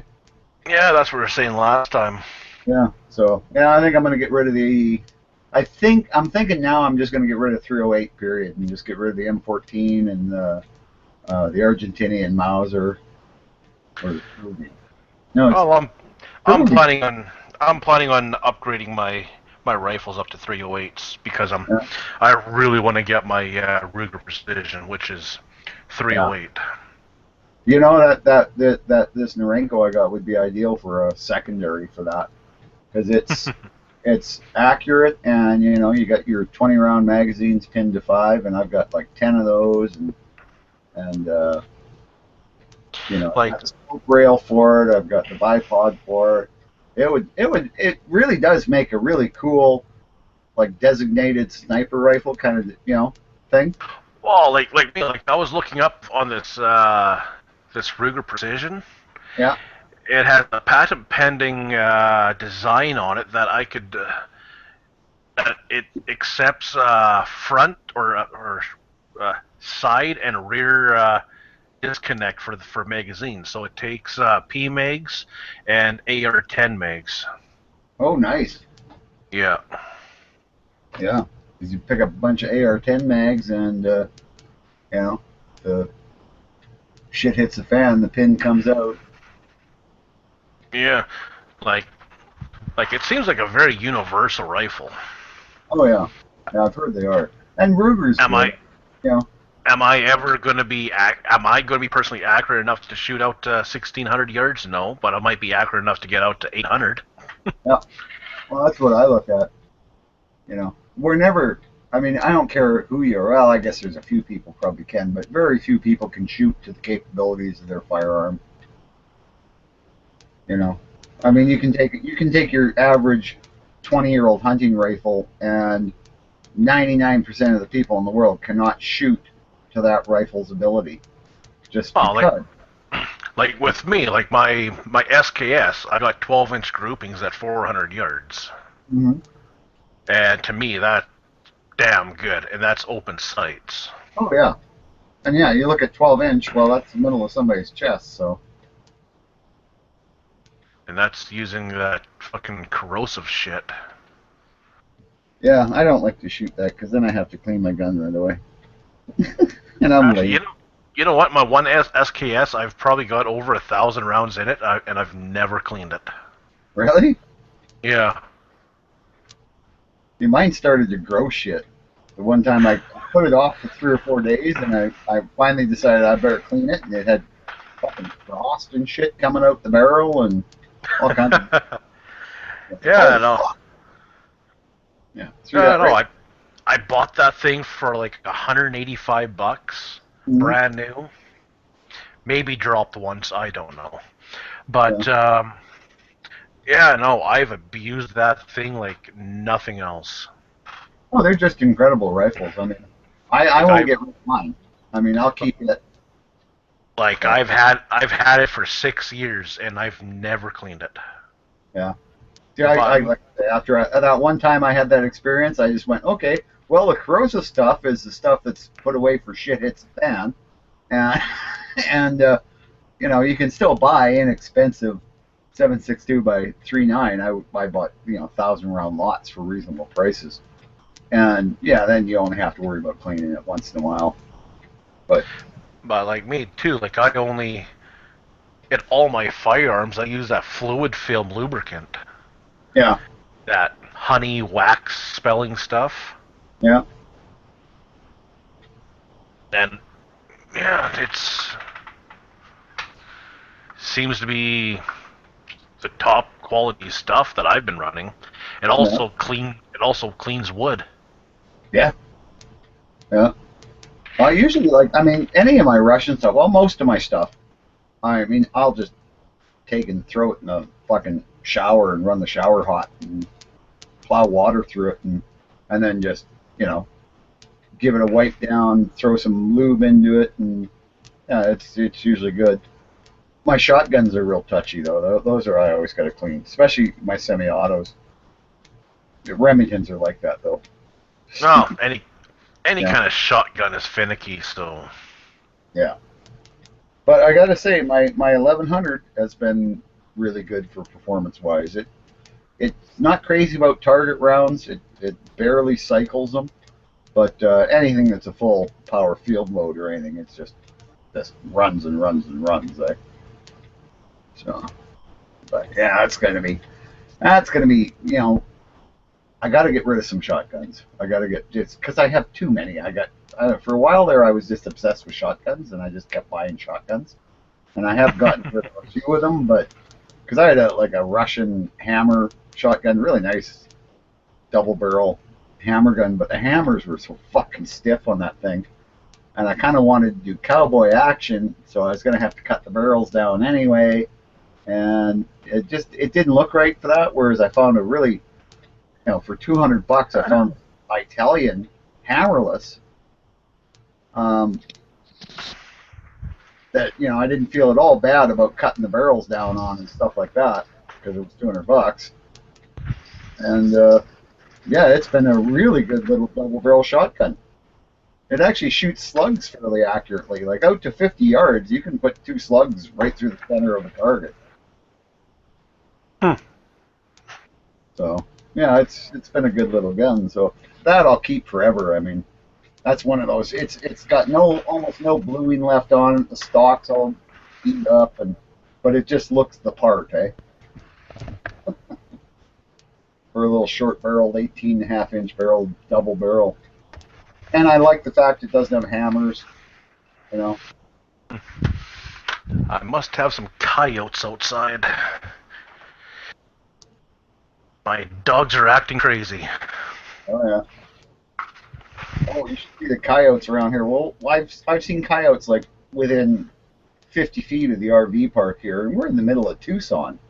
Well, G-Web got a picture of a bobcat like just across the road from the RV park, and then later on, it was actually right outside the fence of the RV park. So they're just looking for little dogs and cats and whatever, eh? But yeah, it's kind of weird to see that right in the middle of this city. But yeah, I like Tucson. It's cool, man. It's almost like living in Saskatoon for sci-fi, and there is no crime here. I mean, it was on the news. It's a big thing on the news. Oh, 2 people were shot on the weekend, and it was like, oh, it was a bad neighborhood, and it was 2 people found a couple blocks away from each other, killed with handgun shot. Well, that sounds like a drug deal gone bad to me. Southside Saskatoon problems. Yeah, exactly. So it was like, damn, it's just like being back home. Like it was actually a big enough thing that it was on all the news.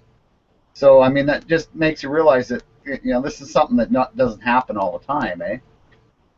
So it's like, yeah, and it's really cool. Like if you're in I was in the supermarket, coolest thing I ever saw, in the supermarket, buying some groceries, and here's this white-haired little old lady, had to be, late 70s, early 80s maybe.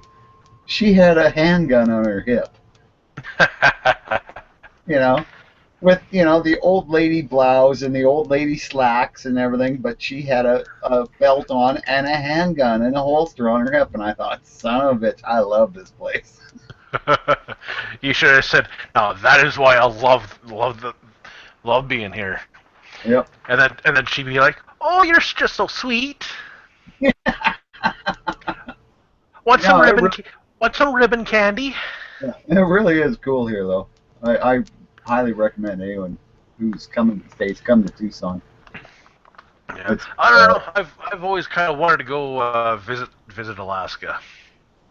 Oh, Alaska'd be cool too, but I mean that's cold, and I don't like cold anymore. I'm young. I can still handle the cold, unlike you old timers. Yeah, well, you'll get old too. Just means I'm going to be bundled up more working in the cold. Yeah. Yeah, that's what I used to do up until, like I say, about 55. Then I decided enough.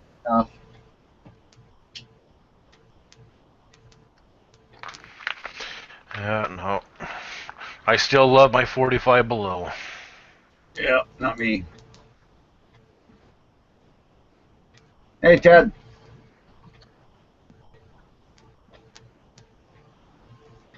How you doing? Hey, good. So what's going on? Oh, not much. Being flat. They're just sitting here bullshitting about Canadian shit. So. Now, where was it you were talking about? Where was it you were talking about? Where the old lady was had the gun? Oh yeah, it was just one of the things I saw in the supermarket. I thought just was the most coolest thing.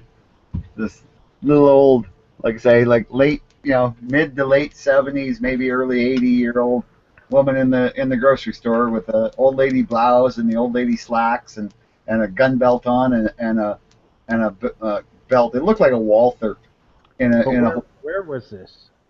Oh, in Tucson, at the Safeway. Oh, okay, in Arizona. Yeah. But you know what? When I went down to the States, the the biggest oh my god, really moment for me was going down to Omak, Washington, going to Costco, and there is a spot in Costco devoted just to firearms. Mm-hmm. I was like, oh, I want to move down here. Yeah. Yeah, they don't have guns in Costco in Canada. It's actually kind of nice to see Crappy Tires starting to have big department sections just for firearms. Oh yeah, well ours in Saskatoon had SKSs and stuff in their firearms area. Canada's largest Canadian Tire is in Edmonton, and the entire upstairs level, an upstairs level for a Canadian Tire, is camping and hunting. Yeah, yeah, it's big. Yeah. Well, the only reason they got out of firearms, they used to have lots of firearms, was because of the stupid gun registry. It made it so hard for retails to sell them, eh? Oh, like Canadian Tire used to be involved in a lot of stuff. Like they even had their own brand of 350 Chevy engine blocks. Yeah. Yeah.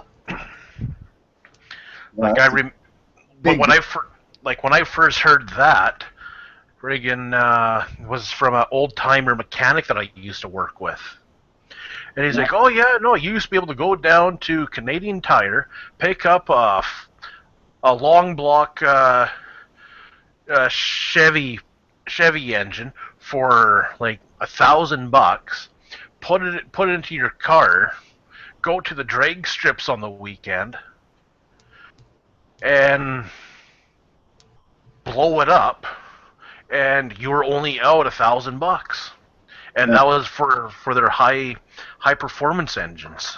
Yeah. Yeah, they're pretty unique. Well, they were unique until the libtards got involved. Yep. Oh, and they're backing government again, so just think what's going to happen now. Oh, and to make it worse, we got his son in power now, so... Oh, but he's got such nice hair. But he's a Muslim, that's what really pisses me off. He just kowtows to the Muslims, you know? That's...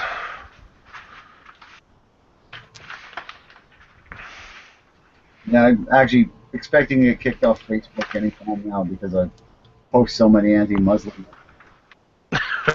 posts.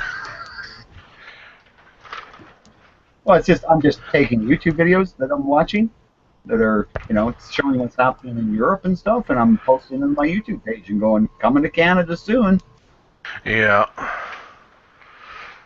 What is your Facebook account name? It's under Timothy Miller.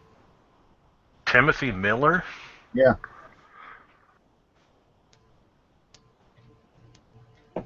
But you'll know it's me because the avatar and everything's Biker Bob. It's like Facebook. Yep. Never tried it.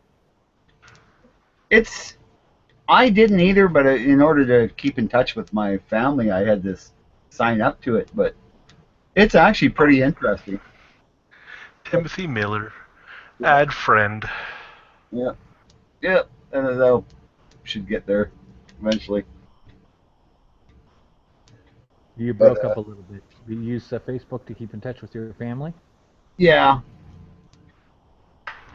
Yeah, it's just more convenient kind of post. Oh, they get to see a lot of my YouTube videos that way. Because, yeah, otherwise I don't think my sister could find my YouTube account. But she can do Facebook. Well, she's old and tired. So. A lot of people only do Facebook for marketing. And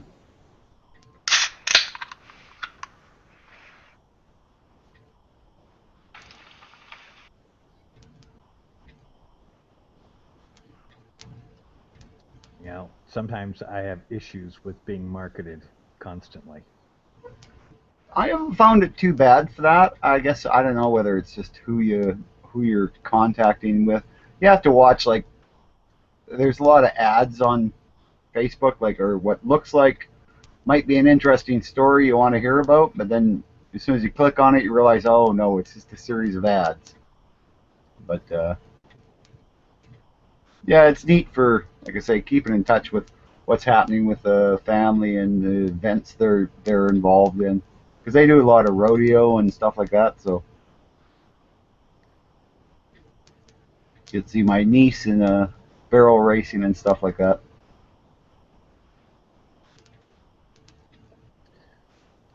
So she posted on Facebook instead of like YouTube? Yeah. Well, I post on YouTube, and then it just automatically will post on Facebook for me. Oh, that's cool. Yeah. So that's kind of handy because, yeah. Now that I've been doing a lot of YouTube videos, I did a couple on Big Sandy. You know, I did one on Big Sandy, and then I've had such shitty internet, I haven't really been able. I got a 40-minute Big Sandy night shoot video, but I mean it just won't load here. The internet's not good enough. So yeah, I'm gonna have to do something about that. Might have to wait until I get back home until I get high speed again. Yeah, I'm one of the few people in the world that do not like Google, because Yeah. it always tells you what you want to hear, not what you want. Yeah. No, actually, a lot of us don't like Google, but we're kind of stuck with it. Yeah.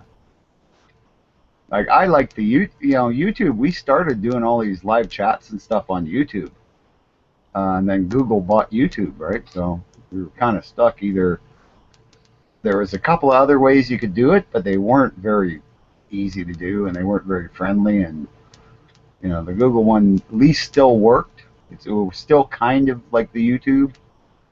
So, right. And then they changed stuff, and we all bitched and complained, and they actually did put it back to where it was, or kind of. So, yeah. But that's why we started. That's why we started gun channels too. Now, why does he post this to YouTube? Why doesn't he just? Because you can go look at the archives on his website. Why post it to YouTube at all? Which? This show. Oh. Right now it's being posted to YouTube.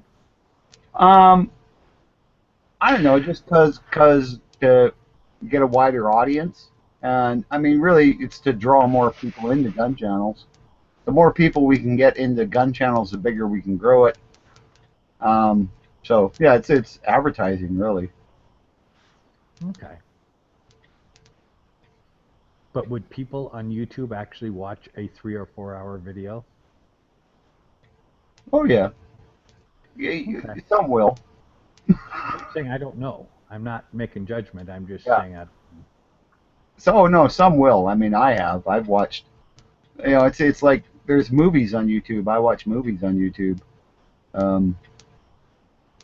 Mind you, I'm old, so I have a longer attention span. What is old? Yeah. What is old?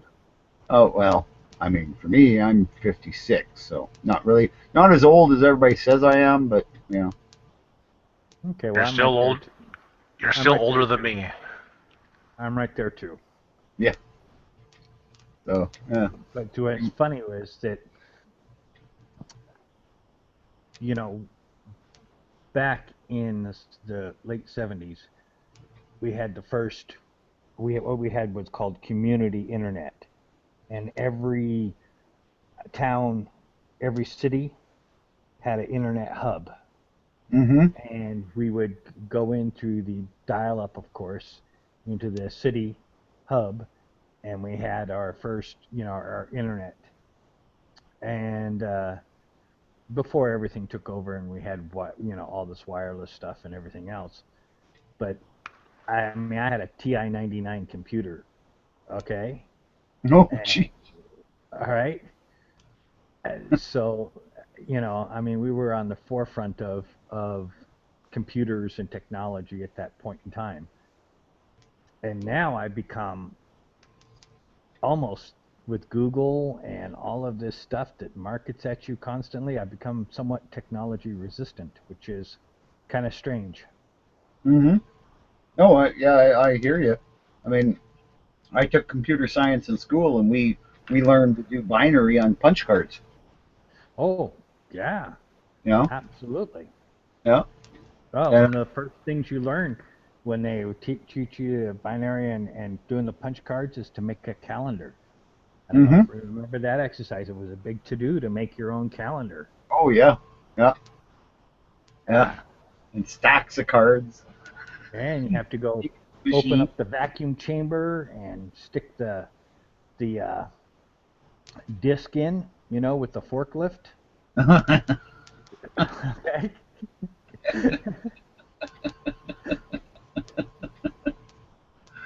Yeah, no, yeah, I actually, in my electronics class, like we had a pretty advanced electronics class, and our teacher bought a Heathkit personal computer kit. Oh, yeah. And we built that for him, like, you know, and it was 10 grand. It cost him 10 grand for this personal computer kit, and it did absolutely nothing, really. Does Heathkit even exist anymore? I don't know. I mean, I'm sure there's still a few around, but yeah, this was like, I mean, it used the cassette tape player. That was your RAM, I think, because it would go back and forth. So I made this converter from AC to DC, you know, and DC to AC. Yeah. And I had a big ass R100 resistor and the whole bit. I mean, this thing was huge. And I had the whole thing working. Okay. Yeah. And when I put the screws in the casing, I put the screw through the main incoming power into the casing. Okay? So I plugged the son of a bitch in, and there was this poof of smoke. Okay. Like, oh my God, you know, that was a whole lot of a waste of time. Yeah. Yeah, I remember that, soldering up a whole series of circuits to do something, and then, you know, you just did one thing wrong, and you'd plug it in, and you'd be all like, oh, this is going to be so great. I did my first robot with TTL technology. TTL? You know, TTL, transistor to transistor, before we had chips. Yeah. All we had was transistor to transistor technology. Yeah. And we would have hundreds and hundreds of transistors on a board. Yeah. And we would take and make the board, you know, and tape it off, a piece of cardboard, copper board, tape it all off, dip it in the acid, and it would etch our little circuit board. Yeah. And we'd drill out all the little holes, you know? Yep. Yep. Yeah, I remember doing all that shit, yeah. And now I look at, you know, I say it's amazing to me that how technology resistant I've become to so many things. Oh, well, I mean, I mean, I hate electronics in cars. I just hate them. Like, you know, my truck, you know, has no power windows. It has no power door locks. It doesn't have air. It doesn't have any of that crap. I can't stand that shit. It all breaks. Would you remember when you had to adjust your points? Oh, yeah. Yeah. I still have cars with points in them. They're sitting at home. Yeah, you had to adjust your points, and you had to adjust your timing. You know, turn your carburetor, and you know. Oh yeah. Not your carburetor, but your distributor. Yeah, okay. I still have a timing light. I still got to do that with some of my cars. I mean. Oh, I still got to do that with. It's a freaking relic. Yeah. I got to do that with my old pickup. Yep. I mean, I like the fact that you know, I like the '80s models cars. They're my favorite cars, and I like the fact that I don't have to do any of that. You know. Well, I like that though. I mean, I grew up doing that, so it was like, that was just, that was what you did on the weekend, on a Sunday. You'd just, re-gap your plugs, you'd reset your points. Maybe if your points needed a little touching up, you'd take a little sandpaper and kind of shine them up a little and get a little bit of contact, then you'd get out your timing light and you'd turn your distributor and set your timing just right. Yep. Tweak your carb a little bit. Pull out, and the neat little weekend thing to spend a Sunday on was rebuilding your Holley carburetor, putting new injectors in it. Yeah, well, changing your fuel injectors, or not fuel injectors, but your jets. Your jets, and yes, and there are 4 different jets on the Holley. Yep, on the 4 barrels. Yep. Yep, and you had to, put new jets in them and everything else, and. Oh, I used to drill my jets. I used to drill my jets out myself. Because I was always trying to do shit to get more horsepower for free, eh? I know, and then you'd start it up and boom, boom, boom, man. Yep. Now that, but I tell you something. I'm looking heavily at the electric cars and their technology. Because, I don't mind the fact of electric cars, if they ever get it perfected as far as storing the energy. Yeah. Okay. I mean, you can get some real power out of that. Yeah, and zero maintenance. I mean, there's only one thing that ever wears out on an electric motor, and that's the brushes. Right. And that's a really easy fix. Anybody can do those, right? It's just, if you've ever changed the brushes in any kind of electric motor, it's, whether it's a drill or whatever, it's the same thing. Right. So where I grew up, I don't know if you've heard of Arcadia, California. Mm-hmm. And it used to be the hot rod capital of the U.S. And so everybody was trying to outdo each other, Yeah. And so in college, I wanted to design a better car for the salt flats. Oh, yeah. Okay.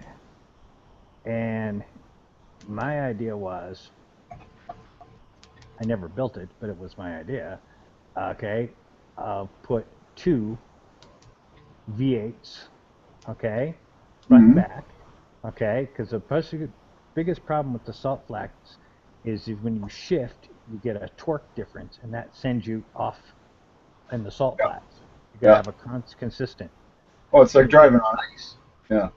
So you take two V8s, front and back, right? Yeah. Connect them together, running a hydraulic pump.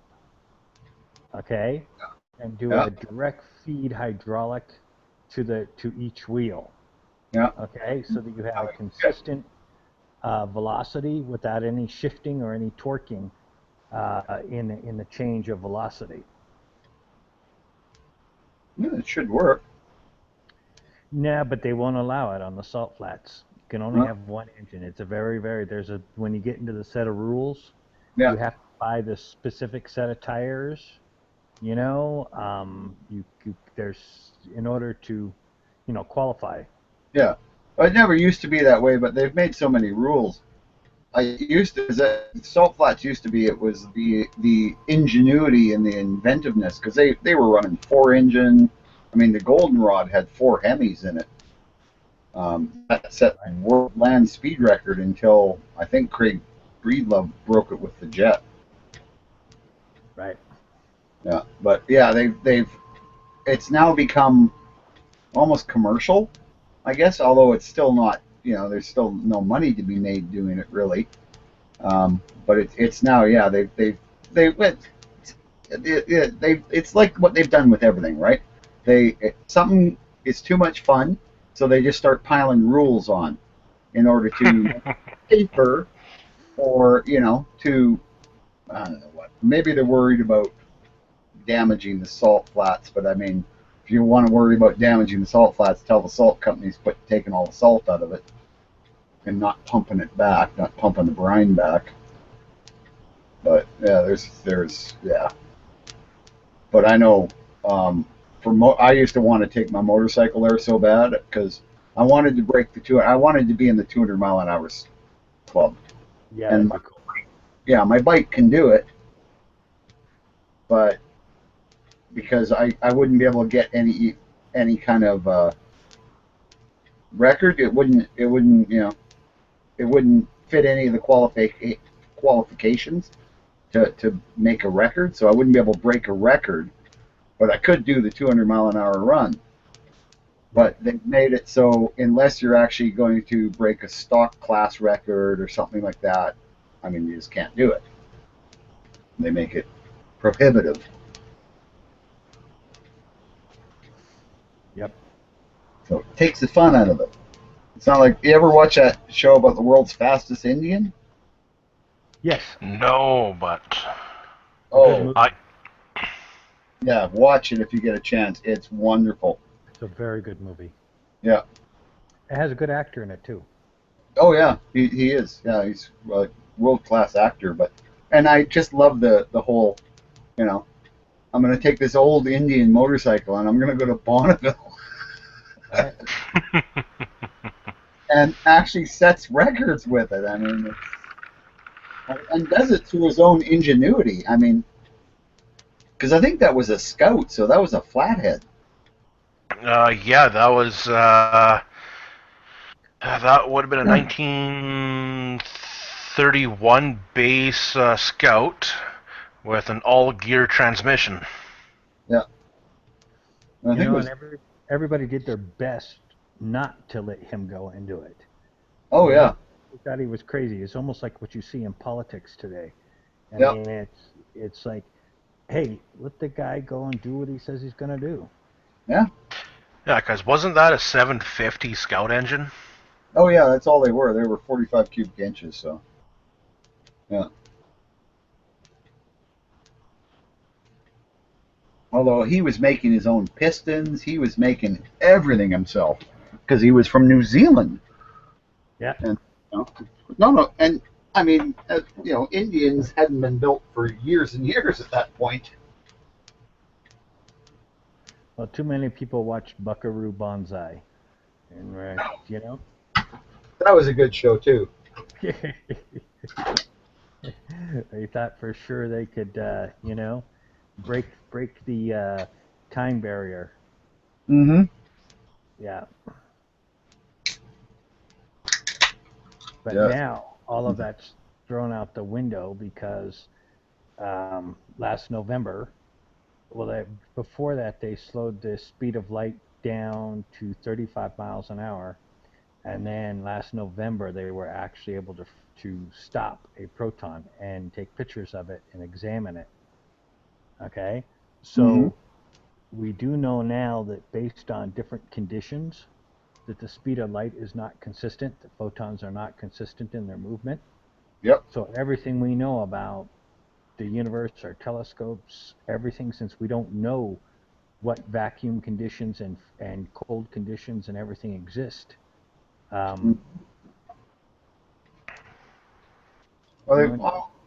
Also, just recently, they actually saw something come out of a black hole. Oh, theoretically.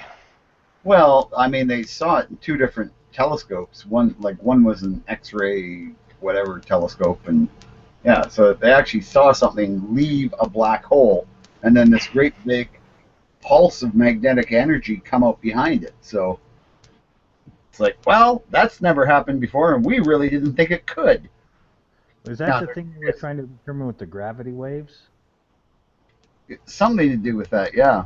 But I do think there's going to be something that comes out with gravity waves. If you can turn gravity, I mean, I think Telsa was working on it. Whereas if you can actually control gravity, and gravity is a force. It's one of the why they call it the weakest force in nature, but I don't really think it is. Of the four forces, yeah. Yeah. But I think there's something to that because if you think about it, if you can start to control gravity, that allows you to then accelerate at really high rates of speed. It also allows you to use like say the sun. Now imagine if you're in a spaceship that's fairly, it's fairly small mass, say 100 tons, but you can push against the sun and get the gravitational reversal of what that sun is pulling towards you. If you can reverse that, the acceleration you can get away from the sun would be just incredible. I mean, beyond anything we could imagine. Then you're getting up past light speeds very easily. Well, the problem is that slowly but surely we've been disproving Einstein's theories. But yes. It's taken a long time, and they keep going back to these old theories, Mm-hmm. There were some things Einstein did that were great, but a lot of what he did was, not very scientific. He did it with thought experiments. Yeah. Yeah. People are finally getting the hang of. You see, I've always had a different theory of it, but that's because of electricity. I don't know if you know how electricity works, but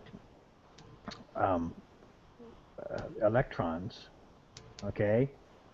You're taking an electron and making it smash in to the next atom. And that atom can only have so many electrons, so it pushes it to the next atom. And it's a chain reaction that goes down the line. Mm-hmm. And that's where we get electricity.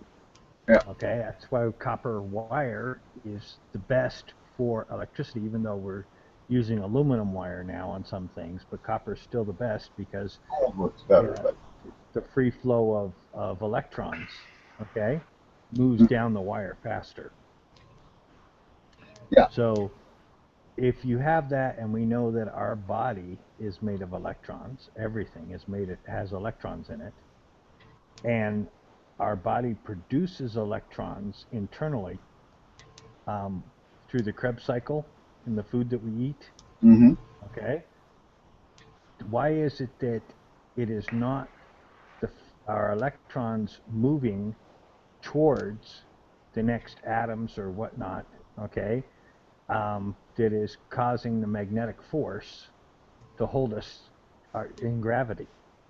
You have to break that magnetic force in gravity, is my opinion of it, and that opinion may be totally wrong, but still I think it's a different way of looking at it. Well, I mean, yeah, electricity is very important in everything. When you look at and electricity, again, you're like when you're talking about how the electricity moves through the wires, that's because everything's in motion. I mean, the table in front of you, it looks solid and everything else. It's actually not. It's in motion, and it's not solid. It's not really solid. It feels solid and everything, but it's not, because it's electrons that are joined together by their electrical force. And when you look at the way everything works, you look at the way planets circle the sun, and the way atoms circle themselves, or neutrons circle atoms, and I'm not putting it right. Yeah, neutrons, protons, and electrons, but you got the electrons circling the mass of the neutron and protons. Right. So, like quarks in there. Everything's all tied together, and it's all tied together in this really weird cycle. Well, at least I think of it as a cycle, that everything's kind of bound together. We think of everything as being, the planets are so far distant and everything's so far distant, but it's all a matter of scale. If you look at an electron microscope and you watch it go down through the layers of anything, and you start to realize that everything's made up of these little tiny specks that just keep getting smaller and smaller and smaller. So it's really, yeah, well, something's binding it together, and something's binding it together somehow. Well, and the deal is that everything is frequency. Mm-hmm. Okay. And Einstein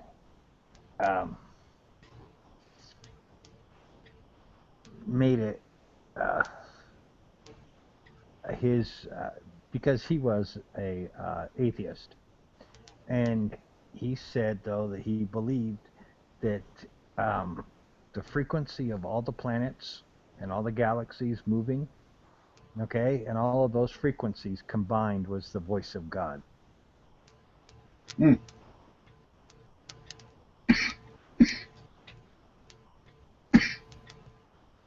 Because one of the things that people try to explain in the Bible is that that frequency, or God spoke the universe into existence, and it would be one way of saying that the frequency, or the sound frequency, put the universe into existence and started the movement of all the atomic reactions. Well, it's a way to explain things.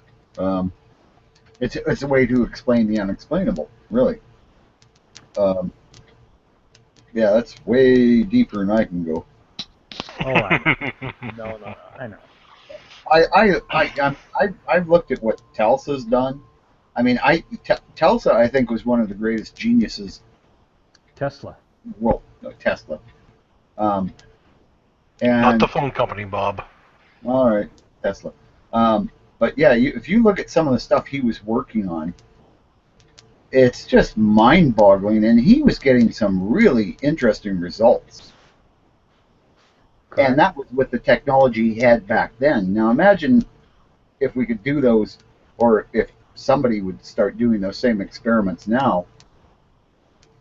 But there just isn't someone with that kind of genius. I mean, there was him. There was, like, Edison was a joke. Edison just stole people's ideas. Alexander Graham Bell, he was out there. He was pretty bright. But yeah, where are these people now? I mean, yeah, we have a few. There's what's his name, building the cars and the space launch vehicle and that. But that's more somebody who's just got money and has said, I'm gonna try to do something. Who do we have now that's really coming up with really genius ideas and is actually, like, coming up with new ideas, not just developing what was already done before? Yeah, but you got to understand that most of these people you're talking about, we got Tesla. I'm not Tesla. Excuse me, Nikola Tesla, and I forgot the guy who first discovered electricity. He was a genius. Okay. Well, they discovered they had electricity back in Egyptian times. Actually, there are artifacts that they figured out that were batteries. I know there were a lot of those that were farces. I don't know that was so, but that was DC. But in modern times, because one of the Catholic, Saint August of Hippo, determined that magnetism was of the devil, and that anyone who studied magnetic force was to be killed. Oh, yeah. Because they were witches. So it wasn't until you had people, the United States, where people could come here outside of the purview of the church and to do real experiments. But now today, what you got is a situation where, what I was talking about is Tesla and all these people. Okay, none of them had high school educations. Yeah. Okay. So today, if you don't have a PhD in something in which you're trained what to think, not how to think, then nobody's going to listen to you, and you're not going to get any funding whatsoever. Yeah, true. Yeah. So you ask where are all the geniuses? You can forget it, because you don't have the same situations where, a guy says, hey, this guy seems pretty bright. Let's check out some of his theories. Today it's like, what degrees do you have? Yep. Yeah, I never thought of it that way, but that's probably part of the problem. And even people who are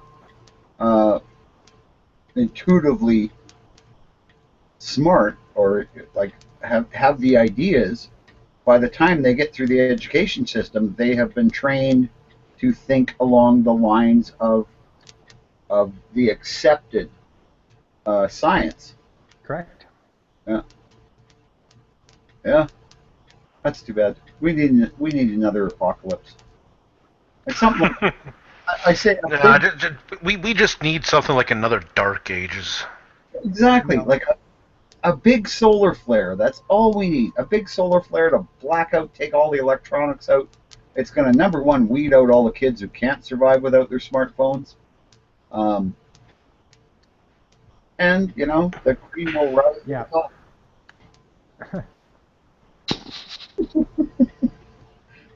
I know how to make fire with flint and steel. I'm not worried.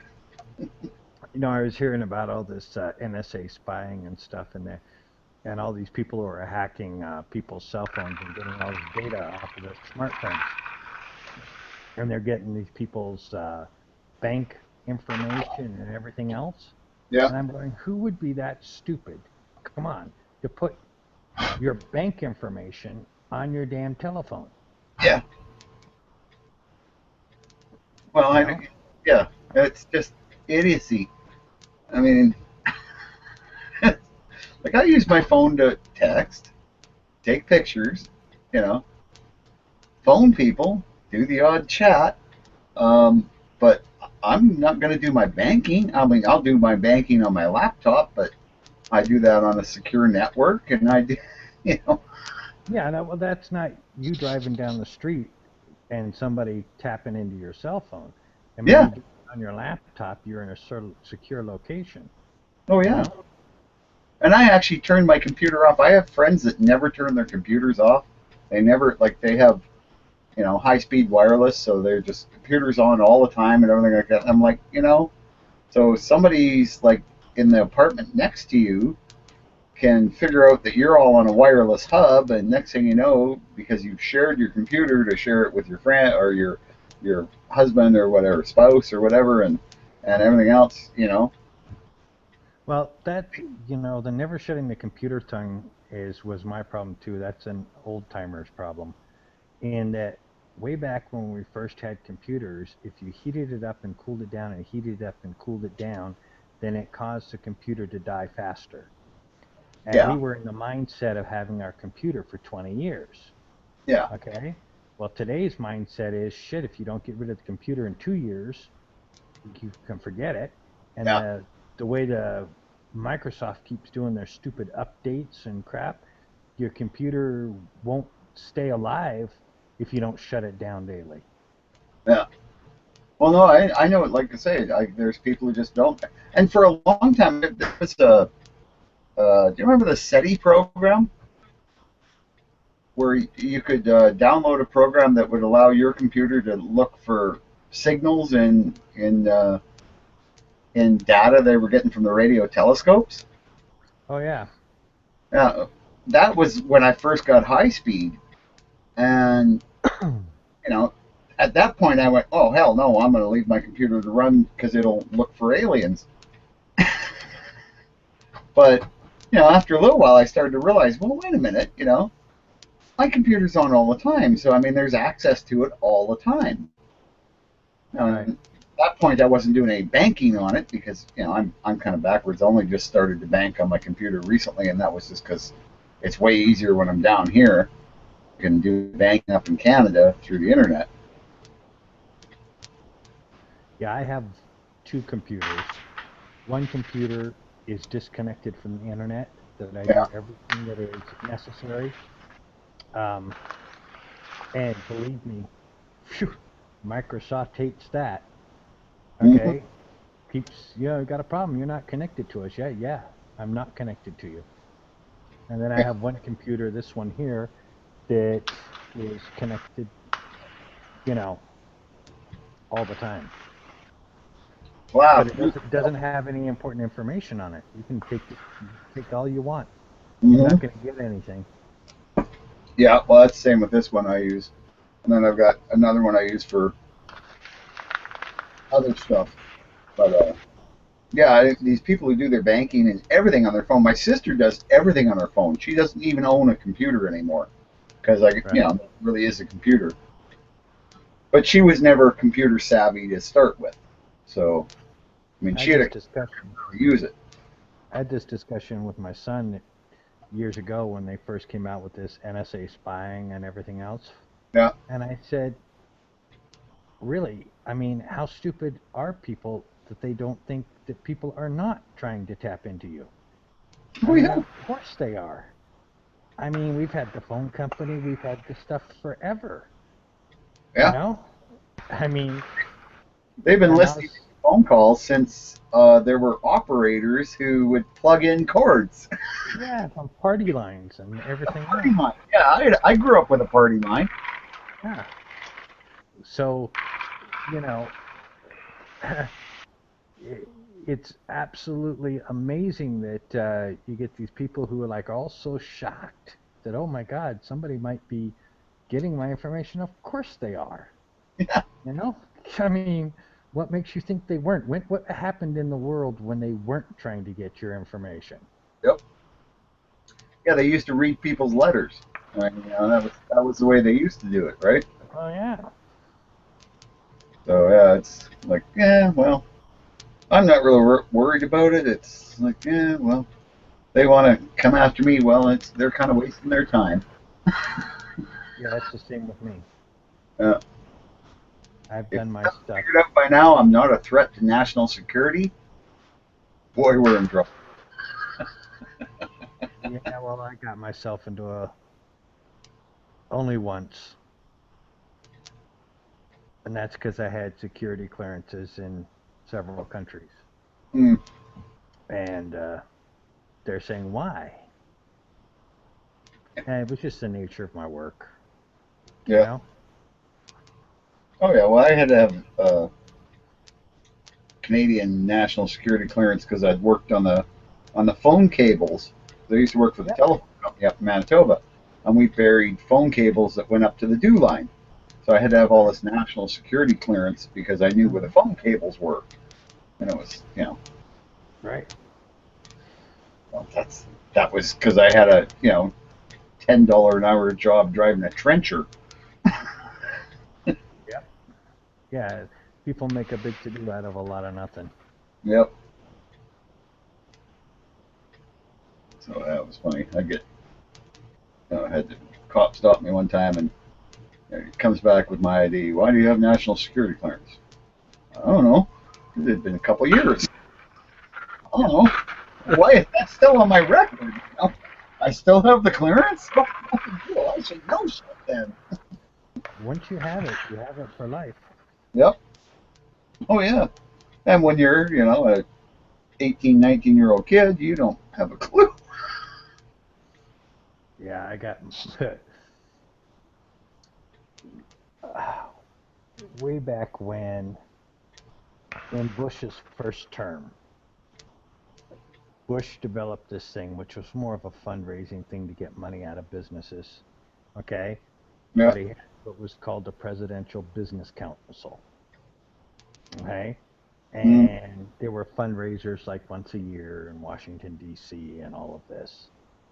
And it was a politically correct thing in business to become a member of the Presidential Business Council. Mm-hmm. Okay? And at the time, you're doing something politically correct. Yeah. And then years later, people are like, why were you on this? You know? Yeah. Dude, I didn't even know it was a real thing other than a stupid fundraising thing. You know? Yeah. For sure, right? Yeah. Yeah. Well, I see, to export to China, you get a discount on your exports if you can prove that you're a citizen in good standing. Seriously. Okay? And I exported to 7 different countries, so it was important to me. Oh, yeah. So I went through the whole process, and I got a letter from my local sheriff saying there were no wants or warrants, and I've had no felonies, and I got all of the different things that they requested and sent it off to get this discount on the import taxes into China. And that was one of the things they came up with, was that I had been on this, business council thing. I'm going, really? Seriously?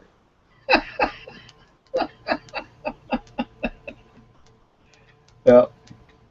It's like, well, I used to be on the Lions Club or the Elk.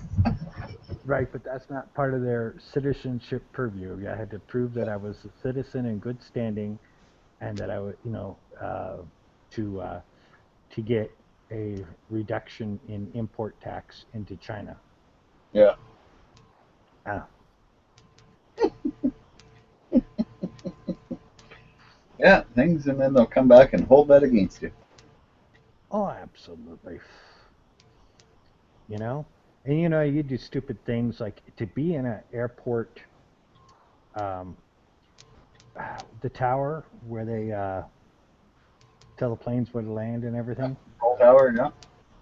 Yeah, to be in one of those, you have to have security clearance. Mm-hmm. Yep. So it's like, next thing you know, it's like, why do you have this? Well, I was, working on a system in an airport, Oh yeah, my brother has all these high-end security clearances because he does airport wiring, or he used to before he retired. Tried to. But yeah, he used to go in airports all over the world, eh? And he would wire them up, and then he had to go into the tower afterwards, make sure everything was working and stuff. And so he had all these clearances. And yeah, he was, I don't know, it was something to do with his gun license or something, his firearms, because he's one of the few people in Canada with a collector's permit that allows him to have machine guns. And they were questioning him about that or something, and they were, how come you have all these clearances for, all this? And he was like, my job, right? And they just thought that was so weird. He not only had all these clearances for airline or airports and everything, and military as well as but he had them all over the world, eh? And then he also owned machine guns, and as a Canadian, there's something wrong there. Right. Because remember that according to most Americans, Canadians are still running around on horses in the Canadian Mounted Police. Yeah. And living in igloos. Yeah, living in igloos, yeah. Yes. Okay. Yeah. I do gotta say, my igloo is pretty big and spacious. There's and we don't own guns because we're too polite. There's a hotel in Shanghai. Okay, and it's 89 stories. That's what it is. 89 stories high, and at the very top they have a bar, and it's a glass observatory. And you're actually walking on glass on this observatory, overlooking the river. The Yangtze comes right down there through Shanghai, and you're overlooking the river, and the ship's coming in. You're 110 feet in the air, and let me tell you, you're standing on glass, looking beneath you, straight down. Man, I'm telling you, it took me a few drinks and a good half hour to walk out on that puppy. I would be on that like that, and my wife, well, she'd be a couple seconds behind me, and then my sister-in-law, I don't think she'd get past the 10th floor in the elevator. You get up there is no problem because it's all solid floor up there, but this sort of overhang observatory is overhanging, and you're looking straight down on the Yangtze River and all the boats coming in and the city, and you're 89 stories in the air, and believe me, kind of a little scary.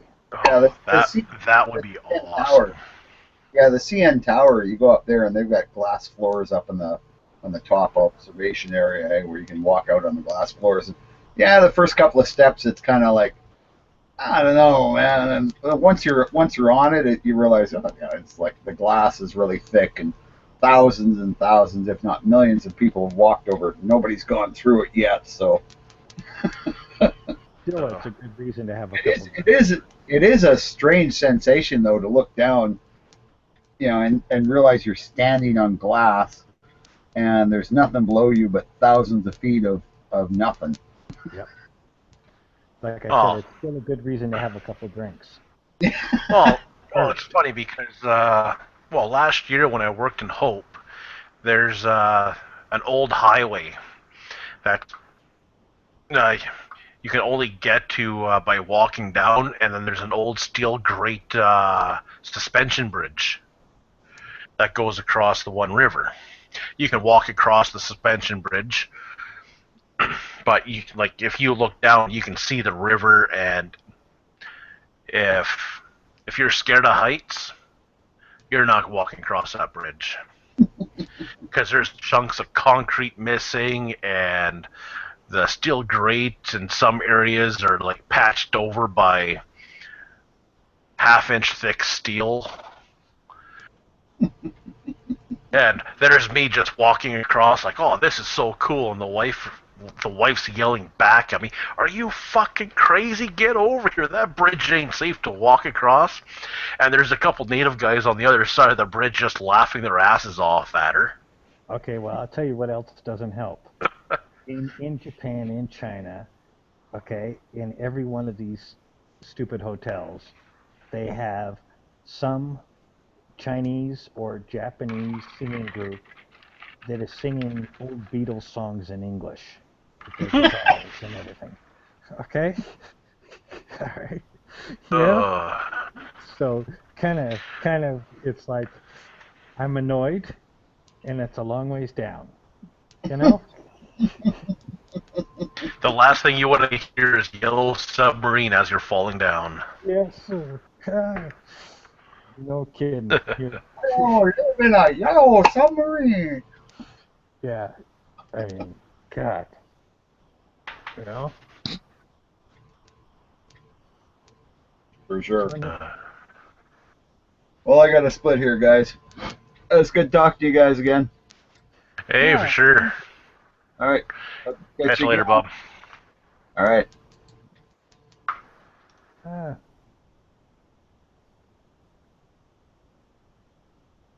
That just leaves, what, 2 more people on here besides me. Dead Horse just asked for a link, and I just sent it, so. Is that what his name is? Dead Horse? There are so many people on here, I don't know what their real names are.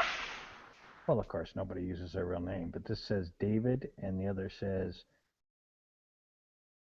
Yeah, there's Dave, Yankee, and then there's Pink Panther. Where's Yankee on this? He's the one that looks like on my feed, he's the far left. That's not Darren? No, that's me. That's what I thought was you. Yeah, he's the one. He's the one all in pink. Okay, yeah, Dead Horse is still on here. Yeah, he just pink, the one that looks like some sort of a Santa Claus or something. It says David. Yeah. No, that's supposed to be what's her name, Harley. Oh, the Harley Quinn. Yeah, that's Yankee dressed up as Harley Quinn from Batman. Like the Joker's, like I think isn't it Harley Quinn like the Joker's kind of like girlfriend or something like that? Yeah. I don't know that whole thing, but. Well, I tell you, these remakes of these movies, I don't go and watch them anymore because I have good memories of old movies. And when they remake them, they're not good memories anymore. The original Batman series. Yeah. Like those, to me, that is what I see as a good Batman. When What's His Nuts was Batman. Well, that's when Batman, the character, was a good guy. Now he's a psychopathic idiot. Well, the good Batmans were Michael Keaton. That he was the best Batman still. I mean, Yeah. Michael Keaton, Batman and Batman Returns, those two were those two were good movies. They had the Joker, the Penguin, Jack Nicklaus, Danny DeVito. Yeah. Those had good actors, and it wasn't like all, like you said, dark and twisted, psychopathic. It was more still something young kids could watch, stuff like that. I don't know, I would totally let a 5-year-old watch the old Batman. I don't know if I'd let a 5-year-old watch the newer Batmans, stuff like that. So I don't know. Like me, I grew up watching horror movies. My old man loved horror movies. And I remember being 5 years old and watching Child's Play and Nightmare on Elm Street and stuff like that with my old man. Yeah, but even those were not as bad as taking the character and making him, who was supposed to be a decent good guy, and turning him into a total psychopath. Well, he's an anti-hero, at least in the newer movies. I haven't watched Batman vs. Superman yet, but I've heard from 5 different people who watched that movie that it was absolutely fucking horrible. That it was all CGI, and the CGI was totally noticeable. You could just tell it was so obviously it wasn't even good CGI. Some of the people told me have you seen what was that movie 2012 or San Andreas? They're all those movies had better CGI than Batman Superman. I was like, really? To me, that sounded kind of hard to believe, because I figured they would have went all out with the CGI, did a really good job. But apparently, from what I've heard, it's shitty. The CGI shitty, the story shitty, the reason why they stopped fighting shitty. Everyone I've talked to literally said they fucking hated it. But the one thing I have heard is that they did say Ben Affleck made a good Batman, which I don't understand, because that's what I heard too. I heard that he did a phenomenal job. It's just the storyline was flat, and it's hard to keep track of what's going on. And yeah, the storyline was flat, and it jumped around too much. That's what I heard. Yeah. I'm not gonna, go to the theater and watch it or anything. I'll wait. Maybe at the dollar movie I might, or when a good copy comes on the internet. That's when it comes out on Netflix or Crave or something. Oh, or when it comes out on I usually use Viooz, Viooz, and that's what I watch all my ripped off movies. Yeah, me, I don't watch ripped off movies because. Yeah, I just rent them from Amazon if I need to watch them. Yeah, I know. Me, I have a Netflix account. I also have a Show Me account. I have Netflix. Well, I have a Netflix account too, but Netflix takes only 4 or 5 years before something actually gets on there, it seems. If it's something good. And I can't believe Netflix doesn't have a better database of old good movies. I was looking up, trying to find something to watch the other day. I was telling my girlfriend about Cool Hand Luke. She had never seen it before. So I was like, oh, I bet you Netflix has it. That movie's a classic. So I get on Netflix looking for Cool Hand Luke. No Cool Hand Luke. I'm like, how can you not have that movie? Never heard of it. You've never... Cool Hand Luke? Really? With Paul Newman and... Oh my, that movie is a fucking classic, dude. If you go to film school and you want to be a director, there's 2 movies they show you, and they both have Paul Newman in it. And they say, if your movie's half as good as these movies, you will be an awesome, successful director. And that's Butch Cassidy and the Sundance Kid and Cool Hand Luke. And then I'm not even joking. If you go to California, that's what they show you in film school, is those 2 movies, and they'll literally tell you, if your movie's half as good as these, you'll be a successful director. I'll have to look into it. I've never heard of this movie. Oh, you gotta. It was a good movie. Very good movie. It's an American like iconic film. It's not just like it's 1967. Director Stuart Rosenberg. If you like Butch Cassidy and the Sundance Kid with Robert Redford, Paul, if you like that movie, you'll like Cool Hand Luke because it's just Cool Hand Luke's just as good. It's just not a western. It's.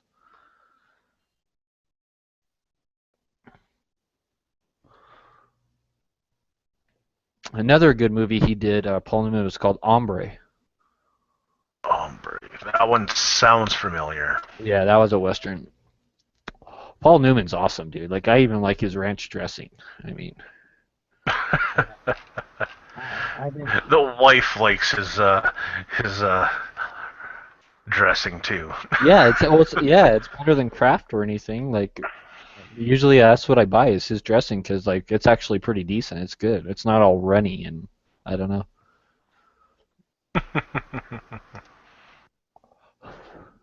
Paul the Newman.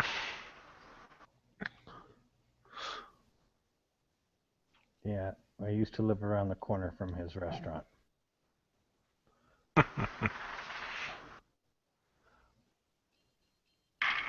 So guess what? What? Did you guys hear about Hillary Clinton? You guys watching the news? No. Tell me what. Oh, she was assassinated tonight. She was not. Yeah, she was. She was not. It would have been all over the news. I know. That's what I'm watching right now. That can't be true. It's also April Fool's. Oh, okay. Yeah, it's been April Fool's for what, 23 minutes. Yeah, No, I got messaged. I got messaged that tomorrow morning, like I guess a bunch of people. I don't know all who, but I guess a bunch of people are gonna. They sent me a copy of this post, one of my friends, and a bunch of people are going to put out this post tomorrow saying that Hillary Clinton's been killed, as like a April Fool's thing.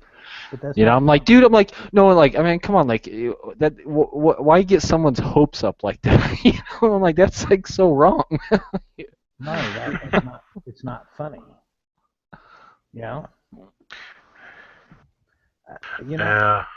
I want, if you were going to assassinate her, I would not want her to be assassinated physically. I would want her to be assassinated politically. That would be more fun. It's longer lasting. Yeah, that'd be more entertaining. Yeah, there's too many people that have that, that vice versa have their hands in her pockets and her hands in their pockets. I think I don't think anything's ever going to come up with the FBI investigation. I don't think anything's going to happen, dude. Like, we just might as well bow down right now. Queen Hillary, the Almighty, the starter of World War III, this. Yeah, we should just give in right now. Unless Trump wins. Well, that's our only chance, I think. But I think so too. Because when you look back at I was like talking about this on YouTube earlier today, that when you look at the entire fucking history of presidents, it is a popularity contest. I don't give a fuck what polls say.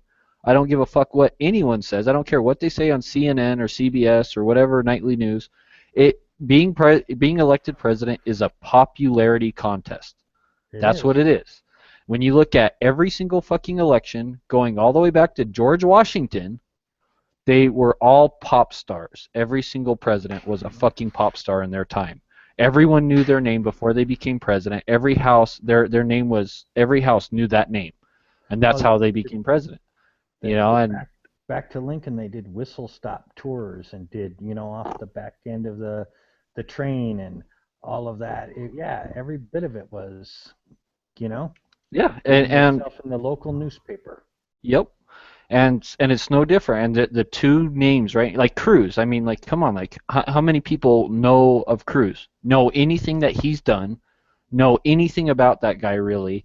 That but no, they all know Hillary. They all know Trump. So if we want to beat Hillary, it has to be with another pop icon, and that's going to be Trump. Yep. And And I'm not saying it's right. I'm not saying I want it to be that way. I'm just saying that's the fucking facts, man. It's being president is a popularity contest, and everyone knows Trump's name and everyone knows Hillary's name. So once you become president, right? There's an entire, small city of staffers who tell you what to say, what to do, how this and what this works, and you're meeting with this individual, and here's their history, and this is what it's about, and this is the way you can eat in front of them or not eat in front of them. I mean, people make it out to be like you've got to be an expert in everything before you become president. I mean, they got entire staffs of people, speechwriters, you name it, who do everything. Someone was trying to argue with me about like polls earlier. Oh no, every single poll shows Cruz is ahead of Trump, or Cruz is the only one with a chance to beat Hillary, and they're saying all this stuff, and I'm like, I don't give a fuck. That's not the way history works. I don't care what your polls say. I don't care what some guy sitting at home on a computer typing up a poll is saying. Like that. Look at the history of every single president that has ever been elected to office. And it is a popularity contest. That is the fact. That is the plain and simple fact. Not only that, Trump has not gone after Hillary yet. When he goes after Hillary, those polls will change. Oh, he's waiting till him and her are side by side. Yeah. That's what he's doing, because I bet you he has more power than she does for information. Not only that, I think that there's going to be like a 360 on the whole women's vote. I think Trump is going to then change his entire mission and appeal to women and empowering women and all of that good stuff and steal it right away from Hillary. I hope so. I really do, because all I know is if Hillary does become president, World War III is a guarantee within the first 4 years of her office. Because no single country in the Middle East is going to respect us with a woman president. I'm not saying it's right. I'm just saying based on their beliefs and stuff, the way that they treat women and stuff like that, no country in the Middle East is going to respect us with a woman president. Okay? And that's going to start a whole clusterfuck right there. A lot of other countries in the world. Do you think Russia? Do you think Putin is going to? What do you think? Do you think Putin's going to feel threatened by Hillary? I mean, I think that we are going to lose so much respect in the world, and it's going to start World War III. I really do. If Hillary becomes president, you might as well just I can see all sorts of bad things coming because of that. Yeah, but it's human nature not to want to see bad things coming.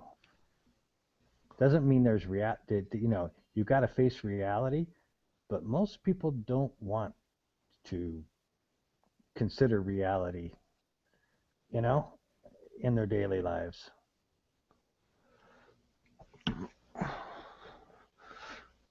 I mean, come on, look at how little the Middle East kind of respects us right now with Obama. You think, when Hillary becomes in office, oh my gosh, it's going to go through the roof. I mean, that's just because everything Obama said he didn't do. That's why nobody respects him. I mean, I'm drawing a line in the sand. Oops, we moved the line. Oh, it's the sand. The wind blows, so the line is gone. It's like, dude, that's not the way you run a country or anything else. But,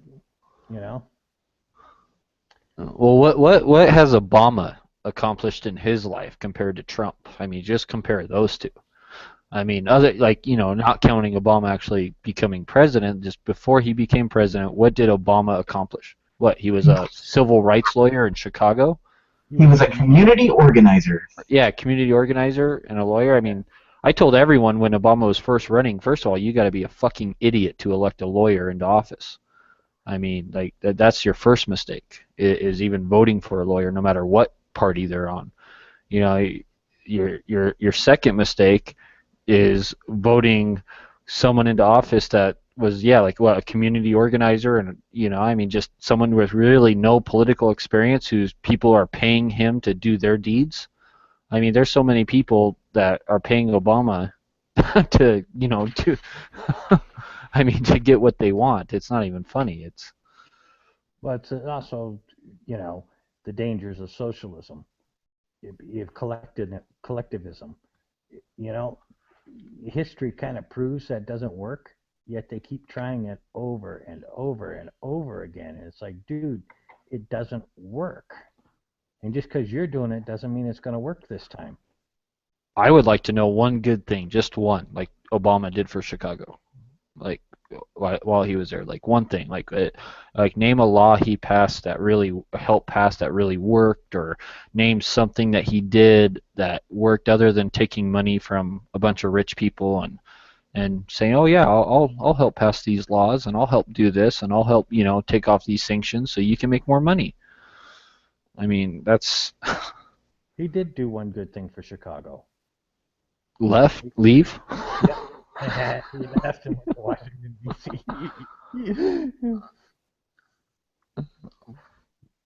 This may surprise everyone, but I honestly don't think that Obama's a bad guy. I really don't. And hear me out real quick.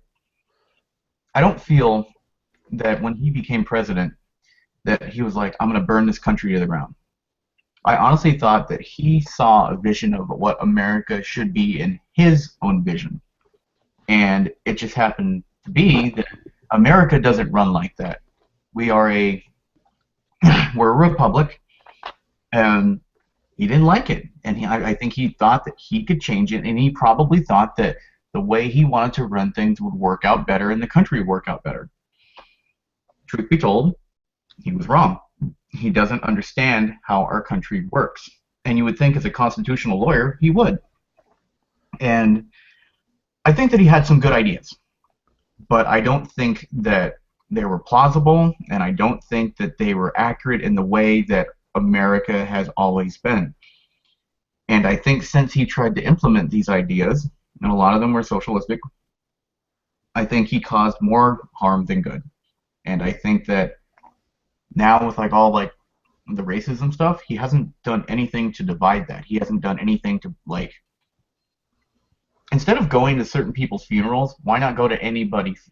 Don't go to anybody's funerals. Don't take an allegiance with somebody. One thing I didn't like is he sent one of his representatives to the Michael Brown funeral, and I thought that was really a big slap in the face to law enforcement. And so wherever you side with on that whole case, it's don't take a side. You know what I mean? Just say this was a terrible tragedy that happened. It could have been avoided. I feel sorry for both parties involved, and leave it at that. You know what I mean? Don't say oh, this could be my son or whatever. You know what I mean? So my issue with Obama is I think he's a con artist. Okay? You mean a regular lawyer then? By con artist, you mean a lawyer? No, okay. Knowing the law does not make you a con artist. What I'm saying is, everybody keeps saying he's so smart. He does so much stupid shit. It's unbelievable. And he has no idea of economics or understanding of basic principles of economics or basic principles of the Constitution. Okay? Freedom, liberty, you name it. He has no idea of these things. So I think of him more of a smart ass instead of being this whole... Every single news station did this whole thing of how smart Obama was. And I'm going, what has he done that's smart? Other than being a smart ass. What has he done that's smart? He blamed, typical Democrat, let's blame everybody else for everything.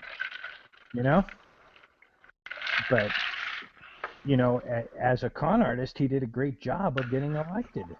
I mean, the guy's major accomplishment is he got elected twice. And that is a hell of an accomplishment. You got to give him that. I'm just waiting for Yankee to jump in. I heard someone refer to Obama as a puppet president, and I agree with that. I think he is a puppet president.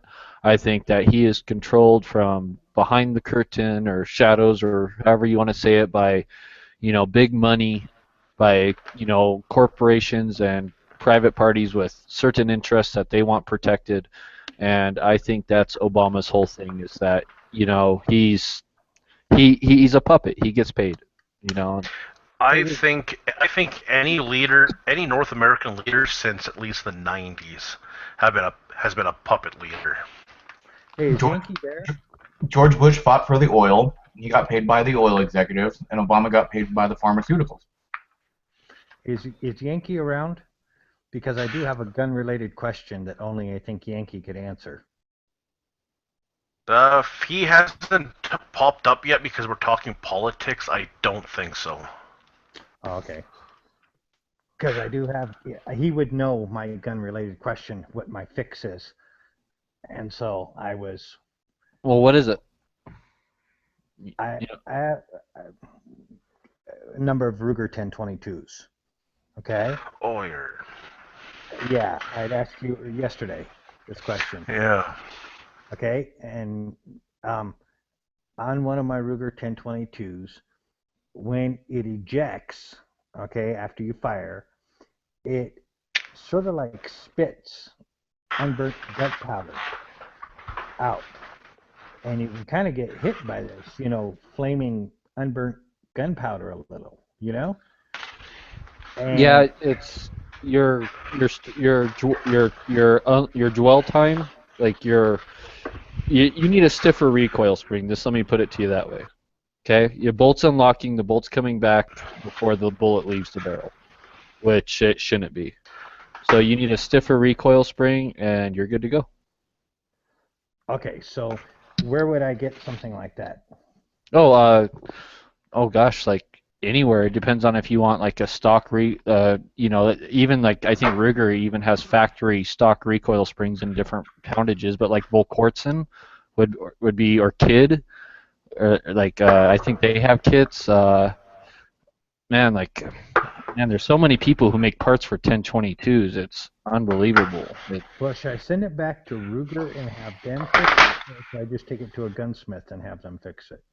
I would do it yourself in like 10 minutes and on a kitchen table. Like literally, it's really not a big deal. It's like Kid has good recoil springs. Volquartsen has good recoil springs for like I'm talking like aftermarket high-end stuff.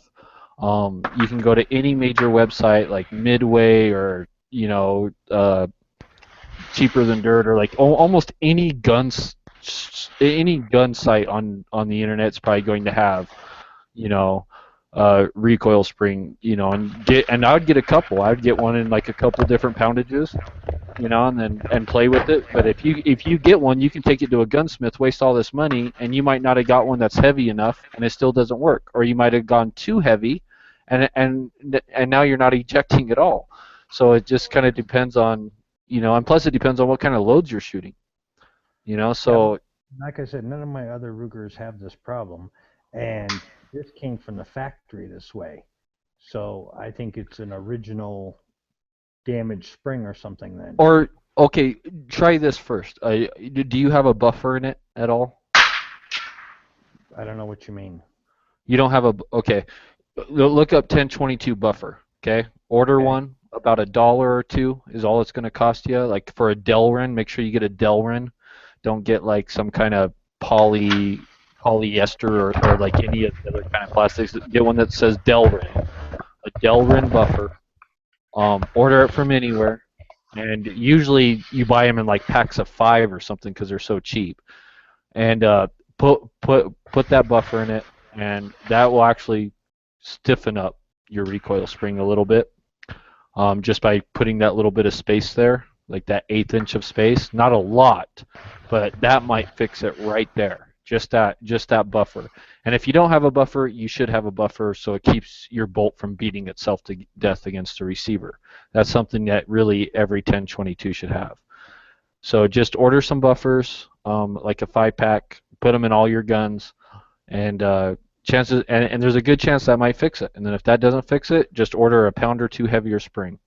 You know, and a lot of guys tweak their own springs. They'll take this. You know, I'm not saying do this. I'm not saying do this, but a lot of guys they'll take their own spring and literally stretch it out a little. You know, and tweak their own spring. You know, just to get them by, stuff like that. But I would just order a couple springs and a buffer and do it yourself. There's nothing on a 1022 really needs to be taken to a gunsmith. It's yeah, and now that I'm thinking about it, you to clean it, you pull the spring out anyway. Yeah. Yeah. I mean, it's super easy. It's yeah.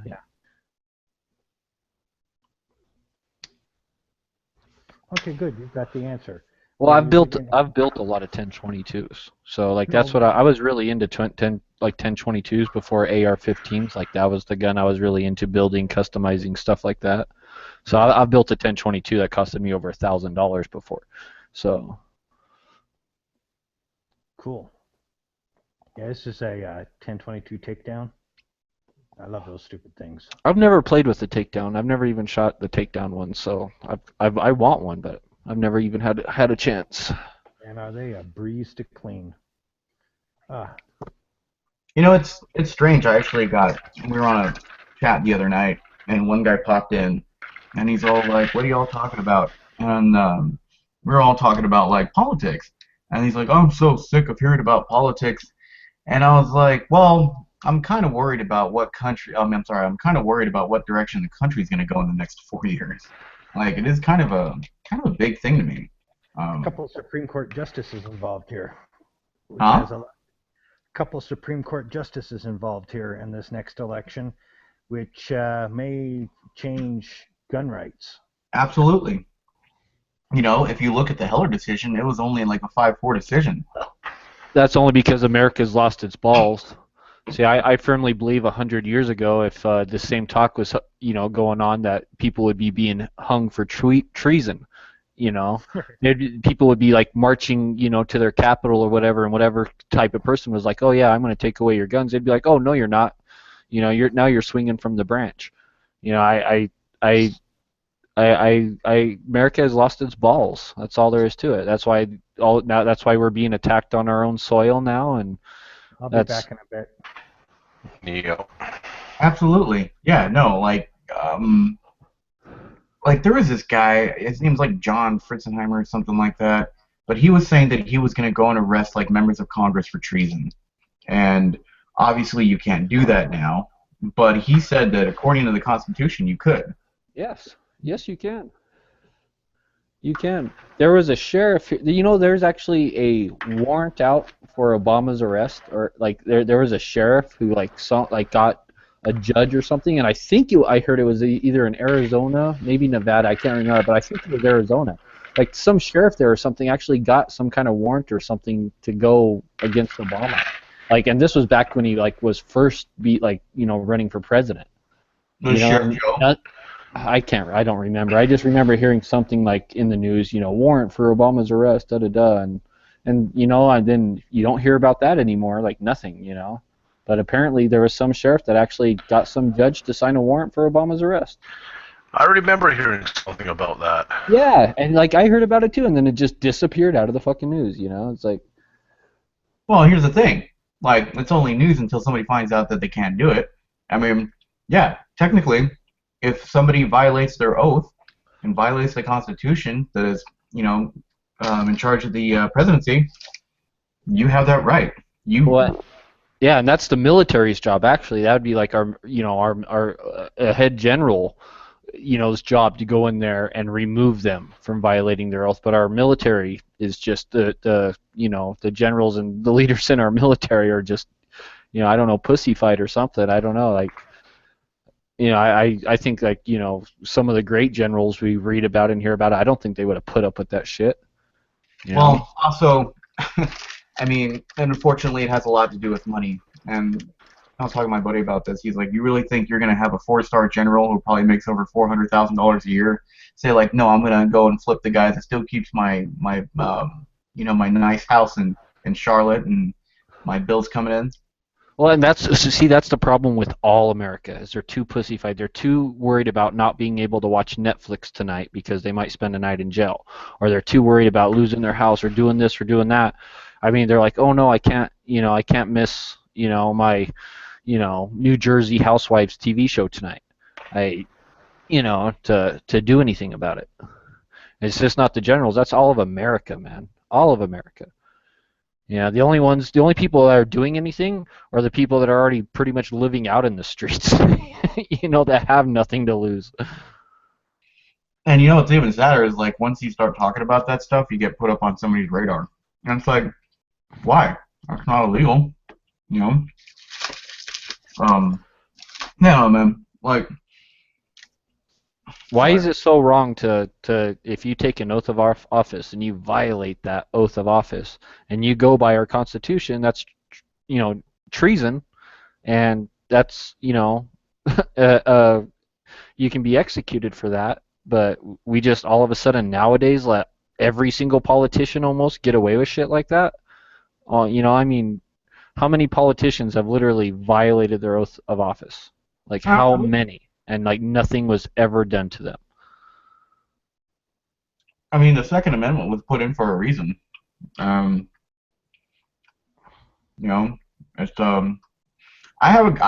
have this feeling that if the founding fathers of the United States were here today, they'd probably be in the DHS lockup. Oh yeah, they'd be being waterboarded.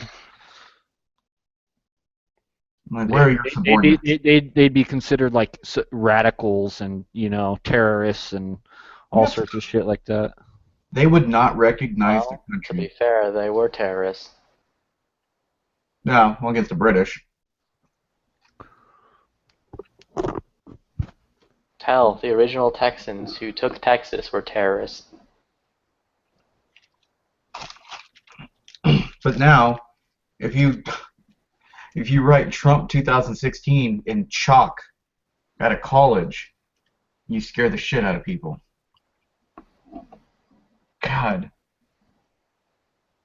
Like, what happened? When did it shift? When did everybody become such a wet rag? I mean, there wasn't a turning point. It's been slowly doing that since, like, the beginning. It's like people fought and died so hard to gain independence from one over-oppressive king. Just to say, all right, everything you fought and died for, goodbye. And we don't care anymore. It's it's frustrating. I mean, like, but like I'm sitting here like freaking blowing smoke because I'm not going to do anything about it. Nothing you can do. Well, I mean, there is a what? Well, there is something we can do. Well, no, I'm saying like there was a difference between like the original colonials and like how we are now. Difference being their fight against the government was a government that was across the ocean, and by all means might as well have been on the other side of the fucking like galaxy to them, telling them what to do. The difference is now we have people telling us what to do from not nearly as far away, so it's less of a fucking insult. Plus they're giving us things in return, so it's... Okay, what caused the revolution? Do you guys know what caused the revolution in the first place? Taxation. Taxation without representation. Taxation was the first step. The second step was after we got pissed off about taxation and we were arguing about it, and we were already in the process of setting up several different constitutions before the one we have now, I'm not sure, and several different presidents before George Washington. These mini governments, okay, that we were trying to set up and that were failing and stuff like that. Then when we started when we were arguing against it, we were sending people over to England to argue against it, stuff like that. Then he was like, oh, you know what, this might be a problem, so we need to ban these rifles. We need to ban these guns. They should not. And that's when the revolution really started. The whole taxation just got us talking about it and saying, hey, we don't like this. But when they tried to take our guns, that's when America said, you know what, fuck you. So how long do you think Bernie Sanders would have lasted in 1776? They would have beat the shit out of him. No, they would have locked him up in a loony asylum. No, I don't like to bring this guy up, but like there is a couple things, and this guy's a complete wacko, but there is a couple things he says that make sense. And one thing that I've always liked that I heard from him say from Alex Jones is that if anyone tries to take our guns, all it would take is 1 million gun owners to march on Washington, and we would get our rights back. 1 million, because he literally said if 1 million gun owners walked onto Washington, walked up to the White House, they could physically remove the president and say, guess what? You're not the president anymore. And they do not have the manpower or the troops or anything to stop that from happening. We do not. We do not have that here in America to stop 1 million citizens. It would be an unstoppable force. And so if any president was to ever try and take our rights from us, to take the Constitution from us, it would only take 1 million people to get it back. And that's less than, you always hear people talk about the 3%ers. Oh, it was only 3% of the people in the revolution that, won us America. Well, 1 million people isn't 1 million people isn't even 1% of America now. I mean, so it'd be like the 0.3%ers is all it would take to get our America back. It's just 1 million people. Well, you know something? When Obama was talking about this 2 years ago or 3 years ago, with the big gun scare, the sheriffs were coming out and saying, we're not going to allow anybody to come and take people's guns. Yep. You've got more than just the people. You've got the actual hierarchy of law enforcement and military. Law enforcement who would say, no, it ain't going to happen. Not all law enforcement, but a lot of them, mostly sheriffs. A lot of the city cops and all that are like, oh no, I love Obama and, I don't want anyone to have guns. But most of like the open country, the West and a lot of the South and a lot of small town areas and stuff, not places like California or New York or Chicago, but the real America, that's, those are the people, the law enforcement that want to put up with it. I'm sure that, New York, Chicago, California, I'm sure those law enforcement agencies would be right behind Obama, being like, yay, let's take away guns. Oh, so would like Oregon and parts of Washington too, because you have all the people moving from California up there. Yep. I hate that term, the real America. Another thing I want to mention, I got to ask you because you mentioned Alex Jones, okay? And I was never a fan of Alex Jones, okay, because I've never been into the conspiracy type stuff. It seems like he's been trying to be a little bit more legitimate lately in his reporting, but I mean, do you take him seriously? Or do you think it's just a joke? Well, no, some things I take him seriously. Like when he actually goes out on the street and he protests and he goes to these like anti-gun rallies and he talks to the Moms Demand Action and he tries to tell them common sense and actual facts and statistics and stuff like that. Oh yeah, I'm totally like that's all true. I mean, he's like reading actual statistics and facts. So yeah, I'm all down for that. But like when he gets on his show and he's back in like behind his desk and he's like, oh, they're poisoning our water with this special substance that's undetectable and it turns you into a zombie, or fluoride, the Nazis used it and we're using it for mind control. Now that kind of shit, like that kind of shit just goes over my head. I don't believe that shit. But here, real quick, I saw a video where Alex Jones went to a Mom Demand Action, like it was like a get together, like a little barbecue, and it's like an anti-gun thing. And he and all of his like producers and like all those guys with him, they went there and they approached the parents of one of the girls. I saw that one. That was shot in the head in Colorado. I'm sorry, man, but that was fucked up. Like these people just lost their child, and he's sitting there saying, "If you try to take our guns away, it's gonna beat the old guy's ass." Like he was just going off on him, And I was like, these poor people just lost their kid. Like, yeah, I know, like, facts, not feelings, and I'm all about that. But when somebody just lost their child, they got shot in the head, it's not time to tell them about you're not going to take my guns away because fuck you. And it's like, I really disagreed with that. And then, like, he went off like a raving lunatic on Piers Morgan. And that was smart of Piers because notice he didn't invite anybody else but crazy-ass Alex Jones. And I will say this, Alex Jones does have a lot of good facts. And he says a lot of things that are true, except for, like, killer lizards and wasps and stuff like that. Yeah. But I wish. He just doesn't, like, you cannot go to somebody right after they lost their children and try to talk to them about facts. Like, it's not, they're in a grieving stage, they're emotional, and you're not going to get through to them. And you may never get through to them. A lot of people, it's kind of like this. It's kind of like, you know how, like, this is a bad analogy, but, like, if a person, like, if, I've heard this from a girl, you know, she was like, usually, you know, like, if women get raped, they turn into people that hate sex or they're super freaks. So, at a young age, people that get affected by gun violence, it's either that they hate guns or they become super gun nuts and become like, you know, mini Rambos. So, you know, it was like in that movie Jodie Foster, The Brave One. Like, you know, everything was fine until she got raped, and then she went out and, you know, picked up a gun and became like a vigilante. So, it's to try to connect with people that are grieving and trying to tell them about 1776 and you're not going to take my guns away. That is not the way to reach them, you know. The way Adam Kokesh, he went to a Moms Demand Action rally, and, you know, he said, he's like, hey, why do you want to take my guns away?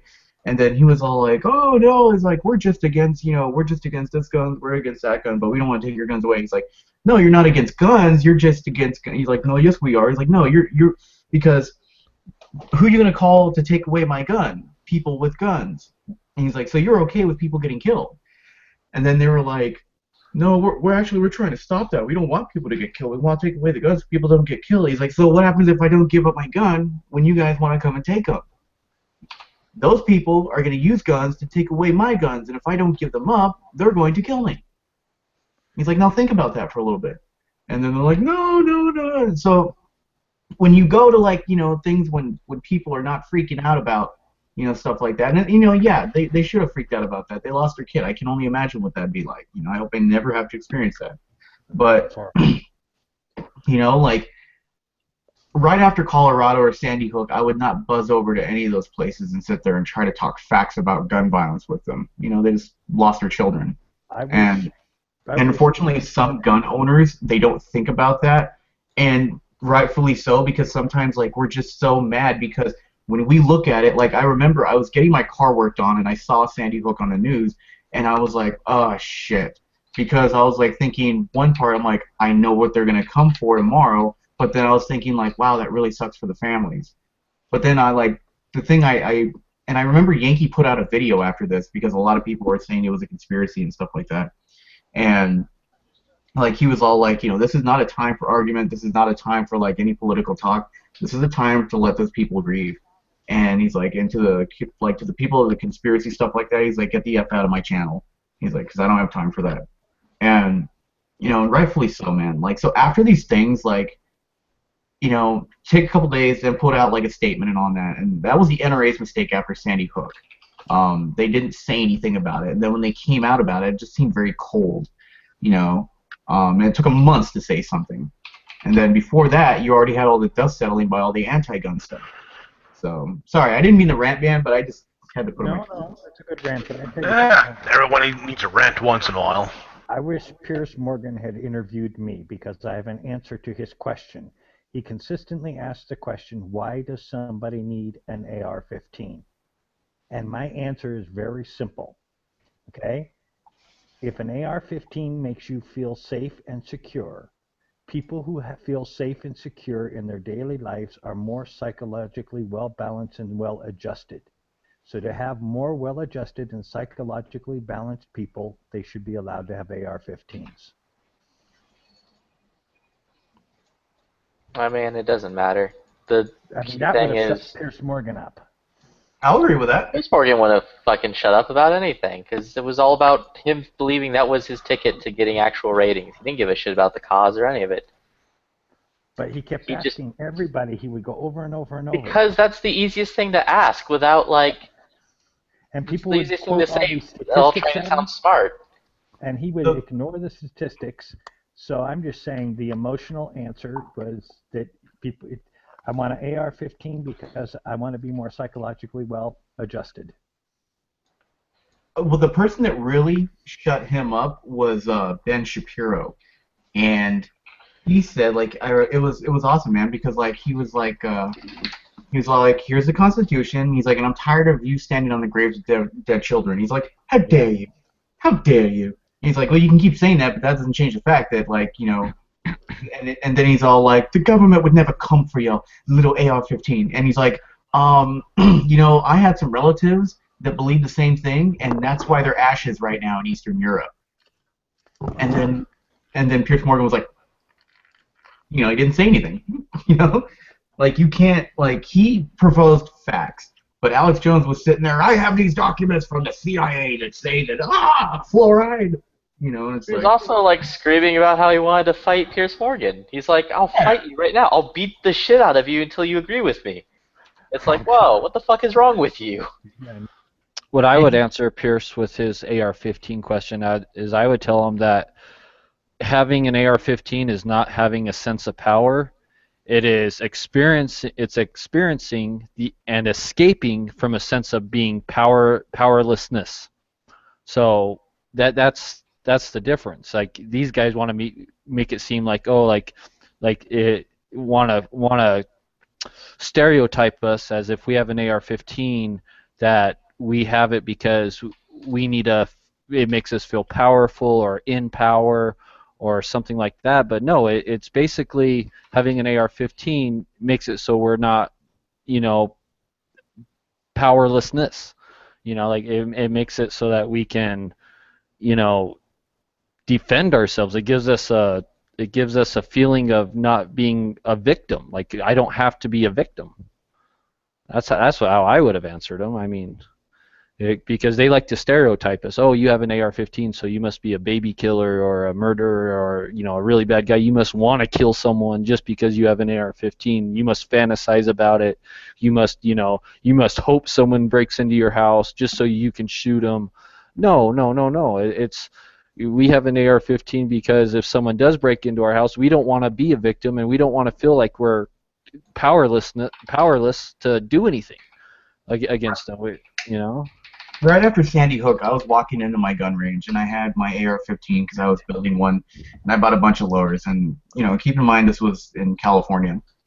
So as I'm walking into work, because I was also a range safety officer there was like a bunch of like anti-gun people around there and stuff like that, and they had jars of spaghetti, and I was like, the hell? And we're gonna have like pasta later? And as soon as I walked up to the door, they just dumped it all over me, and they said, here, now it looks like you really have blood on your hands. And I was like, wow. Like I was just that's assault. I'm not gonna go and do that. I mean, like, I'm not gonna be like, oh, you hit me, Piers Morgan, or what's his name, Alex Jones. Like he was like, oh, the lady touched me, she wants to fight me. Like, I'm not gonna bow to the level. I'm not gonna make a big deal out of it. I said, ma'am, I'm sorry that you don't agree with my sporting hobby. And I said, but what you did was really wrong, and it just really shows the type of person you are. That you're blaming me for having a gun, saying that we have no self-control. But I have a firearm on me right now, and I have more self-control than you with a ball of tomato sauce. What does that say about you and what you represent? Have a good day.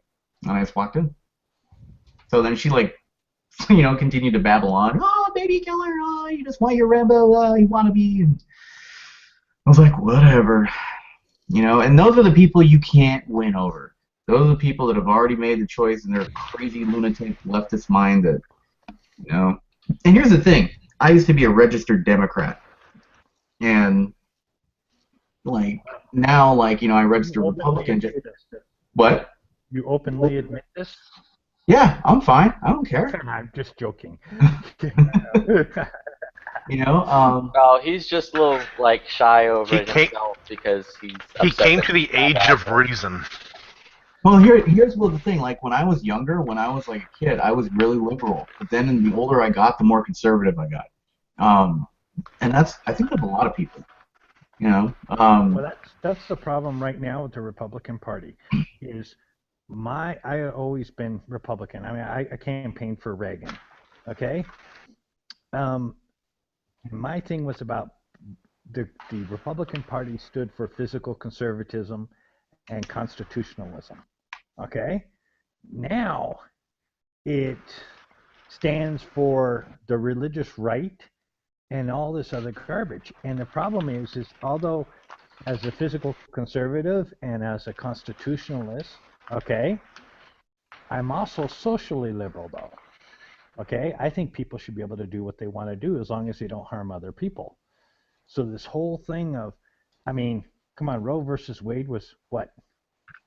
30 years, 40 years ago? Plus? Okay. I personally don't agree with, especially the late-term abortions and stuff. Okay. And I personally don't agree with that. But then again, who am I to tell somebody they don't have their rights? Okay. How do I tell a woman they don't have a right over their own body? Right. And that's what Roe I don't versus know. Wade was about. I can't argue that. Just for the sheer fact that the same reason you can't tell someone, yo, you can't murder, or like the same reason as you trying to argue the fact of like being told you couldn't murder someone or your child because they popped out of you. It came from my body. It came from someone else's body. Once they're alive, okay, then you can't kill them. Okay? Yeah, but it's like a fucking super thick old line there where people don't like to define where it's alive or any of that shit, and they just don't care. So does spilling sperm on the ground count as murder because that is a potential life, just like an embryo, just like a fertilized embryo? I mean, no, because it didn't go into the egg. Well, then why are you drawing that line? Why do you have to say it has to go in the egg? Well, fine, fuck it. Because it's going to go in the egg. That's where it's no more going to jerking off for anyone. All you have to stop it because it's wrong. You're killing like God knows how many people. It doesn't start or have per se a heartbeat or any of that till after 6 weeks, and that's why most laws of abortion was that it had to be done before the 6 weeks because it was nothing more than a biomass. It didn't exist as a thing. But these people use religion to say not to have abortion, yet religion says that something's not alive until it has the breath of life, which means it has to be born. I mean, I'm not even going to argue the whole religious aspect of it. It's just, I don't know. I don't agree with the thing of taking away something's choice to live, no matter what the situation is. It's not their. Well, So you're telling I'm pro and against abortion. They're like me. I'm one of those people. Like biblically, you're not alive until you have a breath of air. That's how I see it. Abortion. I don't know. I hate getting into this talk. If the mother is going to lose her life, abort. If it is incest, abort. But it's up to the mother. I'm totally against abortion because I think that we need more people in this world that don't give a fuck about their kids and don't take care of them and don't want them and that don't want to be a parent to them. So I'm totally against abortion because we need more of those people in this world. So I don't give a shit about that. I don't care. And I'm saying from my own personal perspective, I don't give a fuck what I'm stepping into. I want the option of still having a choice in my life and still having the ability to make something of my life, regardless of where the fuck I come from. And to be dictated that just because the situations that were around me being born were bad, it's bullshit.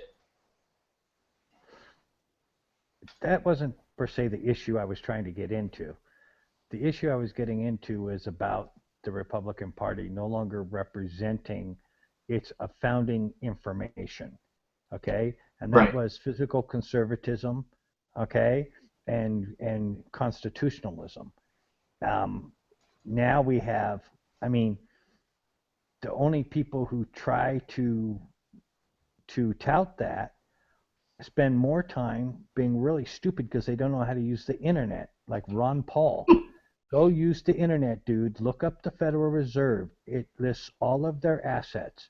Now their listing is delayed by 18 months, and they explained that in Congress, that in order to keep other countries from taking advantage of the financial things, they have to delay their audits for 18 months before they publish them. Okay, but quit calling for a stupid audit of the Fed. Just go look it up on the internet. It says right there every asset owned by the Federal Reserve. Well, if I remember right, like they back in like the 70s or 80s, they did do an audit, and like actually they actually brought in people into Fort Knox, like senators and stuff, because there was all these rumors going around that Fort Knox was empty and there was no gold left and all this stuff, and you know, it was starting to panic people. So like some senator actually went in front of Congress and was like, yeah, I need to go. We need to go into Fort Knox. So they actually did. They actually let these like senators and stuff in, or congressmen or someone, and they actually went in and actually saw the gold, you know, and was like, oh, okay, it's still here. Okay, the Federal Reserve has nothing to do with Fort Knox. Fort Knox is owned by the government.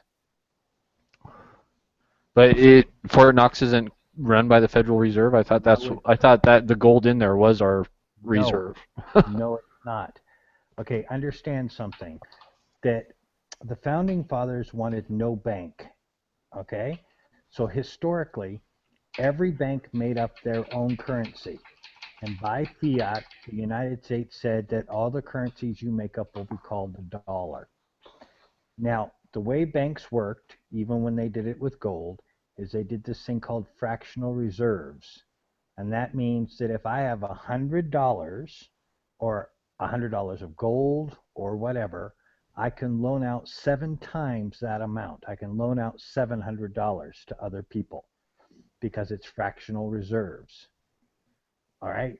And then in 1889, okay, the federal government, because there were so many different banks with so many different currencies that said dollar. I mean, you had, the Los Angeles dollar, you had the California dollar, every different bank had their own dollar.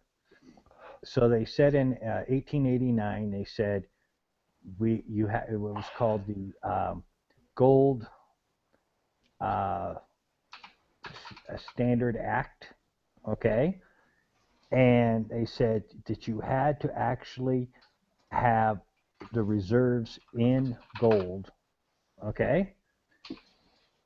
Right, so the thing is that the federal government, although it prints the money, the bank buys every dollar, everything that's printed, whether it's a $100 bill, a $1,000 bill, or a $1 bill, the bank has to pay 17 cents for that dollar.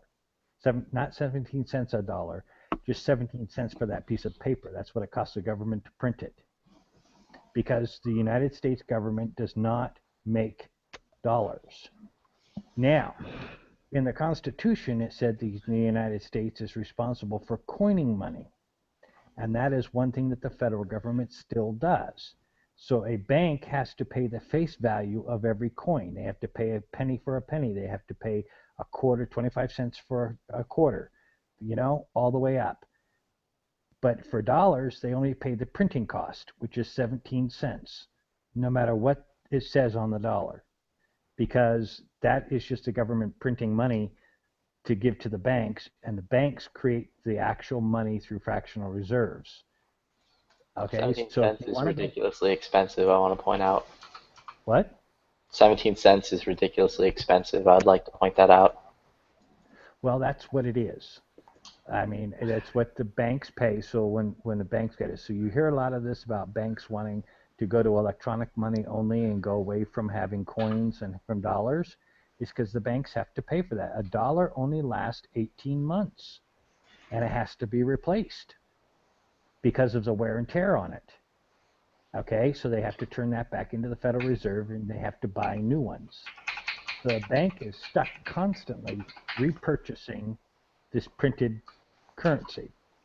And so that what the banks say is, hey, let's do everything electronically, and then we don't have to pay that 17 cents for a printed piece of paper, and we don't have to pay the face value of any coin whatsoever. I just looked at my wallet, and every single bill in my wallet is over, and I have like 20 bills here. Every bill in my wallet is over 18 months. 2006, 2006, 2009, 2013.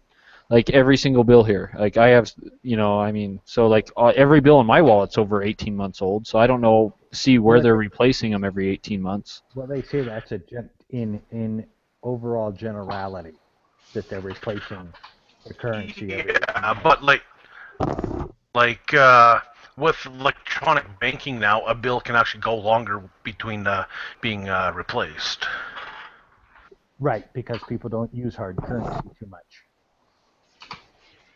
But I'm just saying this whole thing, Alex Jones and the whole Ron Paul thing, I'm just going, please, dude, look at a little American history first. The United States has never, besides coin, have ever created currency. And number two is that the Founding Fathers demanded we didn't have a bank. That's why the Federal Reserve is private. So, Alex Jones goes off on that stuff so often. I'm like, dude, please get a small education. I was asking a lot from Alex Jones. Well, I tell you though, I say once a month I'll watch one of his shows. Okay? Because he does have some pretty good entertainment value on some of the things he does. He does. I mean, I used to watch him a lot. Like I noticed when I lived in California, I watched a lot more like right-wing like news channels and stuff like that, and and I was more like hardcore like right. But when I moved out to Arizona, I kind of centered to being like libertarian, and because for a long time I was like liberal, and then I kind of went like I think I just it all started when I got into guns. And then, like, when I got in the guns, I became, like, really hardcore right. And then, I moved out of California and then became, like, libertarian. Okay, so I have this question for you then. Yeah. What is libertarian? Because as far as I know, libertarian only means that you want anarchy. And since I'm a capitalist, I believe in the rule of law. So, because that's the first rule of capitalism, is the rule of law. So I could not be a libertarian because I don't think anarchy is beneficial to I think there is a role for government. Not that what the government's doing, but there is a role. To me, I don't know, maybe I'm titling myself wrong, but I believe in pro-choice. I believe in, anybody should be able to get married. I'm pro-marijuana. I'm really, really, really small government. I believe in the Second Amendment to the max, and in fact, I think that we should be able to get all our gun rights back. I'm the type of person that I don't care what you do, how you do it, as long as you don't hurt anybody else. And that used to be what was called Republican. Now Right. you can forget it. Like I said, now it's the religious right. I mean, you've got to be a conservative is no longer somebody who wants smaller government and everything. A conservative means that you don't believe in family values and stuff because you're a Christian.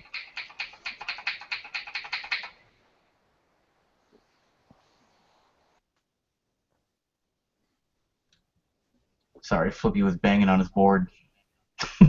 Yeah, no. Yeah, he's probably playing some game. Yeah, he's got like this new game he's been playing. But yeah, I mean, like, yeah, back then that was like Republican. Now they consider it libertarian, or you're a moderate Republican or like a moderate Democrat. I have a lot of friends that are like really hardcore right wing, and they're like, oh, what the hell do you mean 2 gay people should be able to get married? I'm like, why? Does it stop you from getting up in the morning and going to work? Like, who the hell cares? Like, I don't care. Yeah. And then like they're like, oh, like, what do you mean you're pro-life? You believe murder? And I was like, no, I don't. But I'm not gonna tell a woman what she can do with her body. Sorry, that's my choice. You have your own thoughts. I have mine. Free country. And and then they're like, oh, you need to go to church and think about it. I'm like, oh, yeah, I'm not religious, so that just ticks me off. And that's what the Republican Party has come to. It's all like, you need to read the good book, and if you don't do that, you're going to hell. And it's so preachy now. And unfortunately, and no offense to anybody that's religious, but it's just, that's why like my girlfriend can't get a hold of it, because like she's like, yeah, like I like a lot of what conservatives go for now, like, which is Second Amendment, we're both in the guns, but everything else, like, we just can't grasp it. And no, I agree. Of course, what I always say to them, because when people bring out the religious aspect, okay, I said, so a person can't get an abortion, yet it's okay for God to perform abortions. And they go, oh my God, what do you mean? I'm going, well, what's a miscarriage? Isn't God supposed to be in charge of that stuff? Okay? And I said, okay, and then in the Bible, in the Old Testament, it says that if a man comes home from a hunting trip and he thinks that his wife's been cheating and she's pregnant, poison her. Yeah, he gives her a poison, and that God will take that child, and perform the abortion. Okay? But they don't want to talk about that in all their religious garbage. Oh, my grandfather would give his daughters a coat hanger. But let's make it clear that I think a person by their actions, not by their words, know them by their deeds. Okay? And although I think other people have their rights, okay, the proof for each individual, the proof is, what have you done in your life? I've had 4 children, so obviously I'm not as much pro-choice in my personal life, but I do think that other people have that right. I'm just sick and tired of people trying to control other people on things that don't affect them. Just like Brandon was saying, I see, I consider myself probably an independent. That's how I see myself, but an independent more on the Republican side. Even though I'm not religious and all that, but that's the main downfall I see of Republicans, is that they want to control certain aspects of people's lives that do not influence other people whatsoever. I mean, they want to control every little thing you do or say or think, even though it doesn't affect anyone else. I mean, and I think that's wrong. I agree with you. I mean, you say that, but you want to control the way they think on guns. What, Flippy? I said you say that you don't want people... No, he doesn't. He doesn't want to influence them in any way, whether they have to accept guns in their life whatsoever, or own a gun, or use a gun. Yeah. He wants them to respect how he feels about them, and that he has a constitutional right to them. Like for me, I respect gays. I respect transgender, because that doesn't affect me. How does that... Do we have to understand it to respect it? Because I don't understand transgender. I don't understand it. I got a buddy right now going through it, and I've known him since I was 5 years old. Well, we used to be really good friends with Toby Meltzer here in Portland, Oregon, and he was one of the biggest gender reassignment surgeons in the world. So I have met many people that were getting their brand new mangina.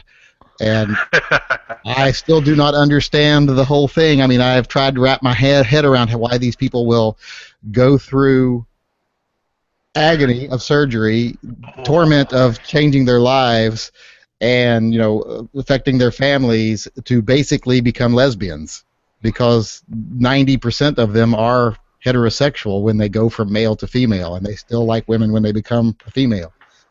Who was that guy way back when that used to do Tiptoes Through the Tulips? Tiny Tim? Tiny Tim. Okay, you know, back then, instead of calling them transgender or whatever, we just used to call them cross-dressers. Because, you know, it's like... Well, cross-dressing's different than transgender. A cross-dresser can just be someone who enjoys wearing women's panties. He can be a heterosexual male that feels he's a male. Transgender people actually feel like they are a female brain inside of a male body or a male brain inside of a female body, and there's a disconnect between their core being and their physicality. So they feel they have to change their physicality to match their core being, because you can't change your inside physiology, so they have to change their outside to match. And that's why I don't understand, because they're predominantly 90% of the time heterosexual men that feel they are women. Well, don't some transgenders actually have like both female and that's a hermaphrodite. That's a hermaphrodite. That's a totally different thing. Oh, see, I don't know anything about it. I just always thought when they say class of porn. Why'd you have to go and bring Flippy's mom into this? I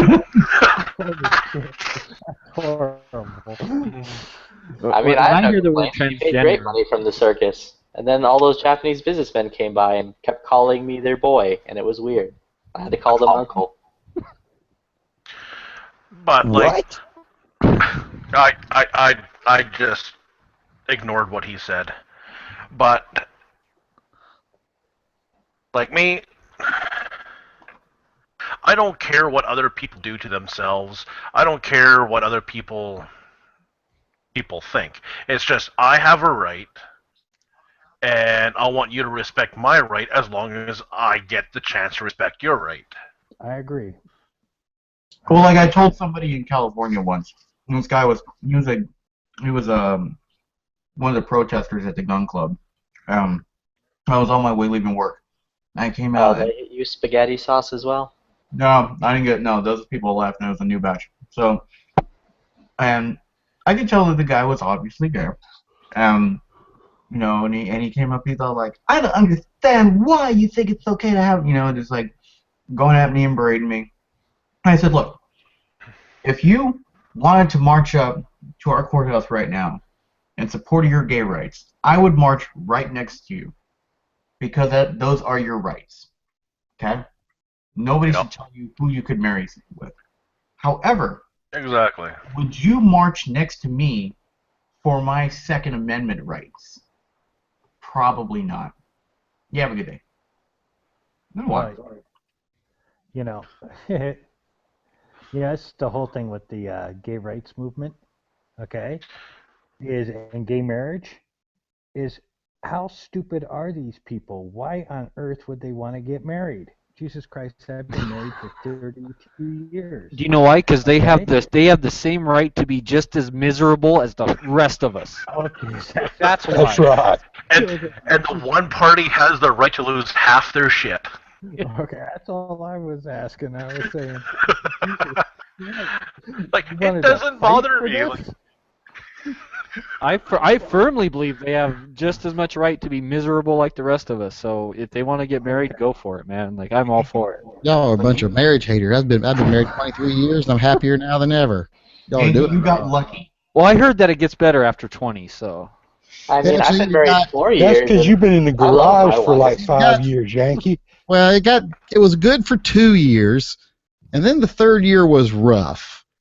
And then it got a little better for the next 2 years to where it was almost as good as it was originally. But then it's like 6-7 years, it gets really bad. And then if you make it to 10, it's the same from 10 on. Last 13 years have been wonderful. well, they say every 7 years in a marriage is the rough spot. I would say more I don't like think it's every 5. 7 years. I think it's just the first 7 because we've been through 3 7s and it never, other than the first 6 or 7, there's never been. Like I say, last 13 years has been awesome. There's some big things that if you go through, it gets a lot easier. But I wouldn't recommend some of them. Building a house together, that one, if you can get through that without killing each other, we've done that. Going broke We've done that. Started life That as a you, contractor. and then having kids. That We've done that. Yeah. Those three, if you can do that, you're probably gonna be able to put up with each other no matter what. After a while, you also get over a lot of your petty insecurities and your jealousies and stuff. It's like nowadays, if we both see someone attractive, you know, that each one of us finds that person attractive, or another person, like I find someone I like, and we'd say to the other one, you know, when you're younger, you're like, are you looking at them? Are you looking at them? When you're our age, you're like, hey, if you think you can get that, go for it. Oh, it's That's funny. what Like, no, that's totally what I said to my girlfriend. I was like, hey, if Gerard Butler comes here and knocks on the door and says, like, come with me to my car, I'd be like, go ahead, dude, man, go for it. I don't care. Seriously, if you can bag that guy, you got all the support in the world. I say it all the time. I'm like, yeah, if you think you can get that guy over there, I was like, you go for it. I hope he likes, you know, titties that aren't where they used to be, and, you know, being disappointed in bed, because otherwise you're not going to have that great of a time.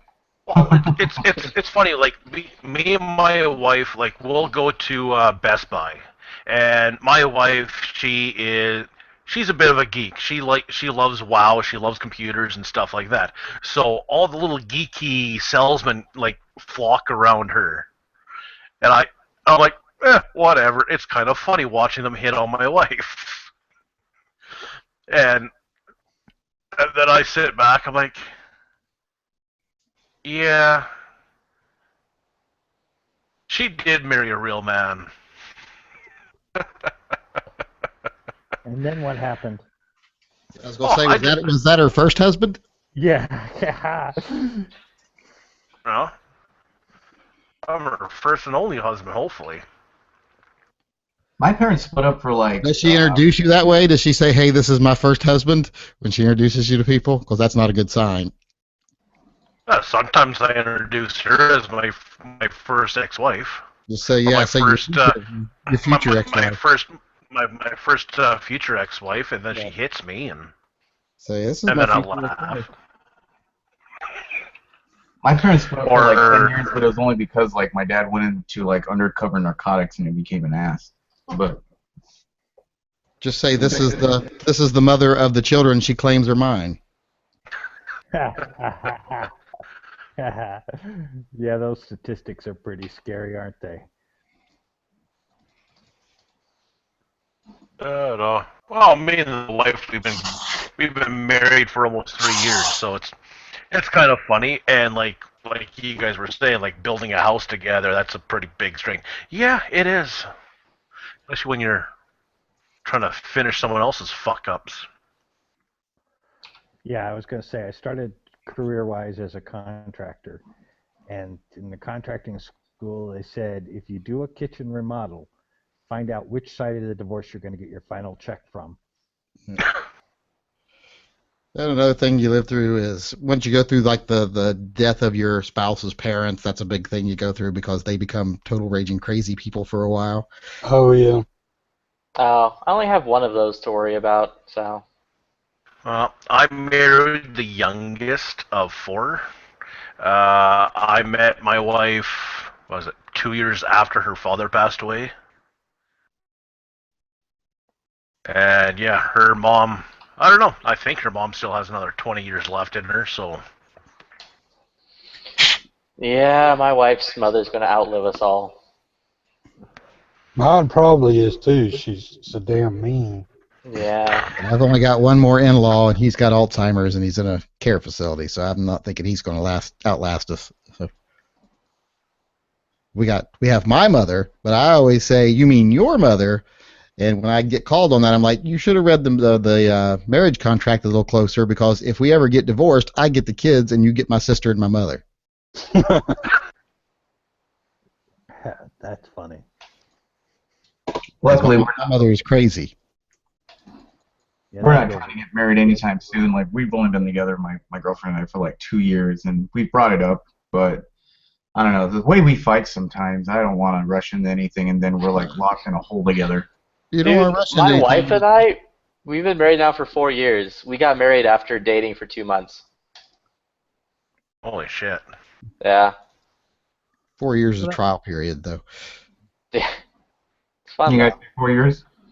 Mm-hmm. When you get to 10 is when it counts. That's when you really can tell people your marriage. I always say, don't tell people the first 10 years. Then you don't got to explain to them if you get divorced.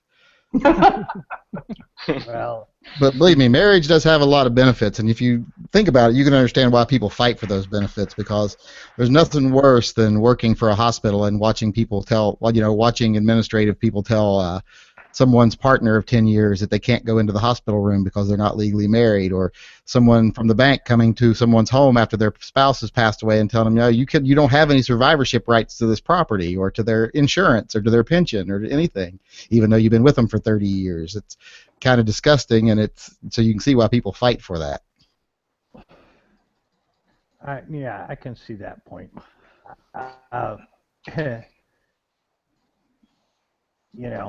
When I worked for social services, I'd seen people that had been together for 15 years. One of the people had kids when they met, so they've got like 15, 16-year-old children. One of the parents, the birth parent dies, and the kids are taken away from the other person that's been their parent for 15 years because the state recognizes no right of that person to keep those children, so they put them in foster care. Doesn't being together that long, doesn't that make you well, maybe it depends on the state, but common law, and doesn't common Yeah, it law depends make you on the on state. Not if you were same sex. Oh, okay. Yeah, they have nothing. I mean, I don't think anywhere Well, they do doesn't govern common law for that. I mean, even places that it's legal now, I don't think they even recognize common law, do they? I think most common laws are written that if two people of an opposite sex share a domicile, so I don't think common law would affect same-sex couples in most states. It would depend on how the law is written, but in every state that I've worked in social services, the common laws are written as in you have to be two people of opposite sex, you have to publicly declare that you are a couple, and you have to maintain a residence together for so much of the year. Some places it's like the day you move in together, if you say, this is my old lady, you are common law married. In other places, you have to live together for 2 years, have publicly declared that you are in a relationship, etc. So it differs from state to state, but it usually does say of opposite sex. In Alabama, I don't know if they've ever changed the law or not, but at one point, there were people who would check into a motel as Mr. and Ms., and 6 months or a year later, they would hit them for shit because they're common law now. Yeah, here in Utah, there is no such thing as common law, but you can get it if you go in front of a judge and like you protest in front of a judge and you say, oh, like we want it. Then a judge can grant you like the common law, but it's not an automatic thing here in Utah at all. You can live together 20 years and you're not common law. I think in Alabama, all you had to do was make public declaration and share a bed. Yeah, which is signing a motel registry as Mr. and Ms. I did work public services. I did work public service in Alabama when I lived in Huntsville. So. But here our common law marriages are messed up because of the whole polygamy thing. So that's why I think we have it that way here. There is no common law. Here in Alberta, it used to be if you lived together for 6 months, you were common law, and then just because of the amount of money that's in this province, after 6 months, the woman would leave and. Did he freeze? Yeah. That's so hard. Froze. Now there's two of him. Now there's two of him. I can't handle two of him. At least one of you has to put a shirt on. I got my wife beater on. Do you even own a shirt? I do. He owns one. It's right now being cleaned. He lives in Canada, so I'm sure he has a beaver skin jacket. Or his new name's Darren Speed. But yeah, no. Before I get kicked out again and then brought back in, here in Alberta, you used to be common law after 6 months. And with the amount of money that Albertans make, the woman would usually leave the guy after 6 months and take half his money. And then the Alberta government caught on to that and said, no, you have to be common law for 3 years. Well, I told my wife she wants a divorce. She can have it all. You know, the thing is it's not about money for me. I could give a shit less about money. In fact, I hate money. I hate the fact that I need money. You know? Oh, that's why I'm all for, Starfleet and the Federation to do away with that. Yeah, but they had gold press platinum. Well, that was some society. If you're going to deal with the Ferengi, you've got to have your gold press platinum.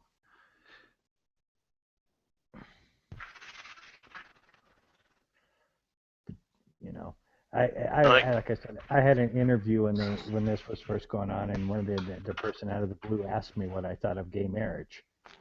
And really, I don't care what other people do. Let them do it. But that's not a good political answer. So my answer was, it's not for me. The guy said, what do you mean it's not for you? And I go, well, I've been married for like 30 years, so obviously it's not for me. I'm not going to change teams today. You know? You're not a switch hitter, is what you're saying. Right. You should have added, unless that's going to help me get this job. Oh, no. This was a press interview. I didn't need the job. I had my job. You know? And so I just, it's not for me. And I look at it that way, is let people do whatever they want to do. I mean, I could care less if they want to get married. I still think they're ridiculous for wanting. That's just more women out there for the single guys, right? Another thing too, after being married as long as I've been married, right? To me, a marriage is a contract between a man and a woman, okay? And it is about your relationship. Or it could be between a man and a man or whatever. I'm saying it's between the couple, okay? And so whatever couple it is that wants to have that relationship, good for them. I could care less. I think it's up to the individuals what they make out of marriage, and not for anyone else to say what marriage is supposed to be defined as. But then again, I am a Reagan liberal. What's a Reagan liberal? Okay. A true liberal used to be, this is a change of term the way they do it now, but a true liberal is now called a Reagan conservative. Okay? But a true liberal is someone who believes in progress and moving forward. There used to be a true liberal is more what they call a libertarian now. Okay? Except libertarian means no law at all, and I don't agree with that. Like a classic liberal, like Thomas Jefferson. Like Thomas Jefferson, yes. Like there is many definitions for what a libertarian is, as there are libertarians. Because not every libertarian believes everything the exact same way. Because I consider myself a libertarian, but when people start describing what a libertarian is, usually that's not what the fuck I am. I'm pretty much somewhere in the damn middle of everything. Yeah. See, like I said, I'm a physical conservative, okay, and I'm a constitutionalist. I believe in the Constitution, but I also am socially liberal in that let people die. I don't think the government has any role to get involved in marriage other than, statistics. I don't think the government has any role to be involved in anyone's life whatsoever, know. I mean, if there's not a victim of a crime, or if someone's not, what they're doing isn't affecting someone else, in some kind of negative or bad way, the government should just stay the fuck out of it. I mean, really, it's... That's the same thing like we're discussing gun control. And liberals, per se, what they call liberals now in gun control.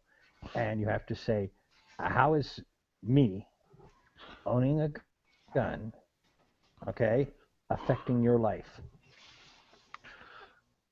Now, I'm not talking about some lunatic who might own a gun. Of course, they can get a bomb and they can go to Home Depot and get, you know, everything they need to kill people. But I'm saying, how do this person, how does that affect your life? Okay, that hurt like fuck. Now I've just about put my eye out, and I have to look for the spring to my firing pin. Uh-oh, safety glasses.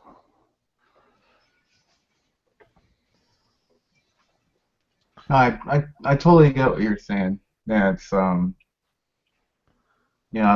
talked all different arguments with people about that stuff, and it's just. If the Republicans could just do away with interfering with everyone's little life in every little single way, if they could just like do away with that, the Republican Party, I still like the Republican Party. If they just stayed out of the whole abortion thing, if they stayed out of the gay marriage thing, if they just stayed out of people's private lives that don't affect anyone else except for them, I mean, I don't get why they have to. Do they think that if they if they say, okay, yeah, it's okay for gays to be married, that makes them gay, like it's contagious? I don't get it. Like, how does it hurt them? Like, why do they even give a fuck? That's what I don't understand. Is like, why do they even care? Like, what? I've never given a fuck. I don't care. I could care less. If some guy I don't know wants to marry another guy or woman or dog or whatever the fuck he wants to do, I don't care. Marry your car for all I care. There's guys who love their motorcycles and their car more than they do their wives. Marry those. It doesn't affect me. Like, who cares? Yeah, really. I always hear Republicans say, gay marriage, it's not natural, and that's one of the biggest things I always hear. It's not natural. When I was a fucking kid, right, on a farm, my grandpa had these 2 bulls, and each one of them would mount the other one. Okay? It happens in nature. I knew a guy who had dogs that did that. Yeah, neither one of them like to receive it, but they both like to give it. But I mean, if that's not natural, in nature, I don't know what is. I think you could probably find all sorts of species, that have gay things going on or whatnot. Who's to say it's not natural just because it's not what you like or what you are into? If it doesn't affect you, just stay the fuck out of their business. I mean, personally, I don't give 2 flying shits as long as I don't have to see it. Like, I don't want to see 2 dudes making out on the street. However, if they're 2 feel the hot same girls, way about breast milk. I don't want to see. If they were 2 hot girls, I don't want to see a couple making out on the street. Period. Most of the time, either. I don't care. I mean, if people are walking around holding hands or being a little affectionate toward each other, that's fine. But I don't want to see them swapping spit while they're walking through the grocery store or some shit. Yeah, no. I don't care who you are. I don't want to see that. I'm gonna walk down the next aisle if you start doing that. I had this argument with this guy when this first came out, and I was saying, why are you against gay marriage? And he says, well, because the Bible. And I says, please tell me where in the Bible that it's against gay marriage. And he says, that it's against homosexuals, right? Okay. And I said, all right. I said, now you're making assumptions. You're assuming they're having sex. Have you never been married? Oh, yeah, that's a good one. I'll have to remember that one. But if I remember right, it does say in the Bible, I'm sure I'm going to get this wrong, but it says something like, if a man lays with another man like he does his wife, it's like an abomination in God's eyes or something like Correct. that. That's about sex. It has nothing to do with marriage. And that's the Old Testament, which also says if you get a haircut, you're going to hell. So, Russ, how many other things did Leviticus say we can't do? Okay, now this pisses me off. After I just spent 15 minutes, all that time over there on my hands and knees looking for the spring, it's still in the slide.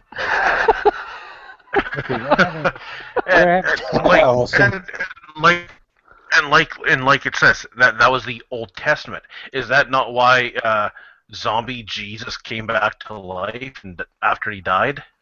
To forgive? Okay, let's get this clear. We're sitting here talking about homosexuals, and you're talking about crawling around on your hands and knees. I don't have any sexual hang-ups. Looking for something that almost shot him in the eye. Okay. Yes.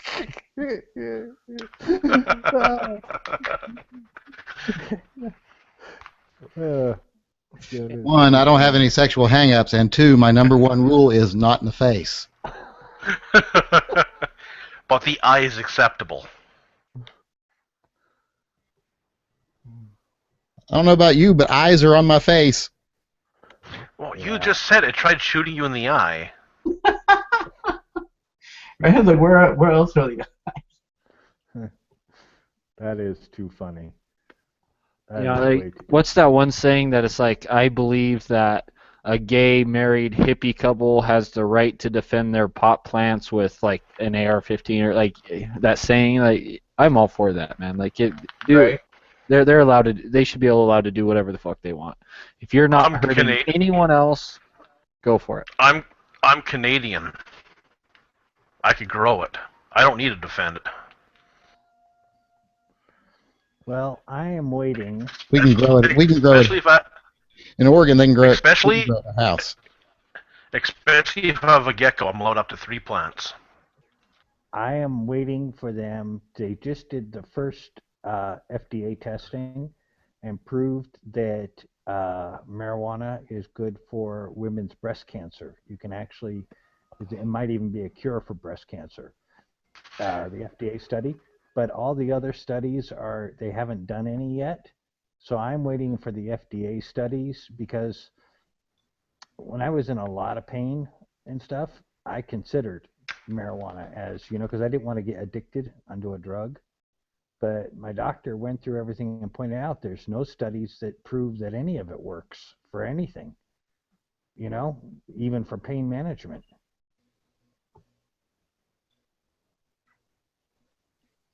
Well, and you know that's bullshit because there's people out there who are like, who actually are going through. Yeah, but doctors do say that. Some doctors do say that, but you got to remember, doctors are under. A lot of their pay comes from pharmaceutical companies. They get a lot of their money from pharmaceutical companies. So why would they want you to use something that's free?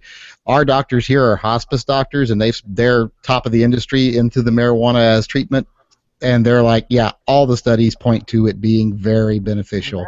That's for cancer. I didn't have cancer. Okay. Well, it's also for chronic pain. It's good for chronic pain. It's good for fibromyalgia. It's good for cancer. It's good for lots of different things. Is it seizure? Because there's no studies that say it's good for chronic pain. That's fibromyalgia is chronic pain, and every study they've done with fibromyalgia has been positive.